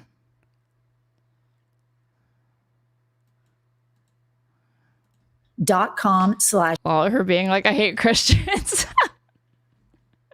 Had it, and use our code Had It. I think that's why they're popular, is that they kind of just say shit like that. That's go.packaapparel.com/ stream. Fuck you guys. I don't share stream. Sorry. I thought it would, I wanted to turn on that lamp behind me, and I turn off my camera so you don't see what it looks like for me to not actually have to leave my chair or take my headphones off, because like my headphones are long enough to accommodate me going and doing that, and then I couldn't fucking get it to turn on. And be sure to enter the code Had It. Congratulations. Time to start the blonde arc. Yeah, the bleach is in the mail, you guys. On your engagement. Thank you very, very much. I'm not worthy, but I'm grateful. I'm grateful. Is this going to be your first wife? Yeah. She gets mad when I call her my ex-girlfriend. It will be my only wife. I'm such a Remember when he dated Rosario Dawson? That I look at like, and I'm so afraid of, since I was in my 20s, like marriage doesn't work out. So I did the research for guys getting married in their 50s. The divorce rate is very low. I would think so. Yeah. I mean, I the would first think time guys getting married He really said, I did research before I proposed to her. for the first time in their 50s. I think so. I think we're much better people by the time we're in our 50s. And so that makes sense. Much more. I told people keep saying, "Oh, you waited for the right one," and I go, "No." I said I waited until I became the right one because I wouldn't have wanted to date myself in my 30s. All right, Senator, people have speculated for a long time that he was gay. Booker, what have you had it with? I've had it with being single. 100%. Being single is not fun, especially when you're trying to date. And as a United States senator, it's been a difficult, challenging time. So I've had it with that, and I'm very psyched that I'm getting married. When's the wedding? We're going to do it before the end of the year, quick. We don't want to wait long, and we both want to get married quick, and we're both hoping to have kids at sometime soon. So. There's a lot to do, and time is of the essence. Well, we want to talk to you about, the country. And it feels like the Democratic opposition is just not getting it. There are votes that you've made that could be by too. You never know. You do never know. He could be that that way. Breaking to me, like the vote for Kushner. That really pissed me off because I feel like this administration, it's not, are they fascist? They are fascist. It's not, we're on the precipice of fascism. We have Pritzker, Texas is sending troops to Illinois. And I feel like the opposition needs to be fuck no across the board. We're not giving you a centimeter. And I think there's been a lot of capitulation. I think there's been a lot of Neville Chamberlain type appeasement from Democratic leadership. And you're one of them that's kind of been disappointing to me because Hutch would see this and be like, no, what is she talking about? Hakeem Jeffries is doing a good job. Just look at his look at his votes. We podcasted before. They're serious about Project 2025. They're going to do all this shit. And they're doing every single bit of it. So what do you think? What do you have to say about the capitulation that you've participated in and where the Democratic Party is right now? Well, first of all, I would say very pointedly that one of the things I dislike about the Democratic Party is that we do a circular firing squad all the time. Their party, they disagree. There's wild disagreements in the Republican tent, and yet they don't shoot at each other. And we have a really good way of holding up these purity tests that if I agree with you on 95... That's such bullshit. That is such bullshit. They fire at each other all the time. Trump has sent so many people out to pasture, so many people that he calls rhinos. Liz Cheney can tell you that they have the firing squad as well. It's not a purity test. It's are we in this fight? And are we... This is what I mean. This is a perfect example of when you're trying to talk to a Democrat about their agenda, about the criticisms and failures of the party, and the first thing that they do is pivot to the right. And yes, the Republicans are bad, but do you think that the people watching this don't already know that? You're talking about being able to engage in self-criticism, self-reflection. This is the moment for it. And of course, they're going to fail this test. Being beholden to corporations and corporate interests, or are we really the party of the working class? And that's what I think the message is. Two things I'll say. First of all, if everybody in your coalition agrees with you on everything, your coalition's not big enough. If it's a cult. If we don't have disagreements, then we're talking in an echo chamber. Thank God I sit in a caucus with people. I couldn't win in some of my colleague states, perhaps, but we have lots of different agreements, but we are united in the fight against Trump. And I'll say number two, which is really important, is that, we feel the existential urgency. And even though we don't agree on everything, I'm in the trenches with some of the best fighters I have, from veterans like Mark Kelly and Tammy Duckworth, who have, I know Mark's voted on some people I didn't vote for. So we may not be absolutist, but the fighters that I'm in the trench with right now. Booker filibusters so much in this interview. Some are saying that that's kind of the only thing that he's good at. The sacrifices that they're making for this fight is pretty tremendous. So I have disagreements with a lot of people. Look, I'm one of a handful of people that don't take corporate PAC money. I don't understand my Democratic What Party. about APAC money? You take APAC money, don't you? A minuscule percentage of my resources come. I love that. I love how he starts off with the claim that I don't take any corporate PAC money. Don't you take APAC money? Well, just a little bit as a treat. It's like 800,000. Yeah, but that's a lifetime number of raising tens of millions of dollars. Let me give you the right stat. Okay. The majority of my money comes from small dollar contributions. My last report, I think 7. Okay, but the first thing that you claimed is that you don't take $1 of corporate PAC money. So you do, but it's not a lot. Now we're shifting the goalpost. 76% of it came from people that gave $25. Also, the like lifetime contribution. It's like, so people shouldn't add. People should not engage in addition and look at the total amount of money that you have received. You should just look at it as individual, discrete transactions for every single election cycle. You should never zoom out and see cumulatively you have received $800,000 from like pro-Israel groups. Or less.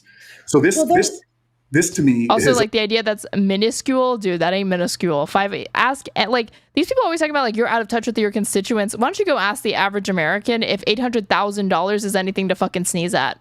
About, again, we could pick at each other, or we could do what we need to be doing right now. Like just go ask a random person in your district, Mr. Booker. I dare you, and I dare you to say to their face, 800,000 is not a lot. Is joining in a chorus of conviction to condemn it. And again, I'm a child of civil rights activists. You think Malcolm X and Martin Luther King agreed on everything? No. Do you think Fred Shuttle? In fact, Ella Baker had lots of criticisms about King. But when it came to the fight, they joined together and created a movement that was successful. And that's really what my focus is. And as the only person in the caucus that lives in a low-income black and brown neighborhood below the poverty line. I still remember when some progressives from the suburbs came down to protest me, and they were literally chased away by my neighbors because... What the fuck? What is this anecdote? If this even happened, progressives from the suburbs, like what, white Antifa super soldiers, like Ryan and his like gay furry friends and frog costumes descended upon me and my constituents, and then they tried to surround my home, but my constituents backed me up and they told them, go back to where you came from. What? Because we are in an urgency, every day I see it, we are in an urgency where real people are getting hurt. When I go up and down in New Jersey, they don't care about...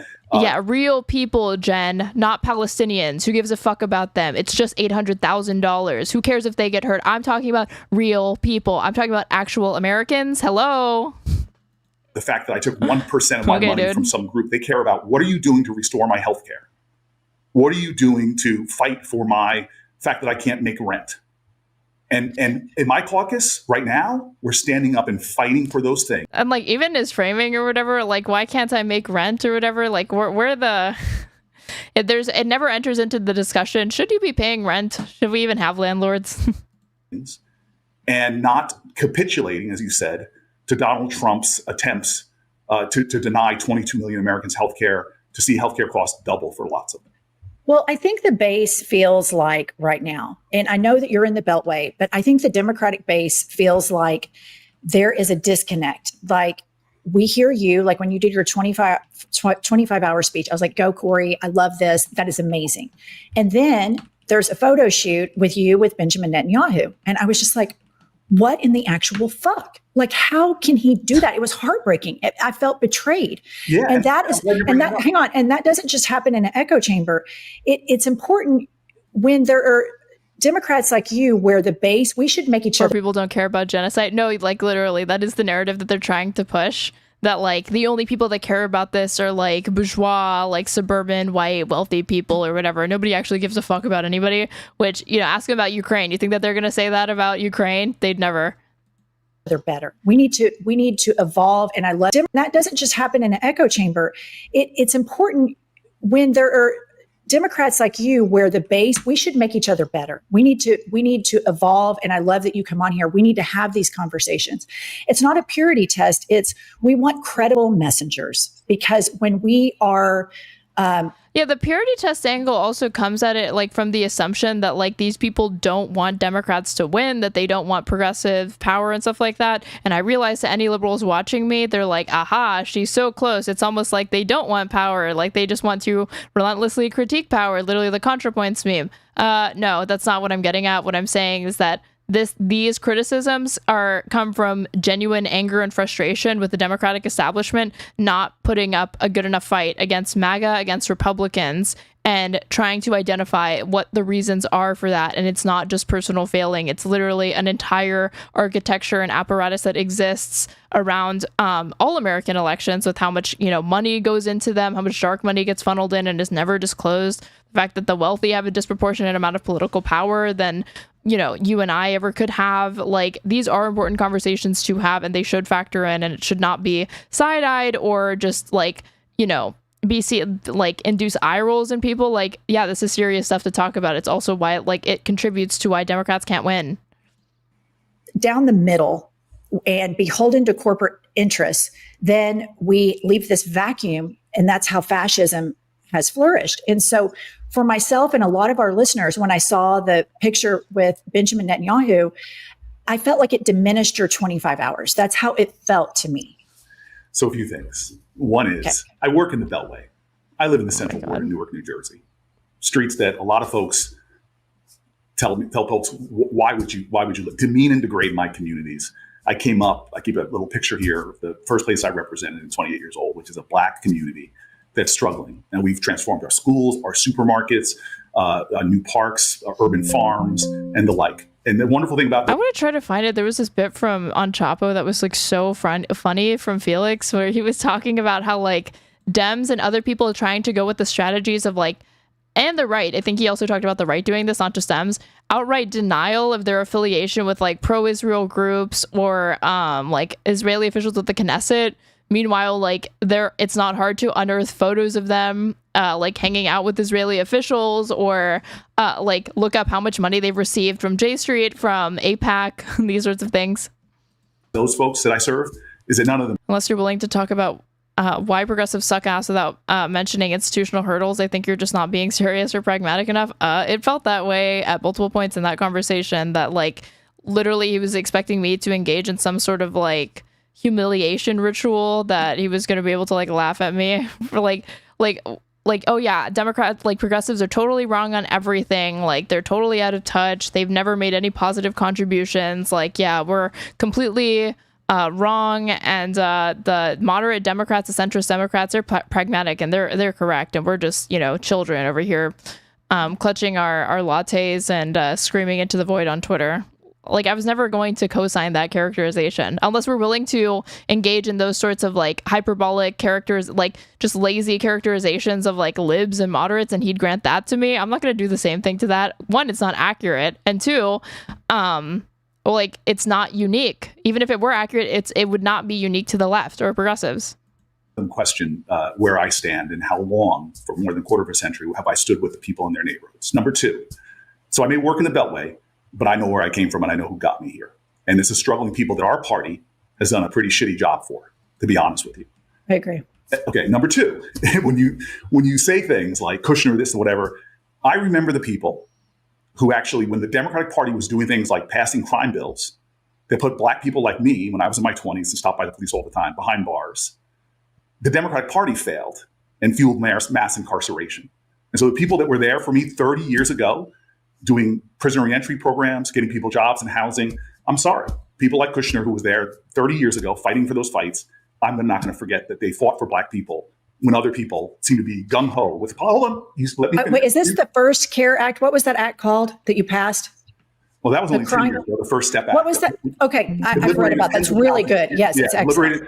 And I'm sorry, I have to work across the aisle, and Charlie Kushner was, but for him, it wouldn't have gotten done.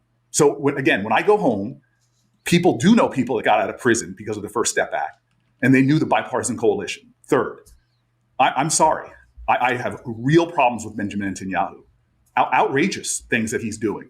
Wow. The way you brave Cory Booker. You have issues with Benjamin Netanyahu. Cool. Fight for those things is you sit down face to face with somebody and you fight with them. I'm not going to be outside of the room screaming. I want to look him in the eye, like me, Amy Klobuchar, and a whole bunch of other people did, and talk to him about humanitarian aid. And if people want to criticize, isn't like, if I put like, did Cory Booker clap for Benjamin Netanyahu when he spoke to Congress?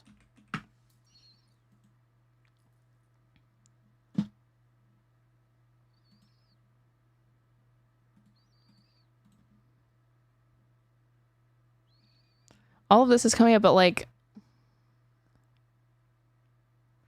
let's see.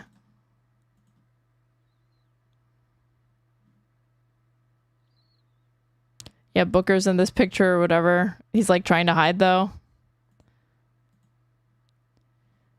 But like when Benjamin Netanyahu came, like, is he one of these people? Like, is he somewhere in this audience standing up and like giving a standing ovation to Benjamin Netanyahu? You know, Mr. Like, I want to give him a piece of my mind. Like, do you actually? Criticize me for it, then go ahead. But I'm leading in the Senate on West Bank crises right now, from their attempts to annex it or illegal settlements. I lead the legislation to sanction the people that are doing that. I can stand strong on my... Like, why only the people? Why not sanction the entire fucking state? Whenever there's people in Russia getting up the shenanigans, I don't think that we ever... The first thing that we do is, like, only sanction individual people or individual criminals. It ends up impacting the entire country. Or with respect to, like, Iran or any other adversary of the United States, like, it would be swift. There would be action taken. It would not just be individuals, right? Principles and still work to end these things. And I don't mind taking criticism. Real name is Aaron Strader. Yeah, my real name is Aaron Strader. Again, from folks that, that's the other thing. The IDF also protects those settlers and doing the defense. So, like, if you are funding the IDF, if you are transferring weapons to Israel, then you are helping do that. Or then you are helping fund those efforts. Thank you so much, Evan Zelinsky, for subscribing at Tier 1. You've been subscribed for 2 months, and I really appreciate it. Anytime you're in a pick with Ted Cruz, it's a bad look. Like, it's insane, man. It's insane. See this picture? Like, him trying to hide. But then just this one. Okay. Necessarily agree with my tactics, but we on this podcast right now, we share the same aim: ceasefire now, humanitarian aid now, return the hostages now. And do you think he's a war criminal, Benjamin Netanyahu? Do you think he's a war criminal? Before he weasels out of that one, I just want to say thank you for the $3 to MikeHeck138. I like your point about immigration during the debate. It makes sense for the left to reject right-wing framing around the issue and be pro-immigrant. Apparently that was not good enough for Hutch because I'm just asking about the border. But the border relates to immigration. Hutch, that's what I'm trying to say. That if you open up the conversation to a more, like, if we zoom out and we contextualize these things that we're seeing at the border and help explain to Americans how it's happening, why it's happening, we could probably get them on board with the solutions that you need to alleviate this stuff, which includes overhauling our shitty immigration system or lack thereof. People need to have a path to citizenship. That used to be non-controversial to say. I again share the same aim. Thank you for the $3, and I'm glad you like the point. Ceasefire now, humanitarian aid now, return the hostages now. And do you think he's a war criminal, Benjamin Netanyahu? Do you think he's a war criminal? Again, these are questions that a lot of people think are the important litmus tests. Oh my God. That are loaded and hot. My urgency. We can't even call just straightforwardly Benjamin Netanyahu is a war criminal. You just said that you were against West Bank settlements. The fuck do you think that those people are engaged in, dude? That's a war crime. All of those people are war criminals. They're seizing land that's not theirs. That's part of occupied Palestinian territory. Is to be an effective... And they're protected by the IDF and the state of Israel. And not only that, the state of Israel literally pays. They incentivize it. It is part of their nation state law to incentivize this stuff.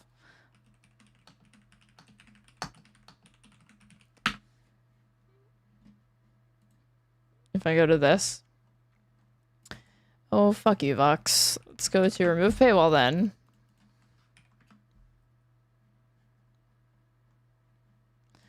Okay, I want it to not look like an HTML nightmare. Let's see. So this is written in 2018. Israel's hugely controversial nation-state law explained. Supporters call Israel's new Jewish nation-state law a defining moment. Critics say it's apartheid. What do you want to bet that this explainer from Vox still obfuscates the point, like, too much? Like, does it actually clarify and explain to people that, like, yes, it's an apartheid? Or does it kind of be like, some are saying this, some are saying that? Who knows what the truth is? But whatever, I only bring this up because, again, this is 2018 and Israel's never stopped building settlements. Israel passed a controversial new nation-state law last week that's sparking both celebration and fierce debate over the very nature of Israel itself. The law does three big things. It states that the right to exercise national self-determination in Israel is unique to the Jewish people. And Jewish people are not the only people that live in Israel, by the way. It establishes Hebrew as Israel's official language and downgrades Arabic, a language widely spoken by Arab Israelis, to a quote-unquote special status. It establishes Jewish settlement as a national value and mandates that the state will labor to encourage and promote its establishment and development. This is enshrined. This is Israeli state policy law. This is all supported by Bibi Netanyahu. So when you talk about, I'm against the settlements, I'm leading the fight, against there being expansion of Israeli territory into the West Bank. I'm against those things, but then you won't call Bibi Netanyahu a war crime. Even if we put aside the genocide in Gaza, which there's no reason to, but let me just do it. Just the shit that's happening in the West Bank alone is like so fucked up. It's beyond comprehension. Stealing land from people that are stateless and impoverished. And he won't just unequivocally say, not only is it bad, is it wrong that I don't support it, that anybody who does is a war criminal. Leader in bringing an end to this crisis. And I get these questions all the time that to me undermine my urgency. I think the thing that Democrats get so frustrated with, where we are right now, where you see like the Zoran Mamdanis and the Graham Plattners rise up, because they can go on podcasting and you can say, do you think Benjamin Netanyahu is a war criminal? And they just say, yes. Yeah. And that's the end of it. It's not all of the rhetoric answering. It's like what happens to Democratic politicians, they go through this like prism, and then we can't ever get like the answer to yes or no conversations like you do with Bernie and others. And that's the frustration for the Democratic base. Do I think Netanyahu is worse than Trump? Yes. Do I think that we... Oh, here's what you want. Comes up with a different question she didn't ask and answers that instead. Is Bibi Netanyahu worse than Trump? Yeah. Okay. She didn't ask that.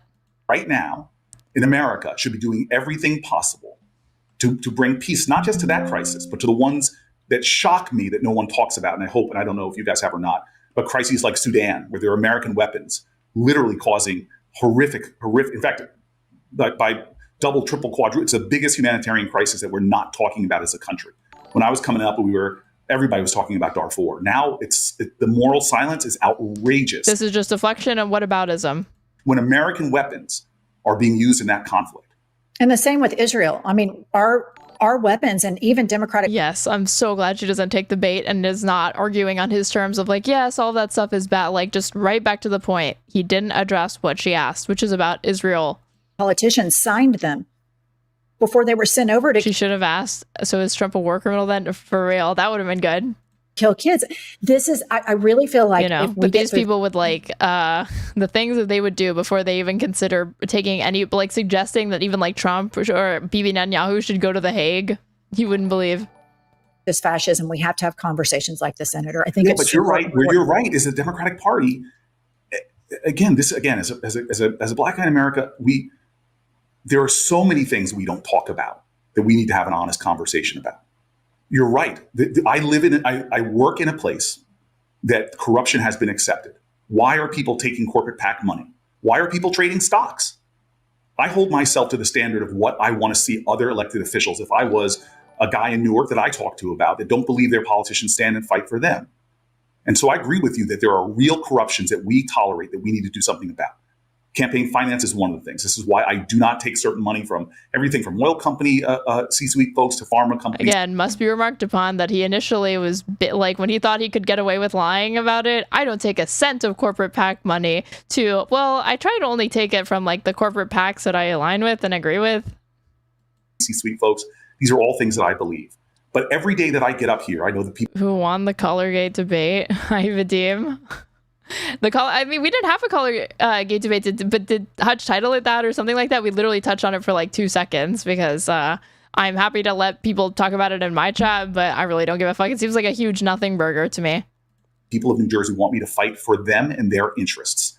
And so when it comes to the fights we're in right now, I'm happy to be in a trench with everybody in my caucus, from Mark Warner all the way to Bernie Sanders, the whole caucus. We are united in a fight right now that I'm hoping, despite the disagreements within the Democratic tent, that we all can unify and say it's outrageous for people's healthcare costs to double their premiums. It's outrageous for 22 million Americans to lose their healthcare. It's outrageous for hospitals to have longer waits at the emergency room because people are going there to get their primary care.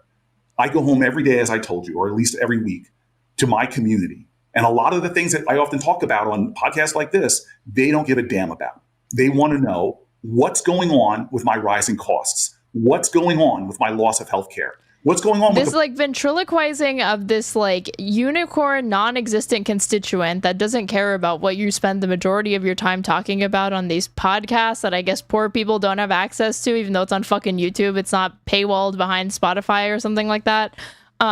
being like, nobody actually gives a fuck about this except you like, you know, snooty like white liberals and your privileged ivory towers. You're so out of touch, unlike me, you know, really in touch with my constituents or whatever. It's just, one, it's a mystery. Two, it is like you're totally behind it. You're hiding behind this person that you're just saying like that's what they really think and they don't care about it. Okay. The poisoning of my communities, because everybody wants to talk about them being an environmentalist, but nobody's talking about the toxic sites that are in communities like mine and community. What's going on with the fact that giving birth in this country is one of the most dangerous jobs you can have, especially for Black women. And so I hear you when I'm down here in the Beltway or get on podcasts, everybody wants to talk, well, you didn't vote 100% this way. Nobody asks me about that in communities that I'm fighting for in New Jersey. What they want to know is, what are we doing to make the American dream that I can buy a home, that I can afford health care, that I can afford. And like, what's he doing on that front? He brings up, here's what they really care about. And it's like, are you leading the fight on that, dude? I don't know that you should be bringing it up. You know, like, are you like a champion for Medicare for all or single payer? No. Why are you talking about that then? He's America first now. Yeah, exactly. I mean, Dems in a lot of ways to me are actually like the true America first people. Like they, like what criticism does the mainstream Democratic establishment have of any foreign policy decision that's going on right now? Like, if they believe they take the like intelligence agencies and all of this, that like everything going on is like in the interest of the United States and it's not really questioned. This is what I was talking about. Okay, so this is like Chapo, where like Felix was noticing like the way that like politicians in both political parties are now trying to escape accountability related to like Israel, and as the public's consciousness of this particular issue is rising, the way that they are just like twisting themselves into knots and getting called on like the most blatant lies, like what you're seeing with Cory Booker. And the way he explains it is so funny to me. Themselves. How can you expect Israel to have responded in any other way than the way it did? Hamas caused these bottlenecks, it stole the aid, it did this, it did that. They can't deny what's in front of them anymore. We're past that. That's the thing that only really happens in. No Justice MTG, thank you so much for rating, you guys. We're looking at Cory Booker. This is Cory Booker right here. This Cory Booker on the I've Had It podcast twist himself into knots, trying to explain why it's not a problem that he takes money from AIPAC, that nobody actually cares about the genocide except for these bourgeois, blue-haired, very, very online libs, and poor people don't care about fascism, apparently. And in betwixt that, I am drawing attention to this segment on Chapo that made me laugh. You know, Republican circles or in the German discourse. But they will go to, this is so horrible, but it couldn't have happened any other way. You saw how the Palestinians acted. They did this to themselves. I mean, I think a good example of that, I don't know if you saw recently the interview that Pete Buttigieg did with, Andrew Callahan.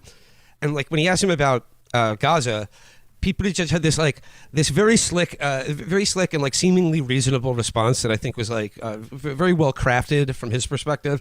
And basically what he said is like, look, like here's a couple of things that I know are true. Like every day what we see. And we can look at that next really quick because it's not even like a long clip and I didn't get to look at it when I was reviewing it with Smug the other day. Happening in Gaza are like unrestrained war crimes and atrocities. But on October 7th, we also saw unrestrained war crimes and atrocities. And like these two things I know are true. And it's just sort of like, well, good thing we're funding both sides of this atrocity. You know what I mean? Like maybe we should just stop giving money to all these atrocities. It's just like the fact that they're weighed in the same, and it's like it's not ever remarked upon that like one of the sides doing these war crimes are being funded entirely and armed by the United States, like would seem to like one would outweigh the other in terms of both the scope of it and our moral and physical culpability. Funded entirely. You would think that, Will, but I guess not, right? Like what Cory Booker is trying to point out is like draw these equivalencies where there are none to be made of like of things that like, again, the left is critical of. Like the fact that like we're collaborating with like the Saudis or like the UAE to engage in this sort of shit, but it's like it's not good, obviously, but there is a degree of separation at least between like, oh, the UAE transferred weapons to Saudis who used them on Yemen, and like we backed like rebel, like stuff like that. There's at least a little bit of that. With Israel, you're talking about uncritical weapons transfers. You're talking about arming them to a T, openly, gladly, and proudly to do this shit. Entirely, I mean, the casualty count is so. It's not. There's like not like a realist argument being made or like a real politic of like, oh, we have to because it's in the strategic interest. There's no like abstract. It's like, no, we support the state of Israel. much more severe by this point. I mean, they dropped, I mean, when October 7th first happened, what did we see from Biden and Netanyahu? This was, 4 9/11s, 10 9/11s, 20 9/11s in contrast to Israel's population. I mean, once it became clear that it had to have been countless more for Gaza, considering its population, that they dropped that line. But they still have to maintain that what happened on October 7th was equal to what has befallen Palestinian society itself. I mean, just today, they're doing that Paramount Plus show about October 7th that is Israeli government approved. I mean, they're posting about how beautiful this show is and how important this show is, coming on the same day that Barry Weiss has been appointed as the editor-in-chief of CBS News by Larry Ellison. No, they're going to fight as much as they can to avoid actually adjusting their viewpoints in any sort of substantive way. They have to, because to actually change their view, I mean, it would require an entire rethinking of the liberal order, of how we got to this point, about the U.S.-Israel relationship, and that's not possible. That's not going to happen. Not as long as Larry Ellison controls everything. The thing that I found like very notable about Pete Buttigieg, his repulsive answer on that show was the way he said Pete Buttigieg's name, Pete Buttigieg. You notice how his preamble was, it was something to the effect of, well, no matter what you say on this, one side's going to yell at you because they feel like you didn't see their thing. Pete, you're saying this because when you were on Pod Save America or Pod Save the World or whatever fucking podcast that was, And that shit is so annoying because, again, it like is immediately priming the audience to be like, nothing I say can ever satisfy anybody. There's just, everybody's crazy on this. This is the clip that we'll look at. Andrew challenges Pete Buttigieg on Israel. This is an amazing thumbnail. You got yelled at because you were an idiot. But I do think that is how liberals in America, and probably for most of the EU, that's what they figure is their way out of this. That they're in fact taking a cue from the right. If you recall, in the first 6 months of this, the right's line on this was it was fucking incoherent. I saw the dumbest shit I have ever seen. Okay, so it wasn't. He's saying that Democrats are now starting to echo what Republicans have been doing. That was the point that he was making.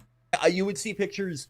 You would see things that were like, it was like a meme where it's supposed to be like rockets being fired by Hamas or PIJ, and then missiles being fired by Israel, and it's like America has to fund both of these. And this generalized, idiotic line of what, who cares? Leave us out of this. As if we aren't the main reason this is in its current form. The main reason why they're even able to do this shit. This is our genocide. It's not theirs. It's ours. As if we are not the thing that is propping up Israel and has shaped everything leading up to this fucking point. But that is going to be the liberal line going forward.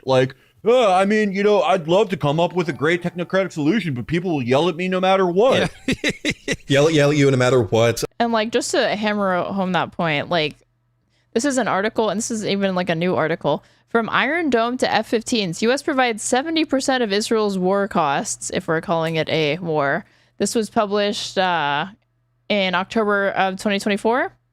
The U.S. government has spent at least $22.76 billion on military aid to Israel from October 7, 2023 to September 30th of this year, according to a report by Brown University's Watson Institute for International Public Affairs as part of its Costs of War project. About $17.9 billion was spent on direct military aid to Israel and $4.86 billion on U.S. military operations in the war zone, including actions against Houthi forces in Yemen, such as deploying aircrafts and air defense batteries in the region.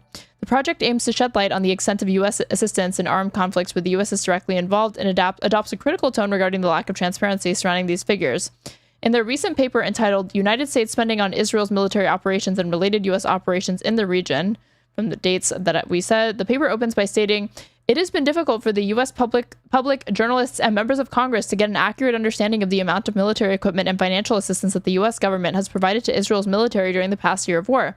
There is likewise little U.S. public awareness of the costs of the United States military's own related operations in the region, particularly in and around Yemen." The study was led by this professor from Harvard University.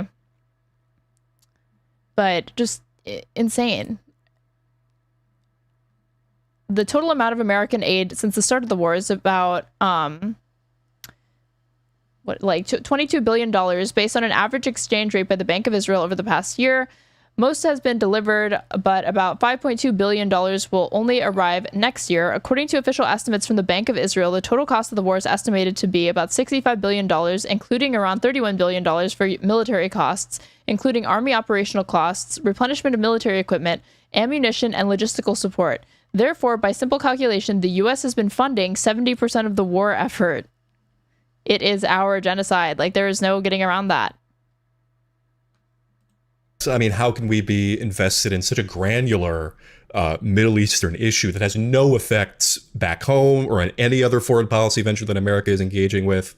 I mean, what frustrates me also is, like, I see certain Democratic politicians, they realize that this issue is toxic, that even if they don't personally care about it, that other people care about it, and it pisses them off to no end. So they have to find different ways of triangulating talking about it. Like Ruben Gallego, the Arizona senator, I think. When he was questioned by a constituent about Biden's and the Democratic Party's support for Israel in this war, he started talking about how Trump was responsible for the entire thing. He had to find a different way of speaking about it. And when he was called out about it, he refused to back down on that point. They know that they have to change in some fashion or another, either in ways of talking about it or whatever, on this one issue, but they don't want to budge on anything else, or else that whole pack of cards starts tumbling down. They have to care about other things that America is doing abroad. Well, it's so weird. I mean, it's equally weird whether it is from, like, you know, the fucking right wing guys who just vote for any fucking mainstream Republican, at the end of the day support anything any mainstream Republican do, and are in fact like the mirror image of the people who had a left liberal patina on them for the entirety of the first Trump administration and just reverted to mean the second that it became clear that they were going to have to vote for Biden again. But these people trying out, like, specifically people who held cabinet positions in the Biden administrations and fucking senators trying out this line of, like, it's this ancient conflict that we don't have anything to fuck to do with it. And it's like, so gross. There's a photo of you from like a year ago, like helping the ghost of Sheldon Adelson circumcise like a child. No, don't tell me this. There's like a photo of you like living in a giant menorah. Like what the how are you trying to And this will literally be the case with Booker, because there's photos of him like with Rabbi Shmuley from college or something like that they also bring up. So like his version of this, like, you know, him like, I don't take a cent of corporate PAC money. What about AIPAC? Well, you know, can a guy eat? Like, I got to take a little bit of lunch money. And then being confronted on the fact that he has photos with Netanyahu after he's like, oh, well, I think he's worse than Trump. Then why do you have photos of like yourself smiling with him? What the fuck, dude? Pay the groceries or pay for childcare. What are you doing? I spoke to the Teamsters last week. Packed room. Pissed at the Democrats, pissed at the Republicans. By the end of the speech, I had them on their feet applauding because I was saying things that they're not used to Democrats talking about, which is screw all this stuff that talked about up here. What are you doing for me and my family to represent us? I want to get the Democratic Party back to the basics that makes people believe in us again. And first it is getting rid of corruption. And corruption means that I know my politician isn't bought and paid for, that I know my politician isn't trading stocks on information that I don't have, that I know my politicians aren't playing to somebody else's tune. Second is, what are you doing to make my life economically easier? Because And what is your answer to those constituents, dude? Because you just said that you take money from different corporate interests. So how do you explain to them with a straight face that you're not contributing to the very thing that they're complaining about? 50% of this country can't afford America anymore, can't afford the American dream. Third, what are we doing for families? Because raising a kid in this country increases your chance of going below the poverty line by over 100% just by having a child, because that's how expensive it is. And again, healthcare, being able to have a child without dying. These are the basics our party wants. People don't want all the bells and whistles. They don't want all the bullshit political talks that we all always get tripped up on. What are you doing for us? And the fight that we're in right now in Washington against Donald Trump, and you and I might agree on a lot of the things, threats to democracy, a lot of these things that we talk about. But when I go home, people are just so pissed off that they can't afford America anymore. And that's what we need to be talking about. Listener, sometimes it's so What difficult. we really need to be talking about is not my record, not who I take money from, and from this other thing that I'm probably also not doing a ton to like make a meaningful dent into. Damn, Shouty. Okay. Pivoting just a slight bit.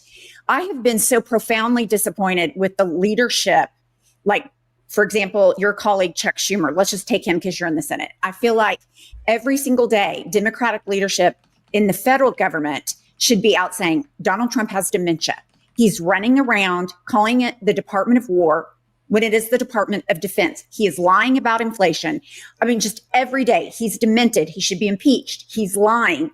And I am not seeing that. I see sound bites a little bit here and there. And what can we do to break through? She has to watch Hutch's stream so she could learn about Hakeem Jeffries' record of standing up to Trump. To the Democratic leadership. Because that's how people learn about politics in the 21st century, right? We need every single day. And I understand talking about healthcare and women dying. We live in abortion ban America, or I do. And so I understand women are dying, adversely impacted even from that. Like, here's the unfortunate reality. If something happens in Congress or is passed by the Senate or by the Supreme Court, unless a media outlet reports on it, unless Democrats or Republicans make a stink about it, it's like it didn't happen. Why do you think Donald Trump is not getting that much shit about the $20 billion that he's bailing out Argentina with, or the fact that he's like starting a fucking drug war like with Venezuela and is like signed Pentagon contracts, or one of the largest corruption scandals between himself, Witkoff, and the UAE, and all of their businesses being intertwined? Probably one of the largest corruption scandals in the 21st century. It barely gets anything. Like, if it doesn't get talked about, it's like it didn't happen. That's how it works. Black women. I have seen the research. I'm involved in an organization that we're trying to bring that to the voters. But right now, like, we're fighting fascism. We're fighting military masked in the streets. So why do I feel so disappointed with the federal leadership when I see like Gavin Newsom and, you know, the mayor of Boston, J.B. Pritzker, they're out there fighting every day. And I see a vacuum. Okay, so I mean, again, I was raised in the civil rights tradition by parents that fought. Oh my God, dude. Like, can you ever respond to a point ever? This is like PBD levels of redirecting the conversation back to himself. She just went on to make specific, very, very fair and specific criticisms of the Democratic establishment, the way that they're not like meeting the moment. They're not opposing Trump. They don't seem worried about all of this Democratic backsliding, about these authoritarian tendencies that you're seeing left and right from this administration. And she's like, can we get like a crumb of like rhetoric? Like, she's not even saying like substantively, obviously she wants it to be met with the material agenda, but she's saying that like, to the like, if you don't have the numbers to vote for this shit, then at the very least you should be going out and screaming from the fucking rooftops every single day that what's happening is illegal, is unconstitutional, is not normal, is very dangerous, and that you're doing everything you possibly can to oppose it. And he's like, lady, I don't know what to tell you. I'm the son of people that fought for civil rights. What do you mean you don't know what to tell her? She just like, what the fuck? And this is how you know that they're not actually doing everything that they can, because he would immediately be shaking his head and be like, lady, I know like maybe that applies to other people in my party, but here's what I've been doing. And he wouldn't be reaching for these like nebulous anecdotes about I have these fruitful conversations or whatever. He would be talking about legislation that he's delivered. He would be talking about even bragging about the filibuster or the fucking Booker buster or whatever. The fact that he was saying that like, I'm so bothered by this that like I was just attempting to disrupt order for as long as possible for over 24 hours. Like, nothing. This is what he reaches for. It's bizarre. Like, the same guy that has the talent, like somebody pointed out, to move the conversation from like AIPAC to fucking Teamsters does not have the ability to defend his record or to defend the party in this moment. And it's like, maybe because they're indefensible, but that's not even true. There are things that he could point to that if I were put on the spot, that I could point to as examples of like forceful opposition that Democrats have made in this moment, and just how they need to expand it. But he can't even come up with that. He's truly at a loss. And so these are the things I know. When I was home in January, I got cornered in the supermarket in Newark, one we brought into a food desert. And my folks know me, and they get upset with me. Why aren't you Democrats doing this? And I tell them, well, we're not in the majority. We can't. Why aren't you doing it? Well, we can't call a hearing. And then after going back and forth, this guy who's known me since the 90s and I had a beautiful afro, said to me, are you an American or Americant? And then he says to me, he goes, where's the guy I voted for who did a hunger strike for 10 days in the projects and made everybody in New Jersey pay attention and we solved problems? Where's the guy that moved into a mobile home and parked it in the worst drug corners in our city? He started marching through my career over 25 years and saying, this is the guy that I knew that made a way out of nowhere, didn't wait for leaders, didn't wait for permission, fought the fight. That's why we went back. And I said to Hakeem Jeffries, we need to do an all-day sit-in on the Capitol steps that broke through, had over 100 million impressions. That's why I did 25 hours on the Senate floor, which was to break through. 340 million people liked it on TikTok. What I'm saying to you right now is that I've learned in my life, in all my battles, to end a corrupt machine in New Jersey, to turn around a city nobody said to be turned around, and even right now in this fight, that leadership is not a job, it's not a title or a position, it's action and example. And you say Chuck Schumer this, Chuck Schumer this. I'm telling you right now, most people in my state do not know who Chuck Schumer is. Right. They don't. They can't name him. They can't name Hakeem Jeffries. But I try to do things down here that are different. But they should be able to name Hakeem Jeffries. What the fuck? He should be a household name. He's a fucking modern civil rights hero. Unusual. And that people know I know my name ID in my state is pretty high. People know I'm fighting for them and I'm finding creative ways to doing it. But that's not because I'm a senator. When my staff and I sat around and said, what do people know you for? What do they know you? How do they know you about? How do they know what you're fighting every day to try to get done? It's really about where do you stand in a crisis? And so I hear you guys about Chuck Schumer this, Chuck Schumer this. I do not go back and prosecute a case on Chuck Schumer in New Jersey at all. I prosecute cases for my communities that are desperately hurting right now. And if I spend all my energy on who's a leader of the Senate, as opposed to just being a damn leader myself and finding ways to let my people know what the issues are and fighting for them. Let me be blunt with you. I'm on 20 social media platforms. Just pick one of them. Instagram last time, 50 million views just this last month on the content that we put out there. Most of them are people that follow me in the New Jersey area because we want people to know what we're about and what we're fighting for. And we find crazy creative ways to break through and let people know. We've championed the issues you're talking about. I've led in the Senate and got a lot done on expanding Medicaid and dealing with the maternal mortality crisis. I'm the one that called Biden up and got all the lead pipes in the ground, the funding for those things pulled out. The receipts I'm able to bring back to my communities of real things that we can point to is why I'm here in the Senate.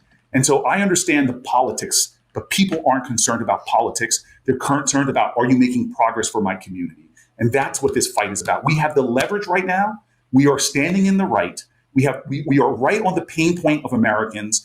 And if we do not fight here and fight now, you all know this, that the tsunami that's coming, the 2026 Medicaid changes, the 2026 ACA, this is stuff I don't say, the ACA. Is this a rerun of the 24-hour filibuster that he did? Because Jesus Christ, I'm not going to say that everything that he's been saying the last few minutes is like non-responsive, but holy shit.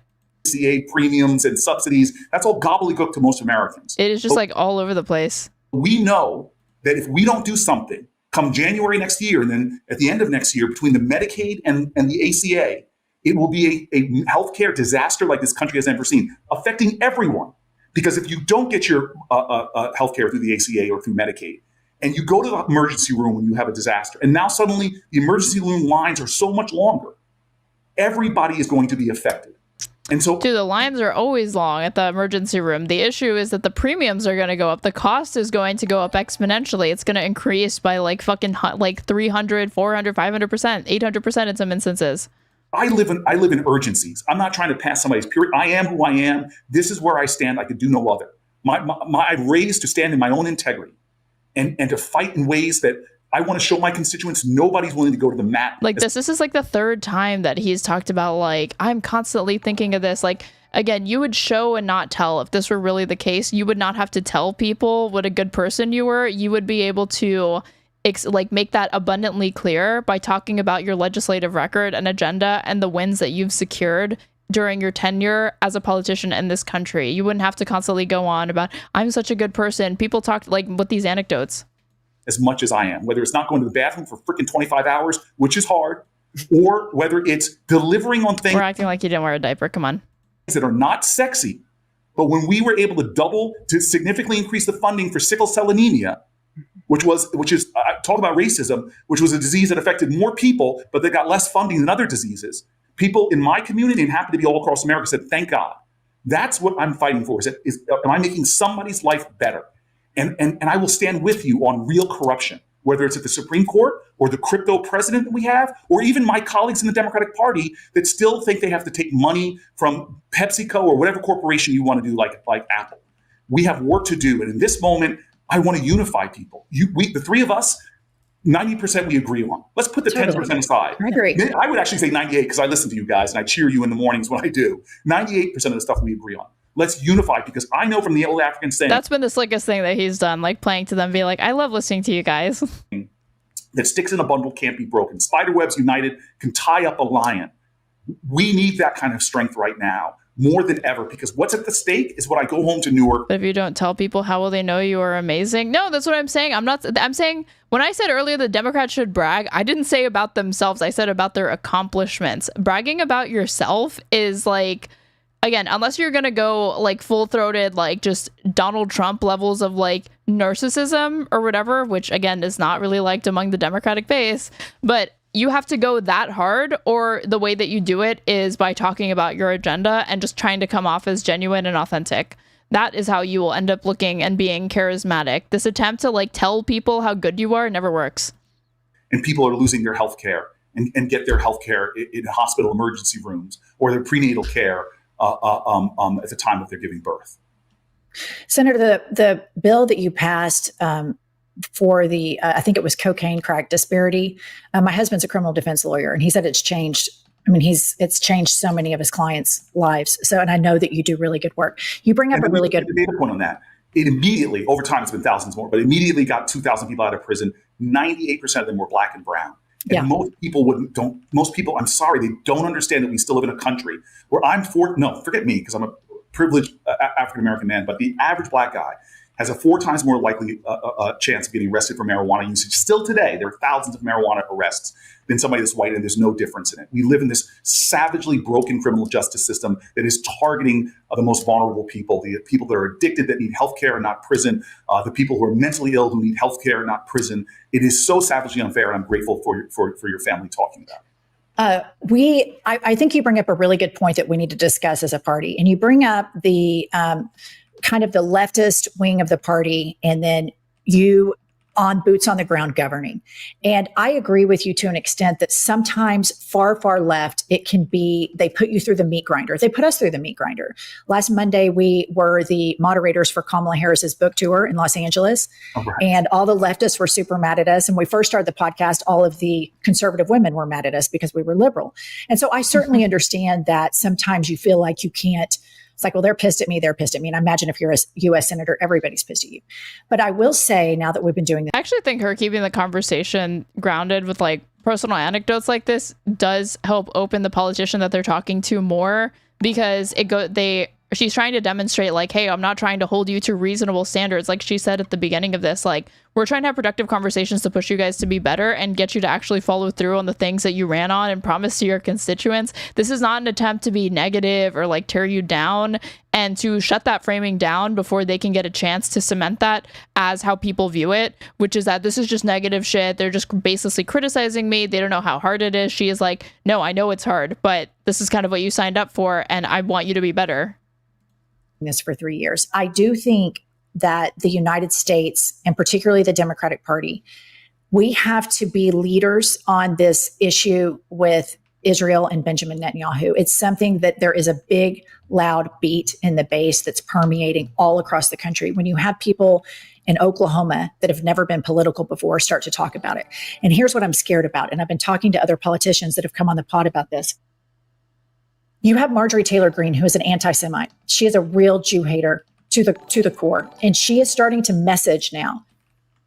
MAGA is not America first, where they've been Israel first. And for rural people and suburban people, when they hear that messaging, it allows a grifter and an opportunist like Marjorie Taylor Greene, for people that don't follow the 24-hour news cycle, to say, yeah, why do they have free healthcare and we don't? Why are we sending them all of these bombs and they're killing kids and we don't? I think in order for us to come together as a party in 2026, it's going to take leadership saying, things like Benjamin Netanyahu is a war criminal. We have to stop funding the war. And we've evolved on the issue. And I think it's okay. I think we're all at a place right now where we can accept that we have the leaders that we have. And I agree with you that we agree on 98 out of 100 things. And if we agreed 100 out of 100, we'd be in a cult, would be MAGA. And we're not that. We're always going to disagree on things. And I genuinely hear you when you say people don't know who Chuck Schumer is. You're exactly right. So many Americans do not know who that is at all. We all do, obviously. And I think the economic messaging, but I do think that if the Democrats leave this vacuum there, it's going to get filled by the people in MAGA that are seeing a post-Trump America. And it's super easy messaging with the America First thing. It's just something I want you to think about because I think it's a political liability for... Are you the lady Hasanabi? No, Hasanabi is the male straight raid. Our party right now. They're calling me for a vote. Let me just say this. So first of all, why aren't people talking about when Obama... What do you want to bet that they are not calling him for a vote and he's just saying that to be like, oh, I have to go, urgent business? Was using American jets to bomb, to refuel Saudi planes that were dropping bombs on Yemenis children. Why weren't we yelling and screaming about it? I spoke out against it. But no, it was bad, but we have to talk about current. Please let me finish, because they're going to pull me away. Okay. Why? And again, I've been fighting for more funding for from the Horn of Africa to the Congo to Sudan. Why can't we get people to care in this country enough? Where our top podcasts are saying it's wrong that we are implicated in so many things, people dying on the continent of Africa. Why Haiti? Why can't I get top mainstream media people to give a damn about the atrocities there? The International Criminal Court singles out Israel, but not Iran, not Syria, not other folks. I don't understand. I'm with you on the ending of the nightmare and the ceasefire. I'm with you on criticizing the Netanyahu administration. Like, dude, these people are mad about this. This is so top mainstream media people to give a damn about the atrocities there. The International Criminal Court singles out Israel, but not Iran, not Syria, not other folks. It does not single out Israel. The ICC is literally, like, colloquially known as the International Caucasian Court because they have literally only ever prosecuted, like, African war criminals. They have never, ever tried anybody from the West. Like, Putin would be, like, the first person, if he were actually dragged in front of the ICC, to be, like, a white person or, like, European person to be, like, prosecuted in front of the ICC. That's it. I don't understand. I'm with you on the ending of the nightmare and the ceasefire. I'm with you on criticizing. You really just want, what about Obama when she it's crazy that he's willing to go so far as to, like, criticize Obama before he'll criticize fucking Israel. Obama, who again is, like, still one of the most popular Democrats in the party. The Netanyahu administration. Yeah, like, and what about Iran? Give me a fucking break. Like, there isn't enough discourse in American mainstream media about the threat of Iran, or, like, there hasn't been, like, any, like, there's sanctions on Iran. There's, like, military action that's completely illegal taken against Iran. What? Worse than the Trump administration. But as a guy who is focusing so much of my effort on ending human suffering on the planet Earth, on the biggest humanitarian nightmares, I can't get people with powerful platforms to speak even once about the nightmares that are going on. It drives me nuts. And it makes me feel like I felt when I was representing Newark, New Jersey. To get people in our country to care enough. Why do I stand out and support people that you and others criticize me for voting for? Because I will never forget when nobody cared about mass incarceration of Black and brown people, who stood up for them. Why am I get so... Okay, but Corey, how like, could you imagine how frustrating it would be if every time you tried to talk about mass incarceration, somebody who you were talking to wanted to downplay it by pivoting to a million different topics about other things? Why care about mass incarceration instead of caring about voting rights? Why care about this instead of fighting for a minimum wage? Why care about that instead of, like, you could always do this with every single fucking issue, dude. Angry sometimes about my own party, who seems to be distracted by issues that don't matter, and not to the core of people who cannot afford to pay rent and buy groceries. That's why I've chosen to live where I live. Because every day when I come home, I get snapped back to reality, to people who want me to focus on what matters to them. And so I hear you about what the causes are that are most making headlines. But my entire career, I've cared about the issues that aren't the popular issues, but are the ones that are affecting the most people that are often forgot about or marginalized. And that's what I want to say with urgency. So you and I are going to agree on the big ticket items, but I want to come back on this show. I beg of you and I'll send them. I guess he doesn't consider the genocide a big ticket item. To you beforehand. 3 things that we should be talking about that we're not talking about that are affecting millions of either Americans or hundreds of millions of people or tens of millions of people on the planet Earth.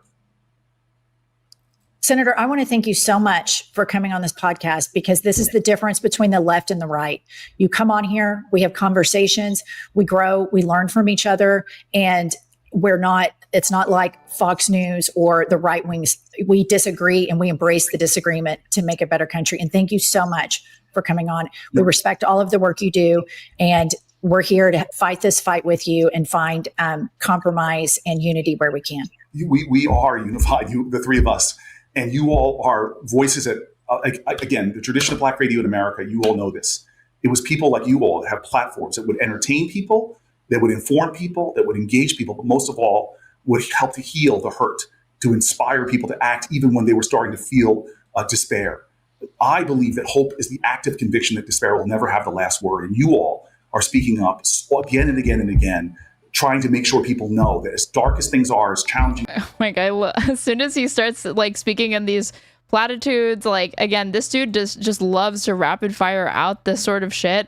It comes off as vacuous and empty, not because each individual thing couldn't be meaningful in some context, but because he doesn't even fucking like, just when that ends up being like 30% of your speech, it is just completely empty. It just sounds like rhetoric and words. These things are, we still have fight. We still have strength, and we still, like my parents said when they marched, we still believe that we shall overcome. Senator, good luck. Thank you. And please come back on. Thank you. Thank you so much. Thank you. Bye. Bye-bye. Okay, here's my thing. Okay. They just can't. Okay, now they're going to talk shit. Let's hear it. And not criticize Israel. There's really something to that. I mean, it's kind of wild when you're in it, that the deflection, he deflected to Obama. He deflected to other places. It's interesting that he can't just stay in that. I mean, like, the Obama thing is insane. Again, like the fact that he is willing to go out on a limb and fucking criticize Obama as a Democrat before he'll criticize Bibi Netanyahu is wild. There's a little bit, but it's kind of the deflection involved in not just staying on that subject was wild to me. Well, I mean, because he didn't say he's a war criminal. He said, I disagree with him. I think he's worse than Trump. So it's like. Well, just when I brought it up again, he said, nobody's talking about Obama. And it's like, motherfucker hasn't been president in 10 years. And I remember people calling Obama a war criminal. I remember it. He was the drone president. He dropped drones and killed civilians. And I distinctly remember it. And he's right. There's a lot of criticism to be made and an accusation that could be made that Obama was a war criminal. It's interesting that he couldn't call Benjamin Netanyahu a war criminal. He's so good on so many subjects. Truly, like when he made the message about nobody knows who Chuck Schumer is. He's brilliant. Excellent. The civil rights stuff, the healthcare issues affecting Black women so much more than it does. That's why I think with CORY, with Senator Booker, it hurts me the most because I like him. Sometimes I can't keep up with what he's saying because he keeps changing the subject. If only there was a word for that. It starts with Phila, ends with Buster. It's almost like he wants you to kind of lose track of what he's saying and just kind of give him the benefit of the doubt that he seems to know what he's talking about. I think he's probably doing a good job. Seems hard enough. Like, that's what he wants. The stuff that I agree with him on, I really agree. And I think he's an effective, compassionate communicator. Yes. When it gets to, it's kind of like the whole Israel thing. It's like, once you open your eyes up to it, my light just went out. That's the mini Booker Buster. Sorry, guys. Once you open up your eyes to it, it's difficult to unsee it. Yeah, it's difficult to unsee it. And we're going to have a disco, you guys. But anyway, and here's the thing. He has a good point that we have to focus on what we agree upon, but I'm trying. So they don't know about the images of like him with Rabbi Shmuley, because I could have sworn that it got brought up. I thought I saw a clip, but maybe somebody else was like quote tweeting with it. To tell these certain politicians, you're creating a huge vacuum. the Israel thing is a huge issue right now. We have funded that country. And I want to be crystal clear that I love, support, and respect Jewish people. And I see the criticism of Israel and their leader and their government the same way that I hope that Europeans and other first world countries criticize the United States right now. If people that don't live in this country who aren't American only say, oh, that's great. It's so great that they have Trump. It's so great that they're doing away with democracy. That doesn't help me. So it's not anti-Semitic to speak out against a war criminal that... It's so depressing that she has to explain this. ...is making Jews less safe. Because I'm sure their native audience knows this, but this interview will attract people that the Booker heads that are out there that are interested in hearing what he had to say on this podcast. Like, she's having to explain this. Worldwide. Yeah. Annihilating Palestinians. And I just wish that the Democratic leadership, I mean, like, if Cory could just go a notch more on this, because I don't think he has any idea what a sticking point this is, how much bigger this issue has become since Kamala's election.